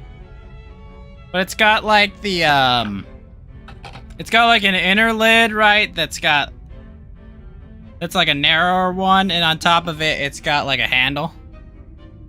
Virgil, what happened here? These men. They were the men who killed my brother, Lawrence. I had come here tonight to confront my past, once and for all. I knew that it would most certainly lead to my own death, but I just couldn't run from it. The 46-ounce Rambler bottle. Tell me the story, Virgil. Yes, it no longer holds any power over me. Before I met you, before I met Joaquin, I was very different. I was a criminal, really. An evil man. There's no other way to say it, and I don't mind admitting it to you now. I lived my life like a dead man. Well, at least in the sense that I used to view such things. I cared very little for anything at all. I lived only from moment to moment. No sense of right or wrong. I stole or lied or even killed with no thought for morality or consequence. And the men I associated with were the same way. Such lives feed upon themselves. My family moved to Caledon when I was younger. Lawrence and I were close in our early years, but the life I chose to lead as I grew older was repulsive to him, and we finally had a falling out. At the time, I didn't care. The dead have no family, and remember not their pasts. This place is a place for the walking dead, a place where men gather to feed their darker sides. I knew it well, too well. I spent a lot of time here, time and money. I also gambled with men who make a living doing so, and one night, I lost more money than I had. Ooh. I was threatened physically when I couldn't pay, but what is pain to dead men? I laughed and bled and spat on them. It was only then that they threatened to kill my brother if I didn't pay. Of course, I thought it was only a threat, and really, in the end, I didn't feel anything about the matter. I'd left all that behind me, or at least that's what I thought. Oh, shit. I can't tell you the pain which tore open my very soul when I found Lawrence, bleeding and broken, a life gone out of him. I cursed myself and the gods and everything else I had forsaken, and I ran. I ran so far and so fast that I don't remember anything until I woke up on the doorstep of the Panari Temple, where Joaquin took me in. Wait, is that Joaquin? Yes. And doesn't that seem like so very long ago, Virgil? Who are you? I am Elder Joaquin. What? Yes, it is I. I must apologize. I have been so busy trying to find out who is trying to kill you and why, that I neglected to consider the fact that you might need my help in other matters. But you are alive, and so I rejoice. I'd heard that Virgil was back in Caledon, alone. I feared the worst, as I knew a little more about his past than you did. I've been searching for him for the past week, and only now did I find him. You've changed much, young Virgil. Yes, Joaquin, and I have seen much, but I still remember the lessons you taught me. They have brought me through all of this, even through death itself. I knew from the moment I saw you that you were special somehow, that you were meant for more than the life you've left behind. And I see that I was right. The Living One could not have chosen a better companion. You will be a powerful ally in the battle to come. What have you been doing, Joachim? Since I left Stillwater, I've been trying to find out if the prophecies say any more about what it is you're supposed to be doing. Unless I've missed something, Aronnax hasn't yet returned. What have you found out? Well... Ah, that is quite a tale. You've done very well, and I think your journey is approaching the end. Come with us, buddy? No. I think that you are in capable hands. I am no longer needed here, but I'm sure I can find something to keep me busy. Good luck. May the spirit of Nasruddin be with you, and... Virgil, you're just saying that I came here tonight to face my past, and to avenge my brother whom I betrayed. These men were the men who killed him. I knew that I wouldn't survive, but the weight of his death, and my cowardice, were too much to bear any longer. And here you found me. Yes, of course I will journey with you. As your protector and as your friend. As if yes, I've got we're a bloody friends! Choice. Aren't we all just pawns of prophecy? And something else. I'm not sure, but I think that something has happened to me as a result of all this. I may be better equipped to face Aranax when the time comes. Yes, let us continue on. Oh, he actually kept his gear? Fuck. Well, that's nice.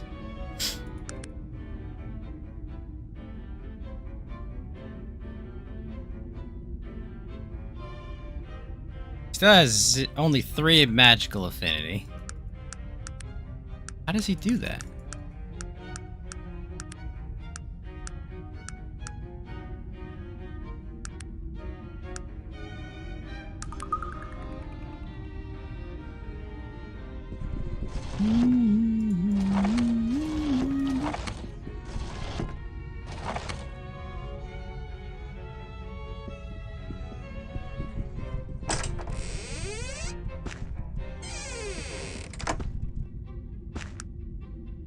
A repeater rifle. Ah. I'll take that, thank you. A quality hammer.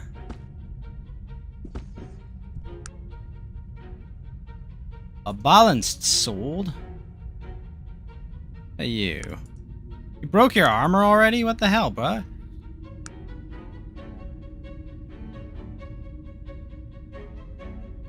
Oh, I never swapped his armor.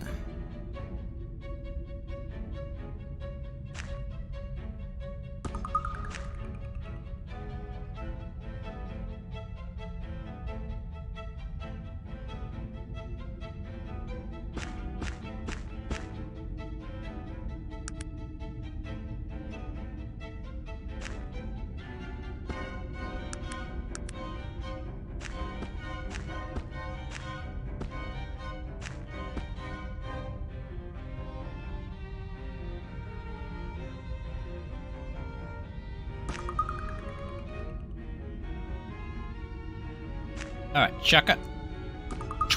Chukka has armor now. Nice. Good luck to you, living one. Yep, thanks, Elder Joachim. Alright, so. We need to find Nasruddin. I've got a full party. I should probably go. Next time I'll tell Loghair what happened to the Black Mountain clan. We're gonna play some Marauders now.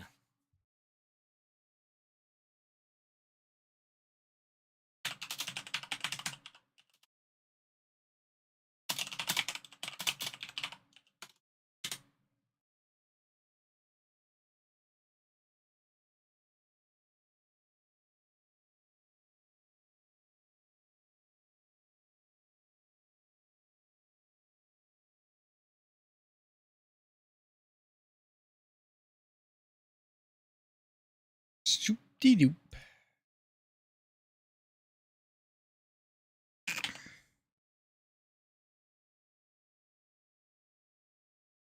Maybe spend on something that wasn't food. Thank you, Ghost. Marketing work.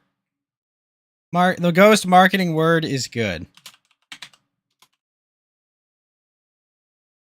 Oh no. I've become my greatest nemesis. A salesman! No!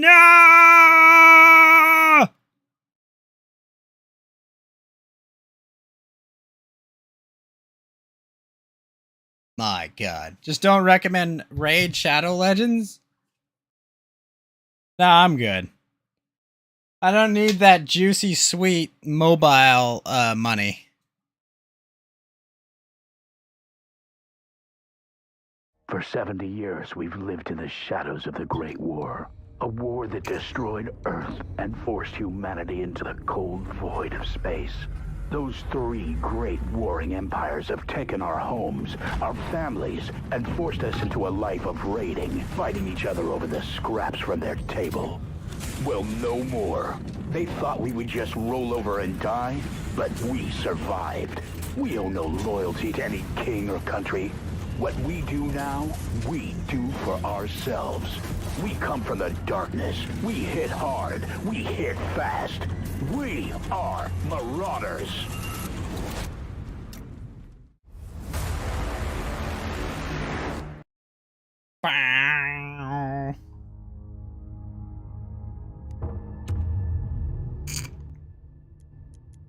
Check out this fancy armor, Tony. Panzer armor. But I'm just running a pretty simple eco kit. Oh, I've got new contracts. Let's see what we got. Activate the distress beacon in a stranded capital ship.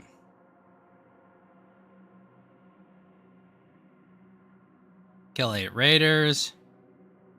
Destroy 4 space mines. Ooh, a torpedo launcher. Made it. Ooh, that's a good one.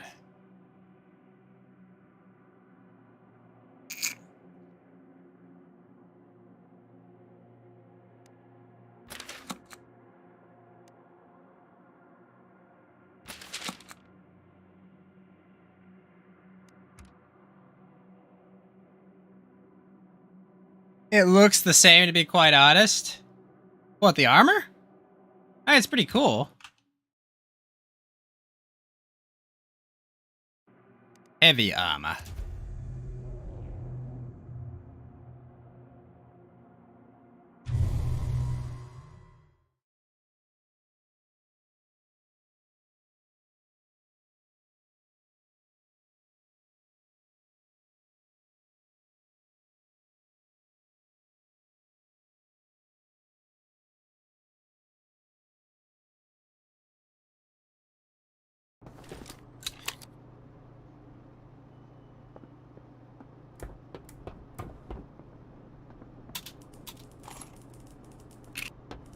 Alright, gotta blow up some space mines. Ooh, Navy Commando base. Nice.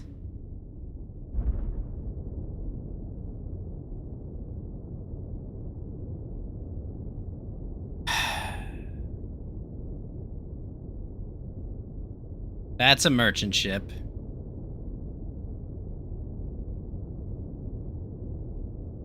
Pretty sure it is.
Fuck, I'm gonna have company in a sec.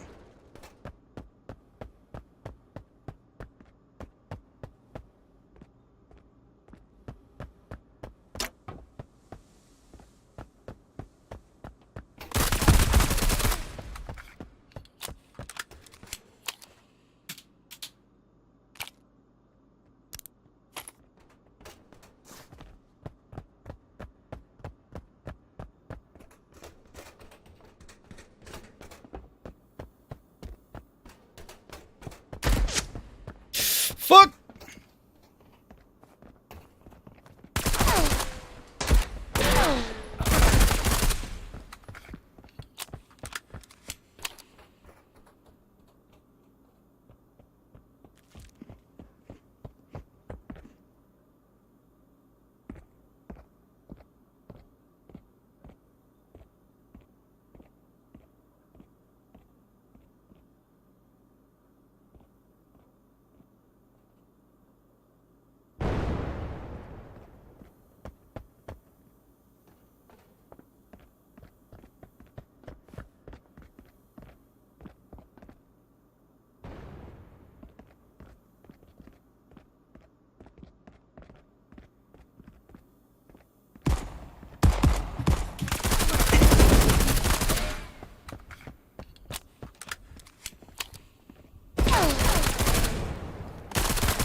Oh, jeez!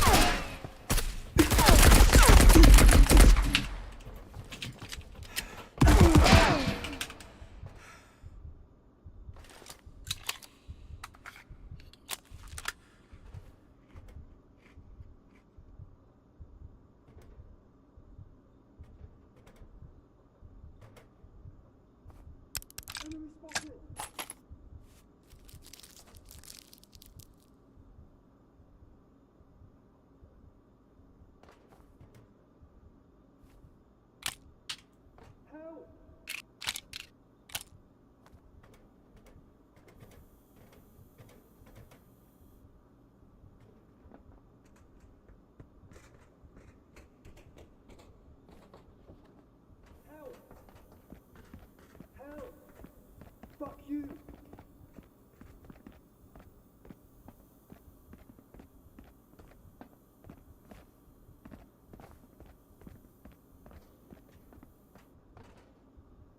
Wait, he didn't have a captain keycard. He wasn't the captain.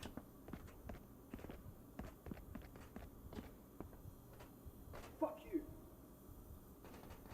Fuck you!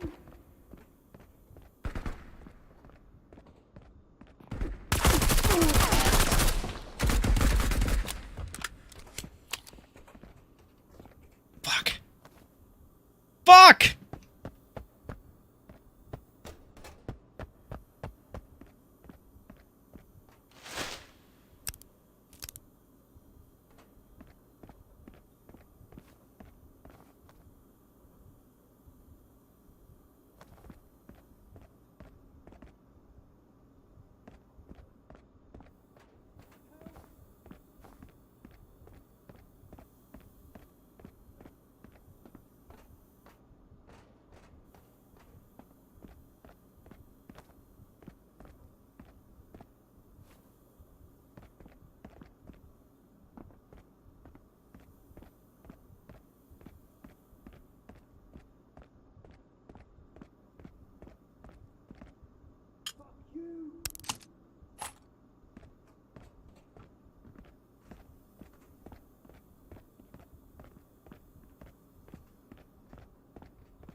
The fuck?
Do I like the healing mechanic? It's alright.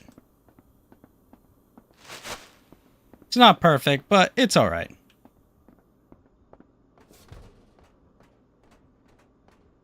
Okay, so that's an exit.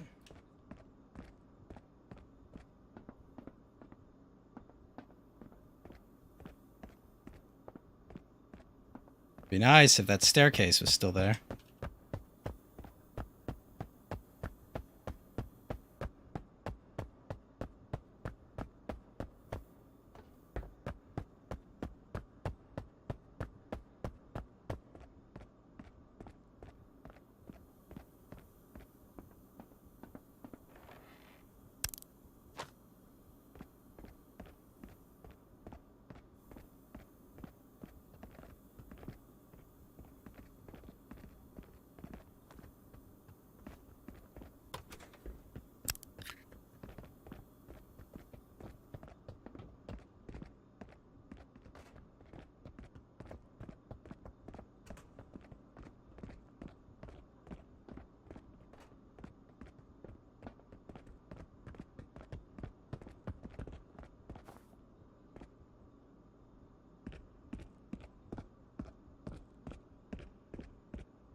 Fuck yeah.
The armory.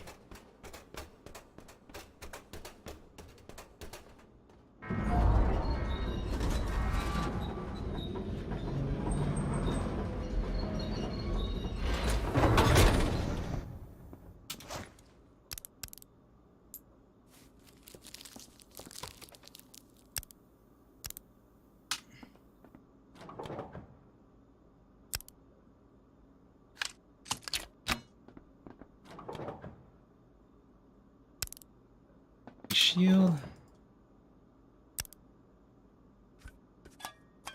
Welding mask. Oh, I didn't bring a lockpick. Fuck me.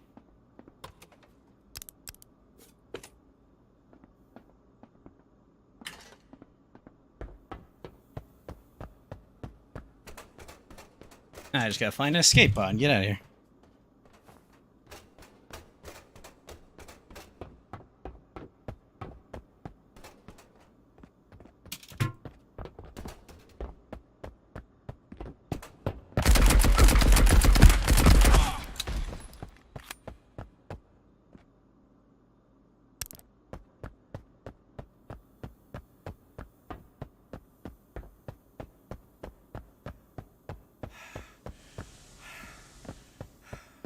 Ship is huge.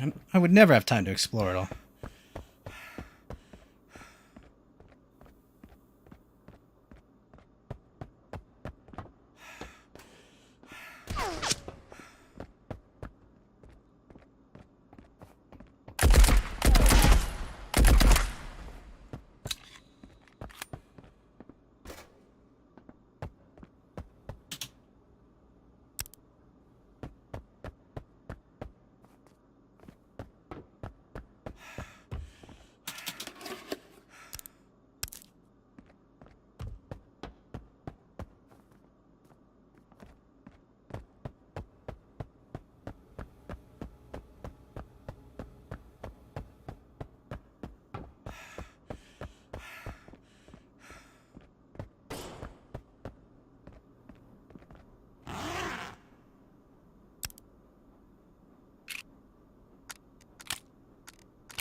Fuck, I'm not gonna get out of here.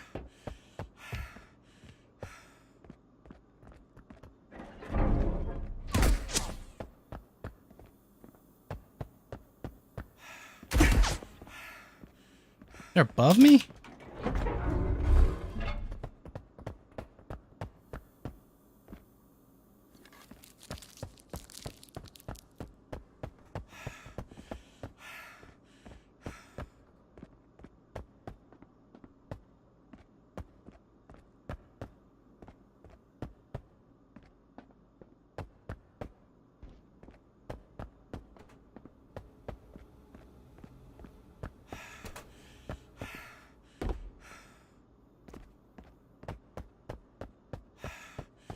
Oh, I just looped.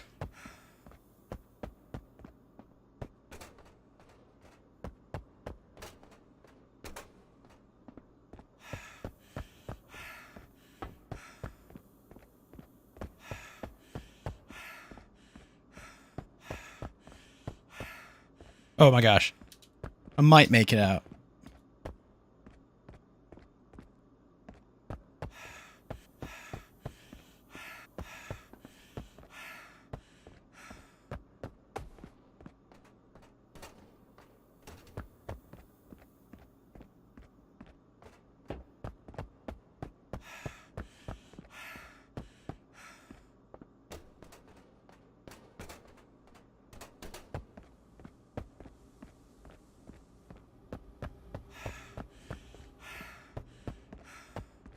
Got a minute.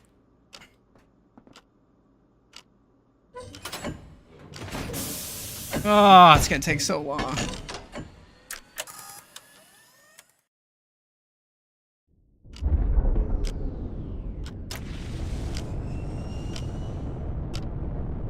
"40 seconds."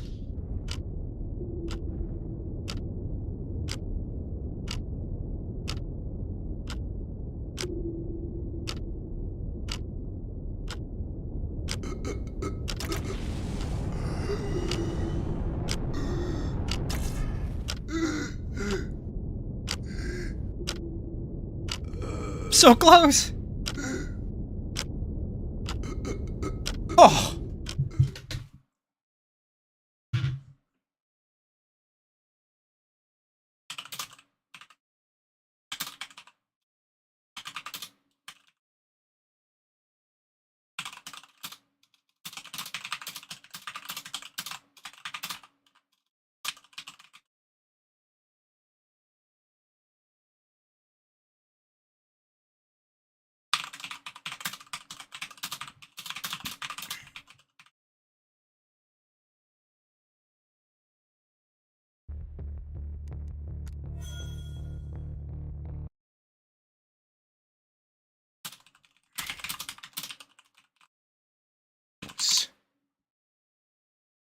Jesus, tap dancing, Grice. My death rattle gave you PTSD.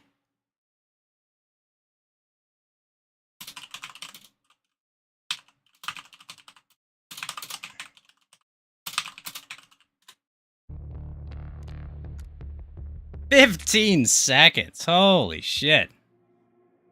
Got an M1941 Johnson.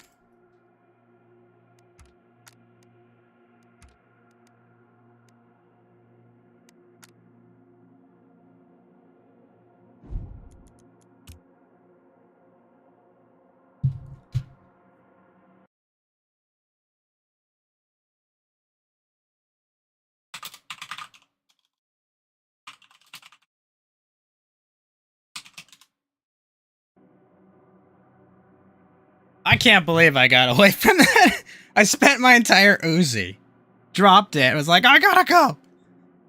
I am kind of sad, though. I got no big value items.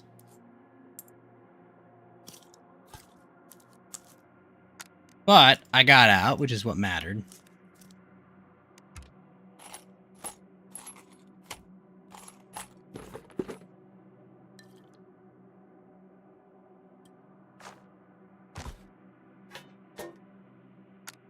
And I got 3 reinforced metal. That I think I actually need for some.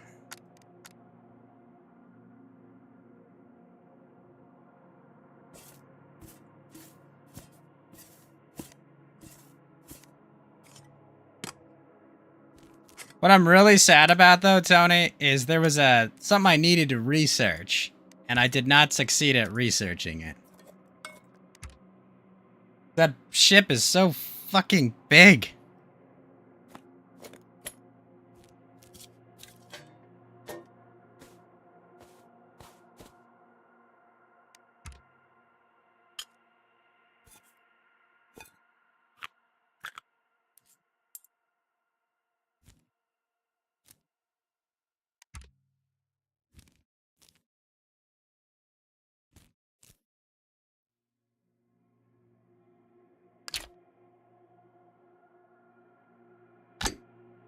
Damn it, Ghost, we gotta go back. I do.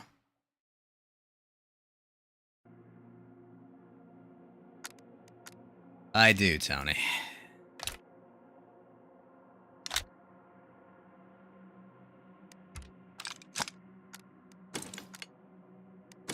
That raid was nuts.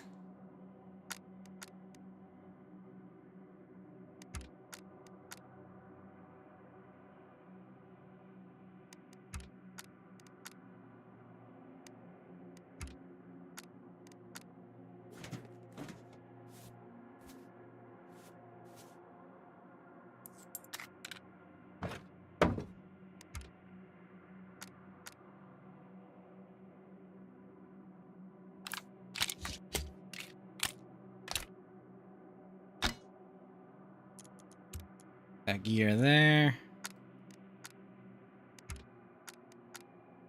ammo crates.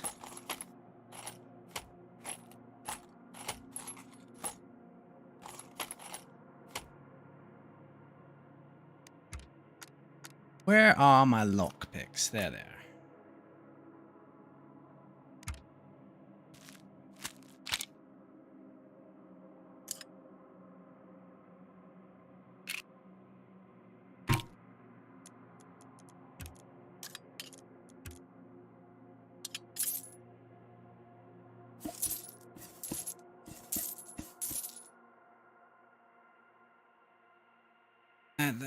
That. Good. Now for a heavy ship. Need one more thing of reinforced metal.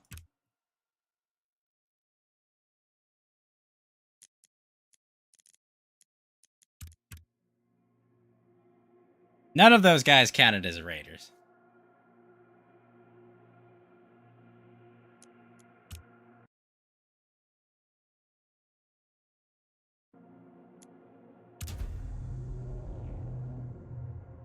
We do have to go back, Tony. So, getting the 3 players was nice. What? The second guy I caught by surprise. The third one, I waited a good time and jumped him in an alley.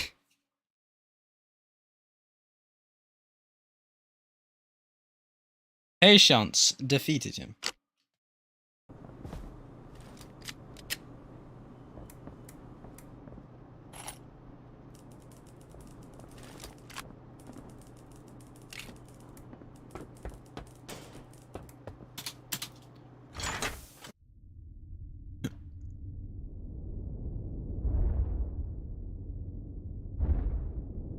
But man, that whole ship was stressful. And then I got to the med room where I was able to heal. And then the stress was leaving.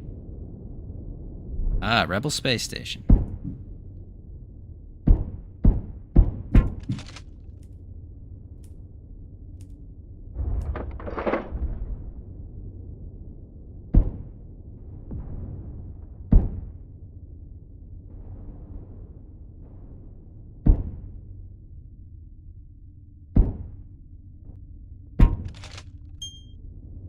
There we go.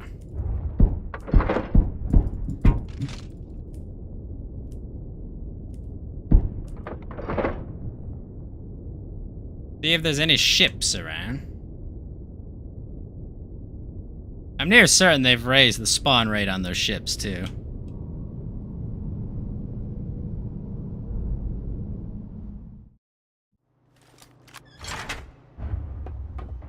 Service Space Station. L1812.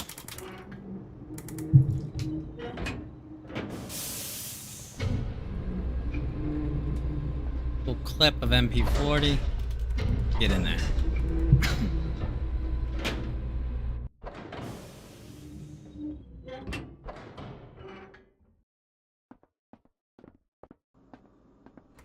Nice of those guys to not push me in that hallway.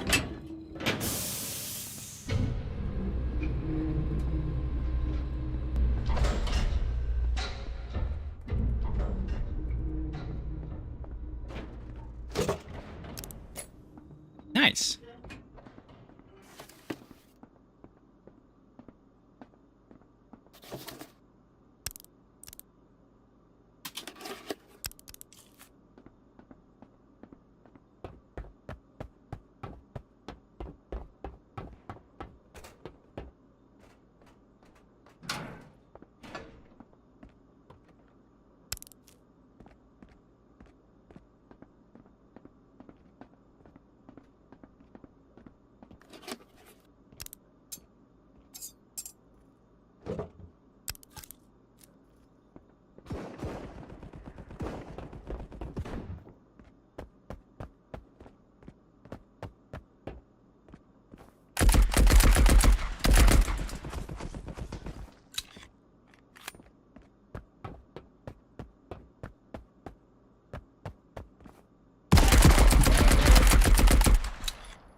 Gun broke.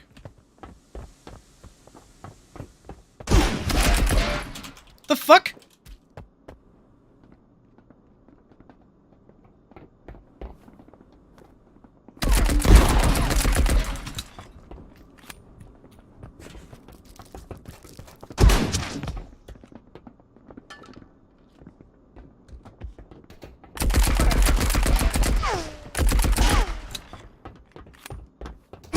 Ah, fuck. He was behind me. Put so many bullets in him. Also, there were multiple of them.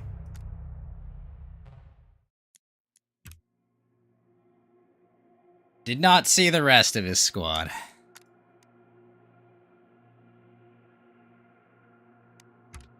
Alright, what to equip next? Keeping that M1941 for a special occasion.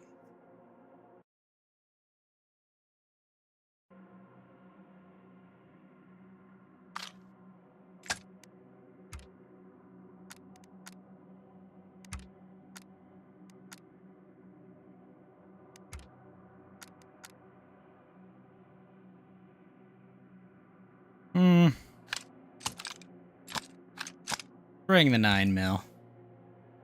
Oh, is this a better MP40?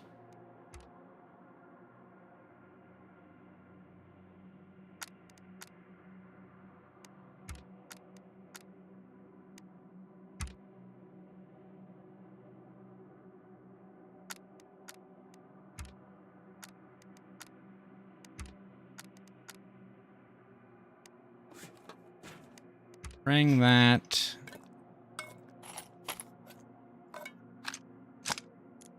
Drop that there.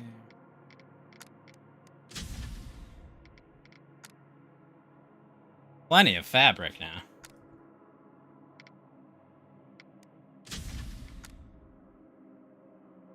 Still need some reinforced metal.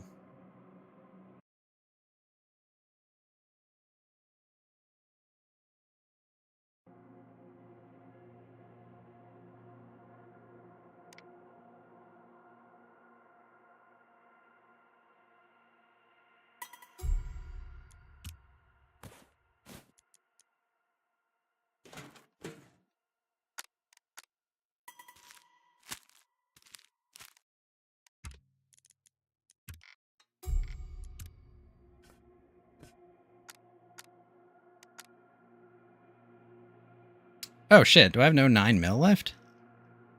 Got that.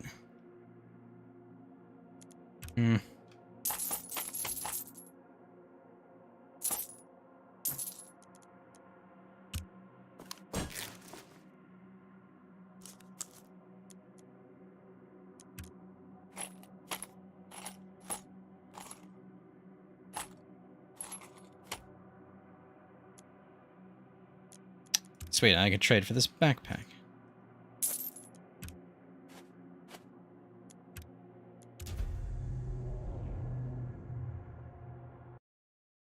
Alright, let's rock.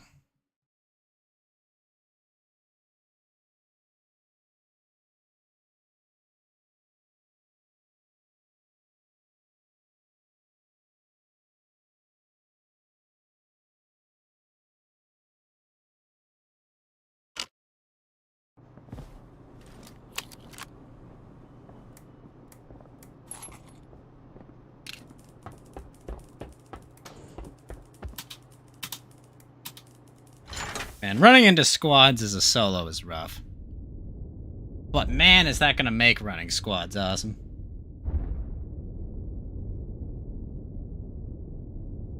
Oh, and I forgot to turn in my contract. Ah. Oh, that blows.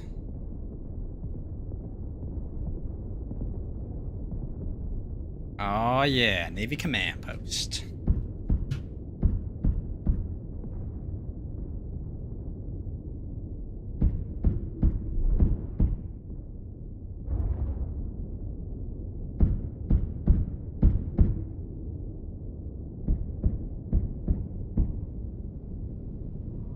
Time to get some stens.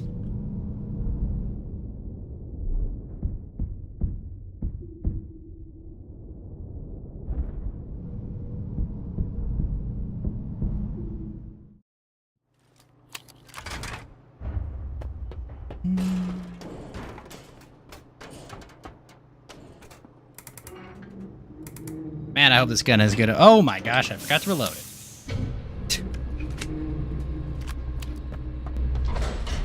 So wait, it's just an MP40 chambered in 9mm?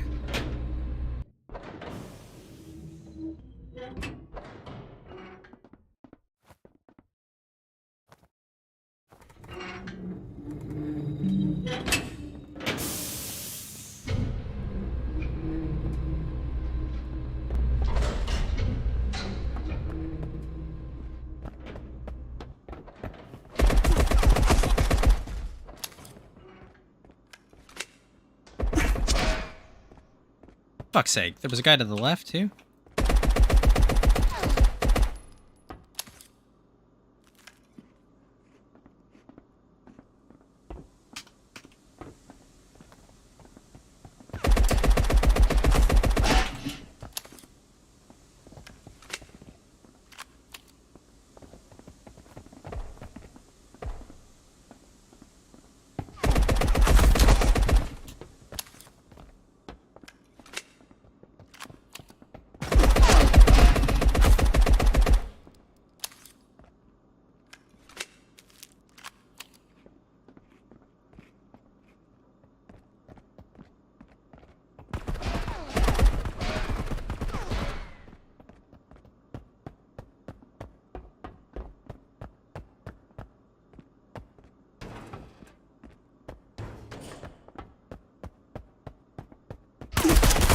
Ah, I was a player. God damn it.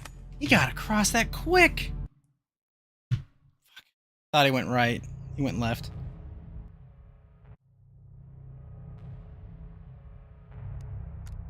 Bastard.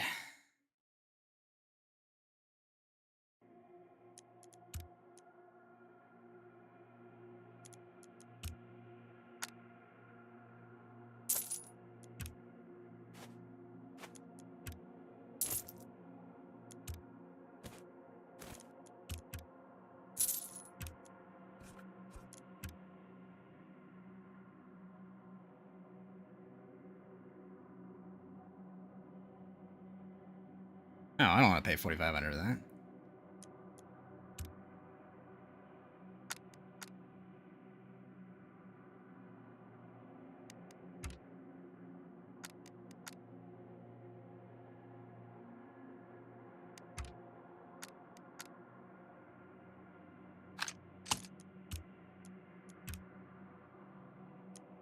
Nope. I have 32 as an option.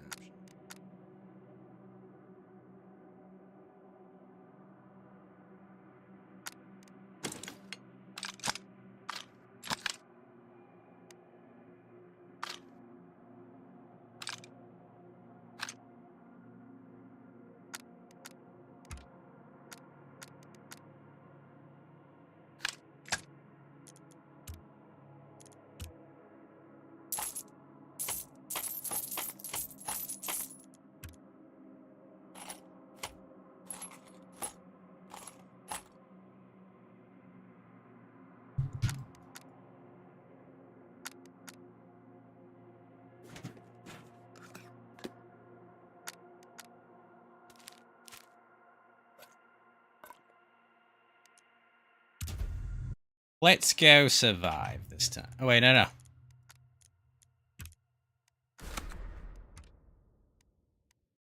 Stress beacon, a stranded capital ship. Hold the bridge.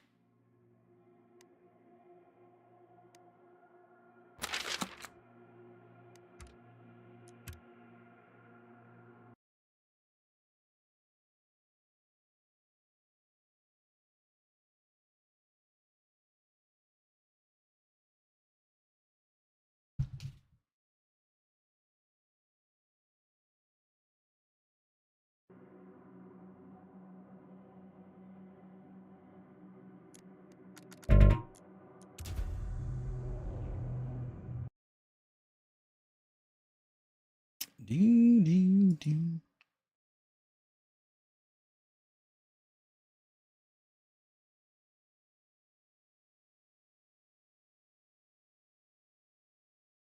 Mages and monsters?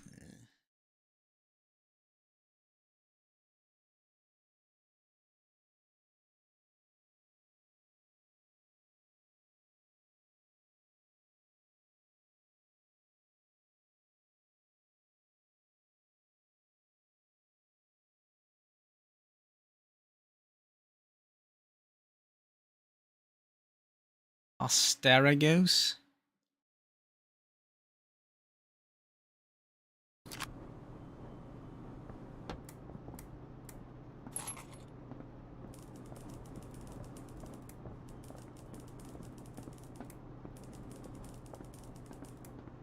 I don't know why I just can't spawn a pistol in the right place.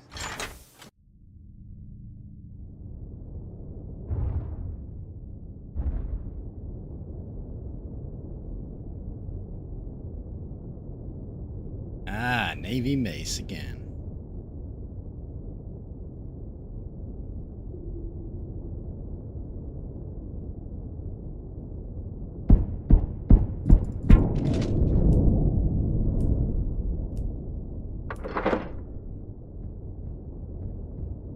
Someone's already landed? Fuck.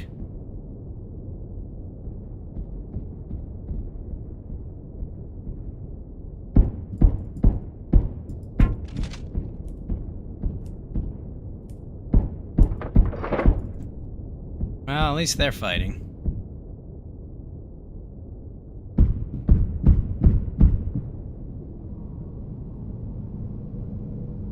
Jeez. A lot of breacher combat going on out there. Probably should have just blown that ship up, but I didn't want to risk the other breacher pod coming towards me.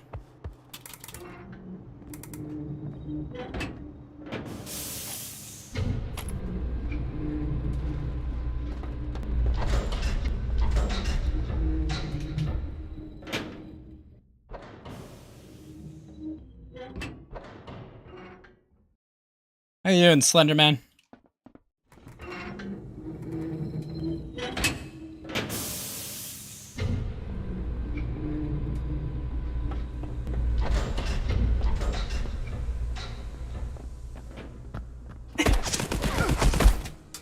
The fuck?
I'll take the medical crate.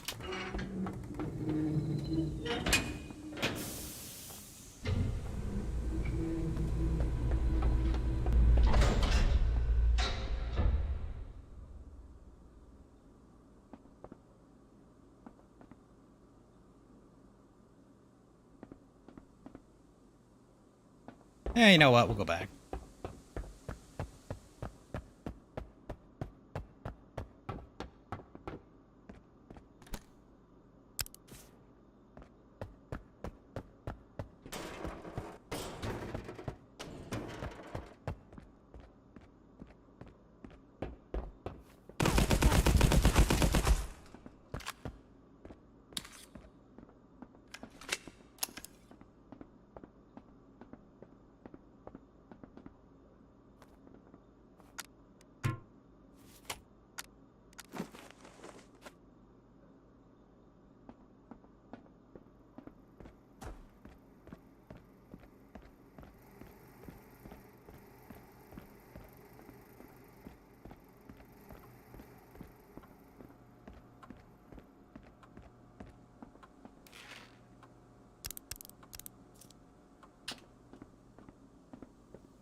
Another med crate. Jeez. Can I carry that? I can, but I don't want to.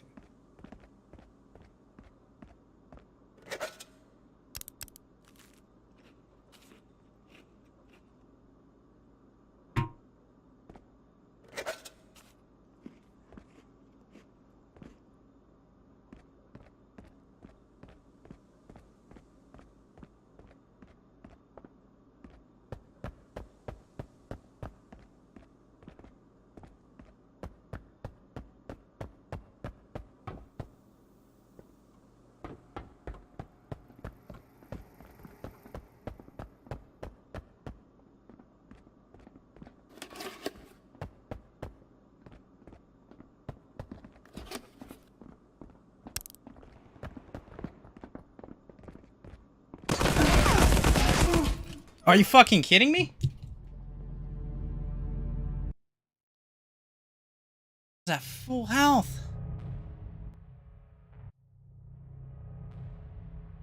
Damn. Ah, that sucked.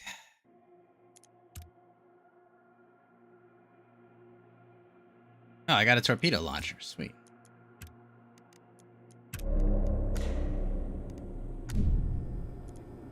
I already have one.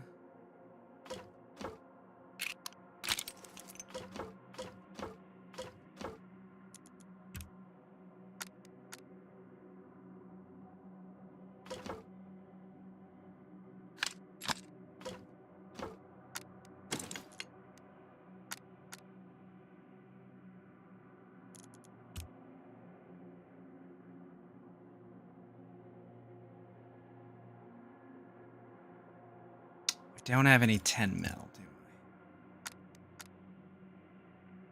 I? I have 45.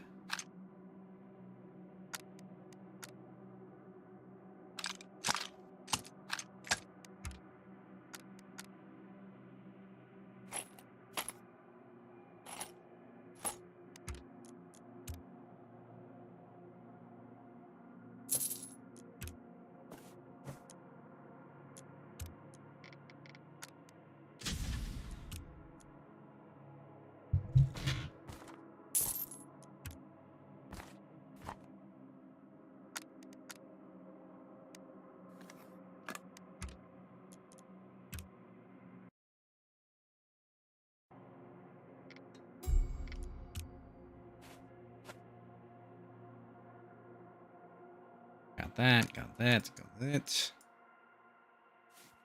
Bandage, that.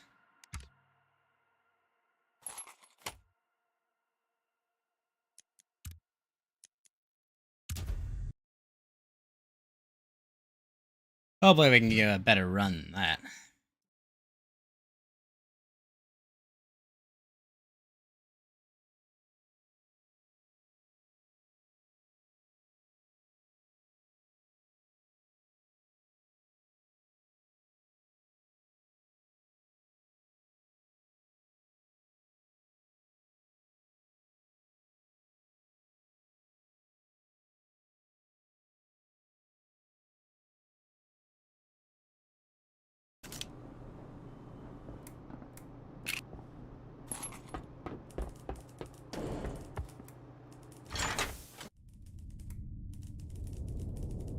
We're back at the Navy base.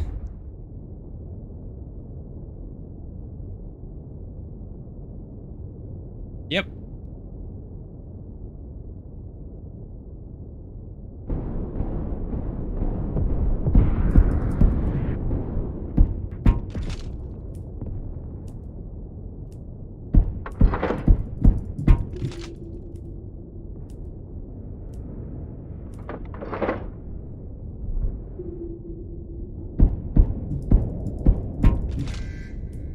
Fuck me.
It's a rust bucket.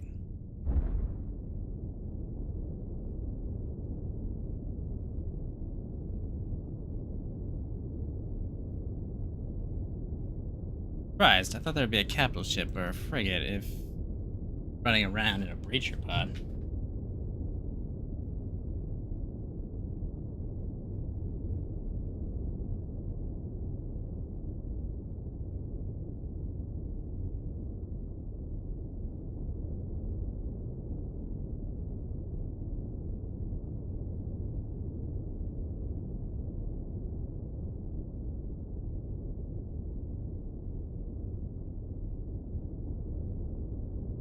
Now, I think if I go in with this, I can't go out with it.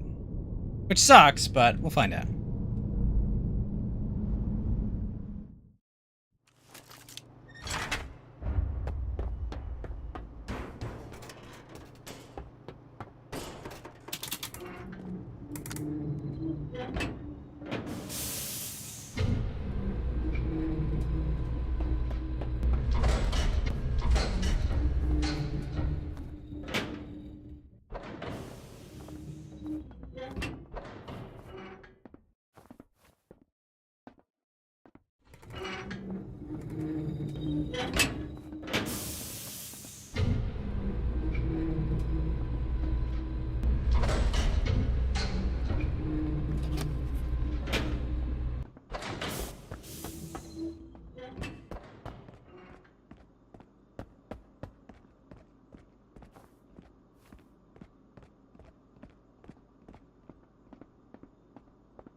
The fuck am I being shot from?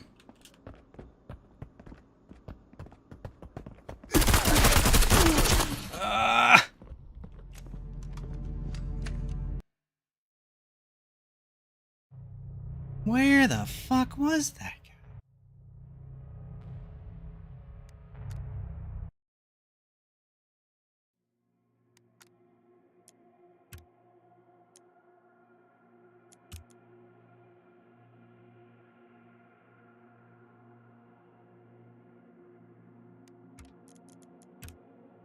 No idea where that guy came from.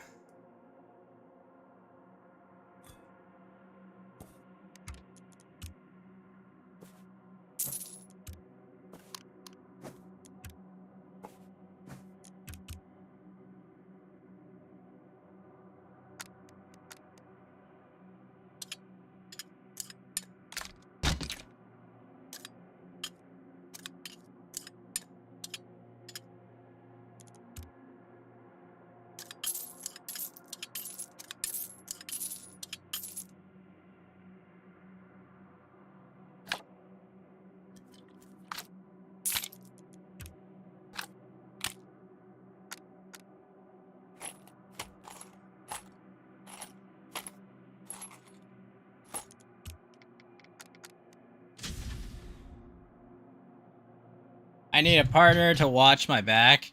Well, I was supposed to have one tonight.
Ah, space prison.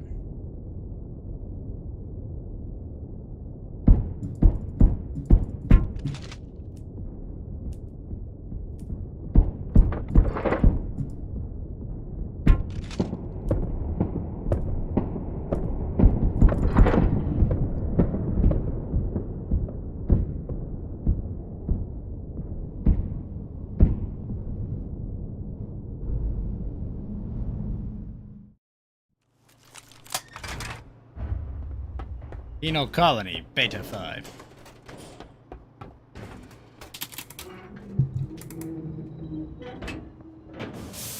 I still can't believe they plan to add grenades to this game. It seems like it's going to be disastrous.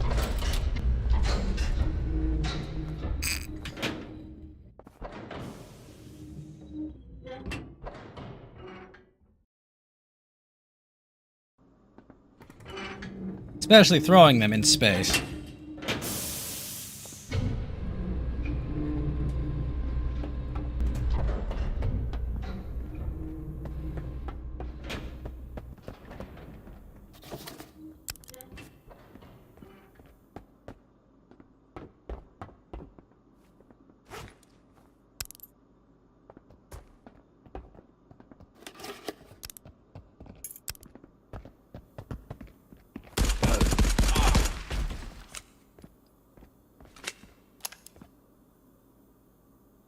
Fuck. Fucked up his helmet.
Fuck! It was a player.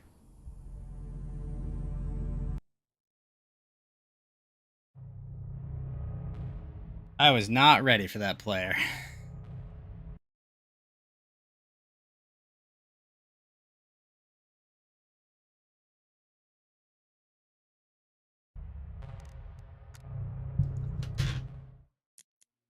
And I had the range for that encounter too. I just should have fled.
Salmon furnace workers hold the merchant ship bridge.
Alright, gotta kill 7 more raiders. Let's do it. Examine the furnace first. I think there is a furnace here.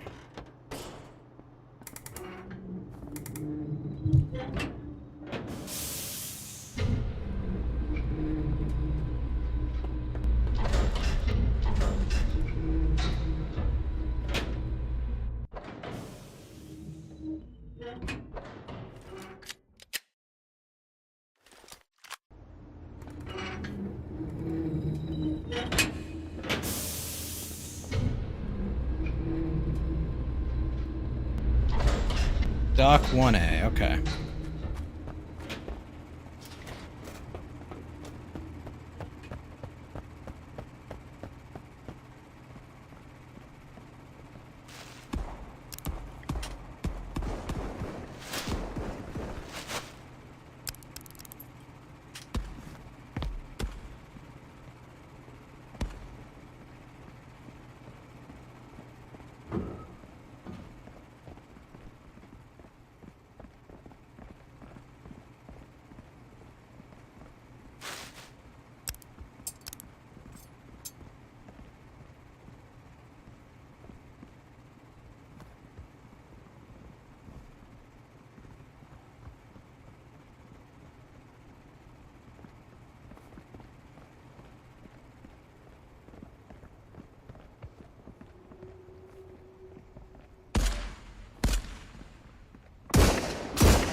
Fuck! Wasn't the human.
Wasn't a great loot run, but, well...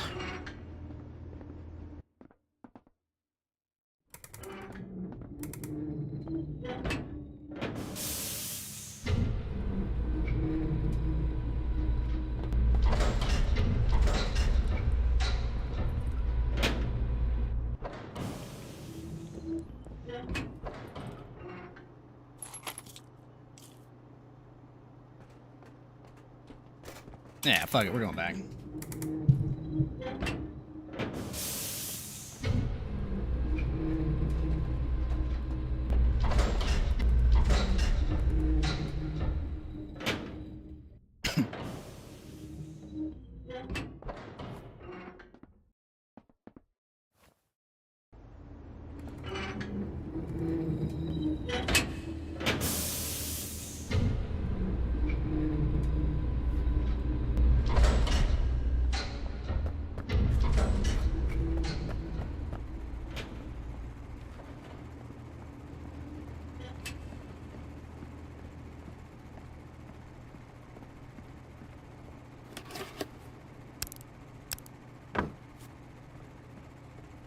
Med crate, maybe.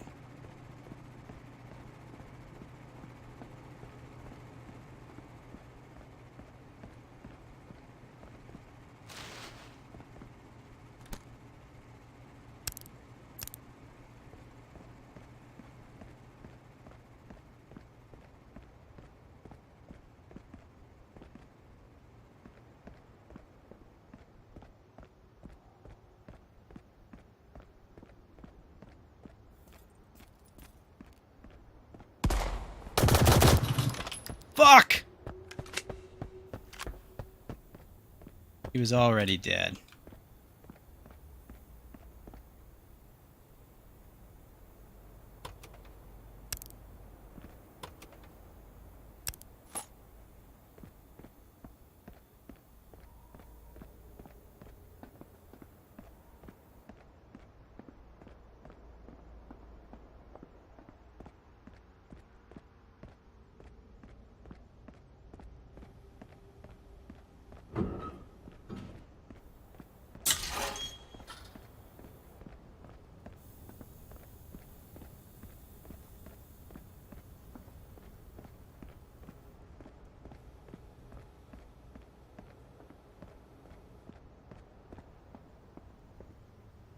Does the game have any levels with very little lighting? I don't think so.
Okay, did my objective.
The full capacity.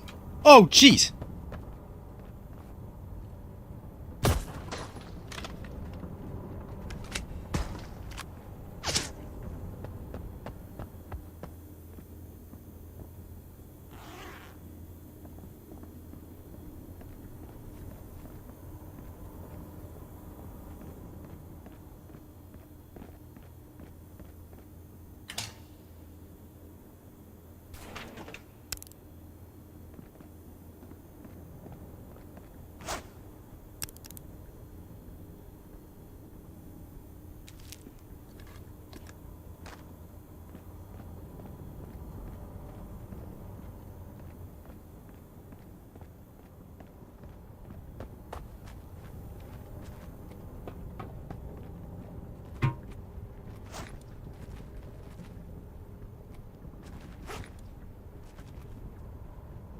Thompson?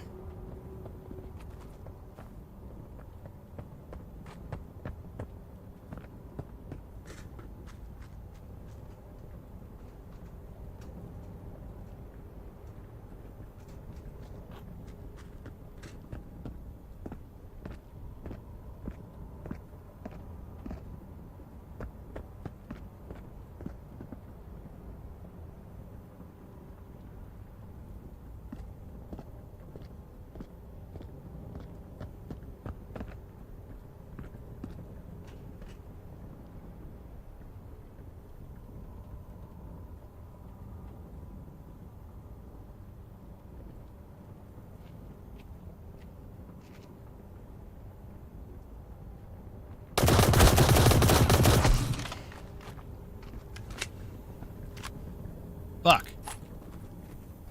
Not a player.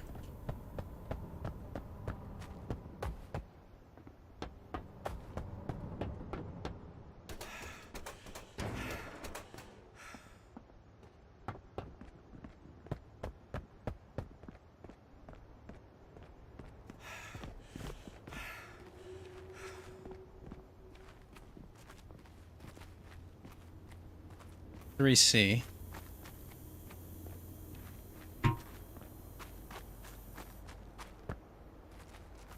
.40, so I gotta go the other way.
Nice. Fortunately, I couldn't fill up that slot there.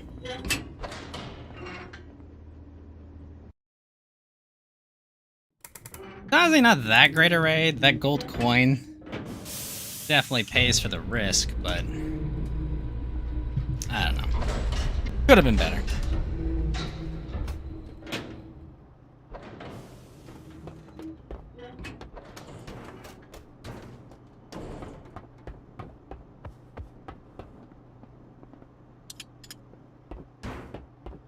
It's GTFO.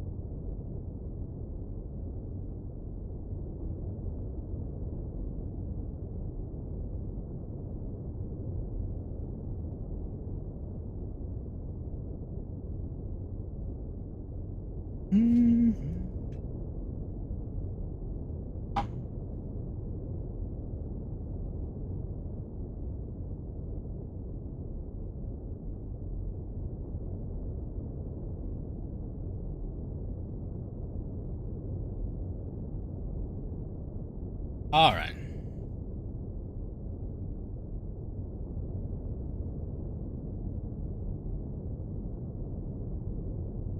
That was a nice raid to make up for all the bad raids, and I filled 2 of my contracts.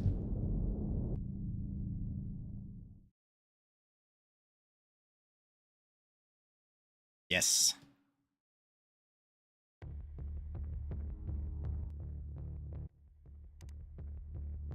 Killed a lot of raiders.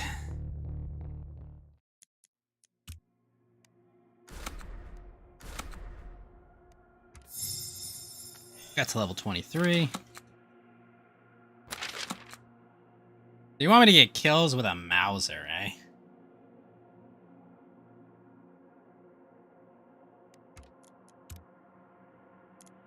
At least our relationship is improving.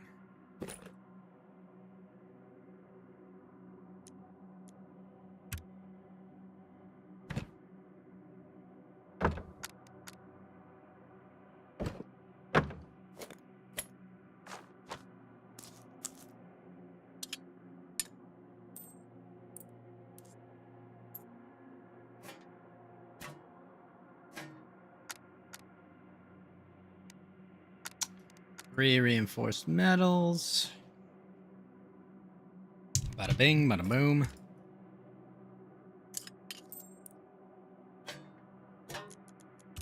Alright, so first, take this off my hands, take the coins off my hands. Alright, let's see if I can craft this ship yet. Need 1 more metal scrap. Really?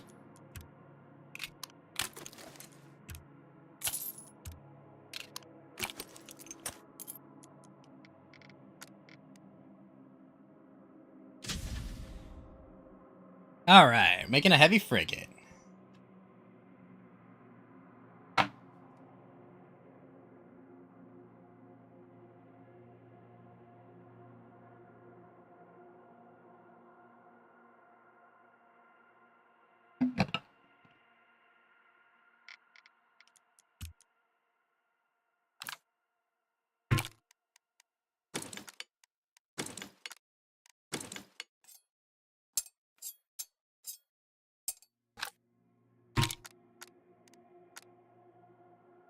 Picked up an M1A1 Para.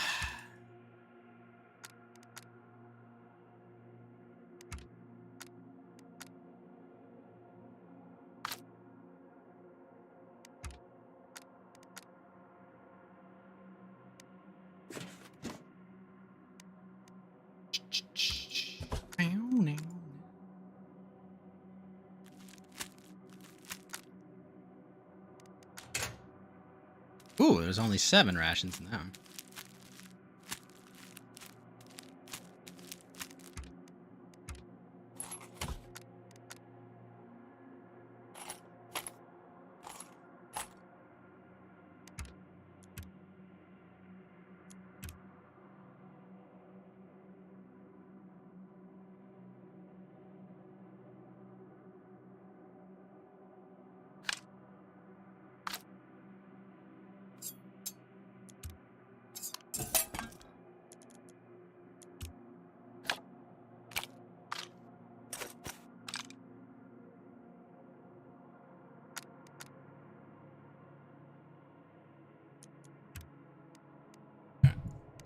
Install this on it. Torpedo launches.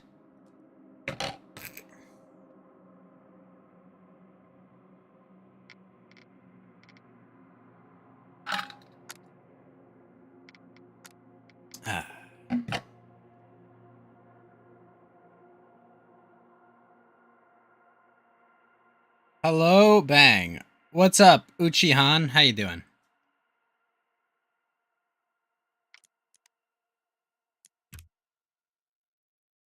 Merchant ship bridge. I gotta get 12 kills with a Mauser. Oh, it's gonna be rough.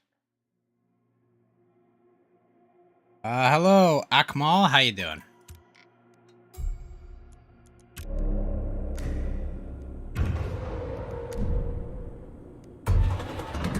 Put a torpedo launcher on it. Engines, no armors. How many weapon slots does this have?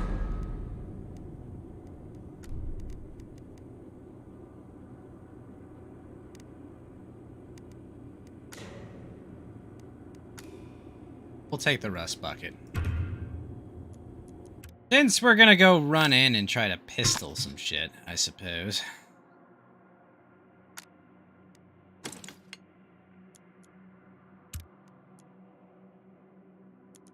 So, I don't have the merchant I want. Can't get the upgrades for it. Maybe he'll be here in a minute 50.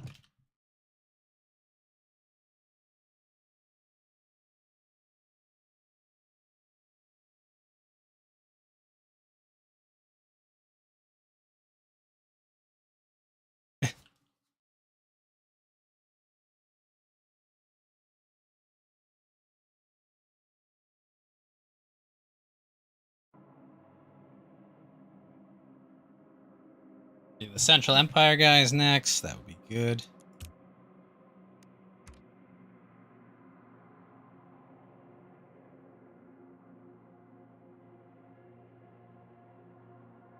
One silver coin and $9,000. That STG is nice, though.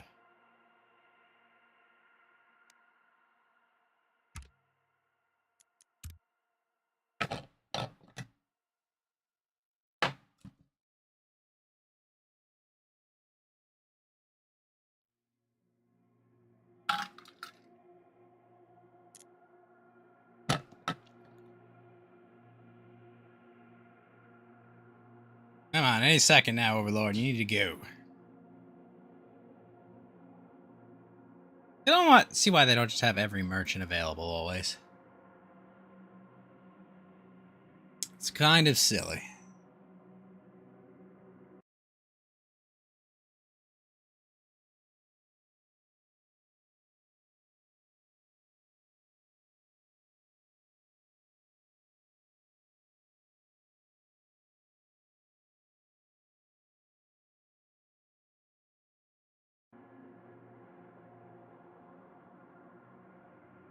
This guy, eh? Fug. Oh well, let's rock.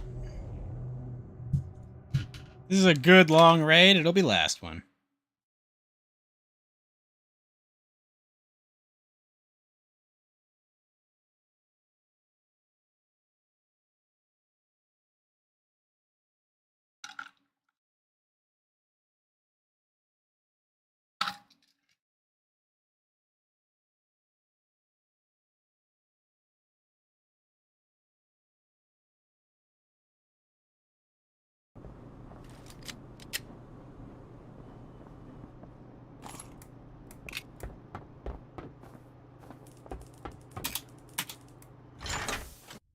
Mauser's a pain in the ass to use.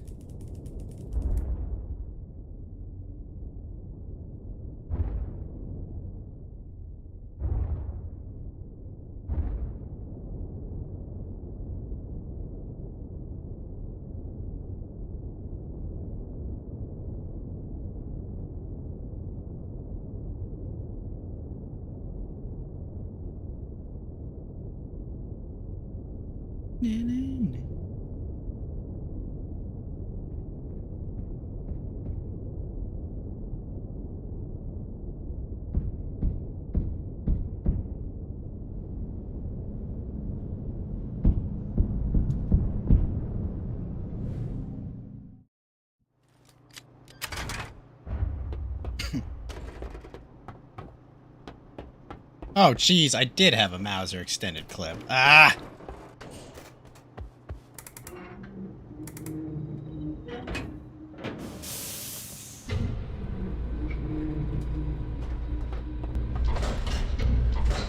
I forgot to wing it.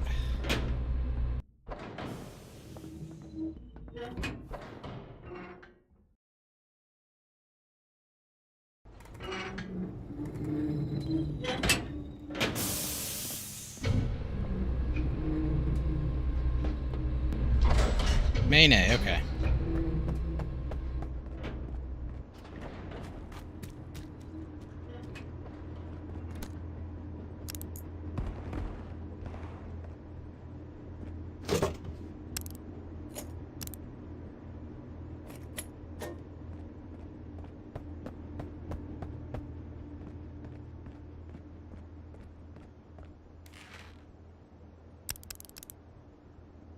Seriously, a medical crate?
Jeez, a lot of med crates.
Ow, that hurt.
Main A.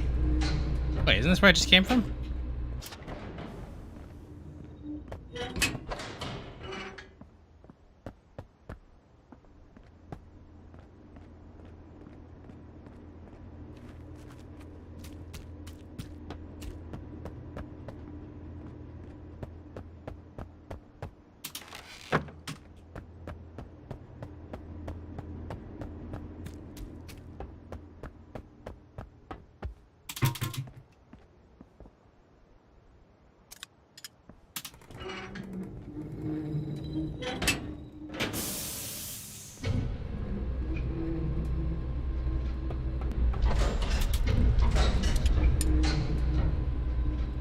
Well, that was a weird shuffle there.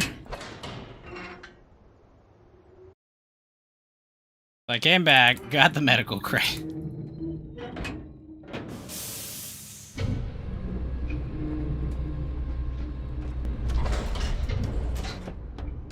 And only ran to one raider.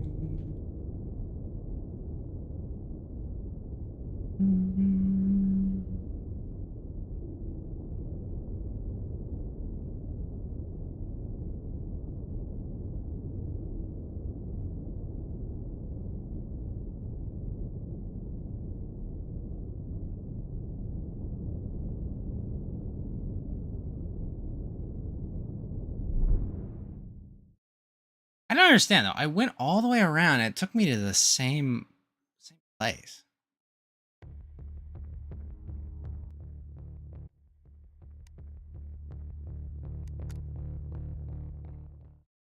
So strange.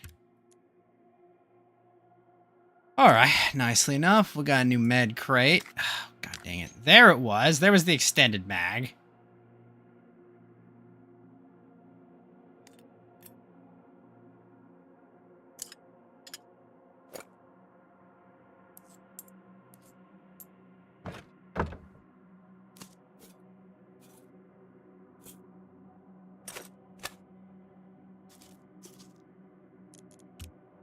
Alright, just gonna organize our inventory and we'll get out of here.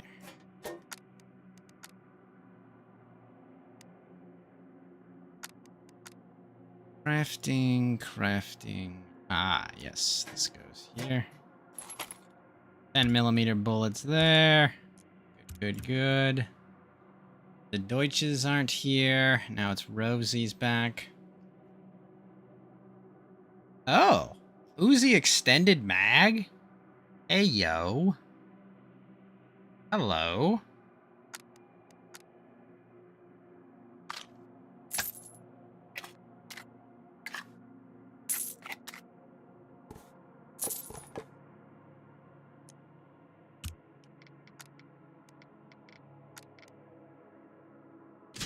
Wow, it takes a whole metal sheet. All right, just gonna organize this, and then I'm going to get out of here.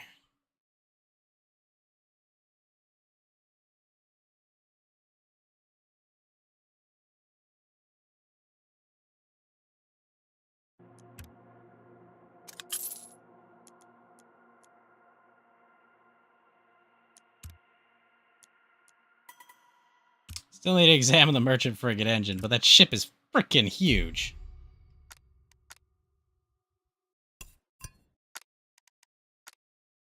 Alright, now I've got this thing fully modded. Fully modded, it's got a 32 round clip. Oh yeah.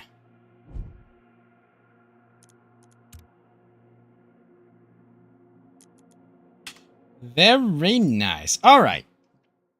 Thank you to everybody who tuned in. Tomorrow night will be more Marauders. We will be canceling the Star Wars Clone Wars watch along.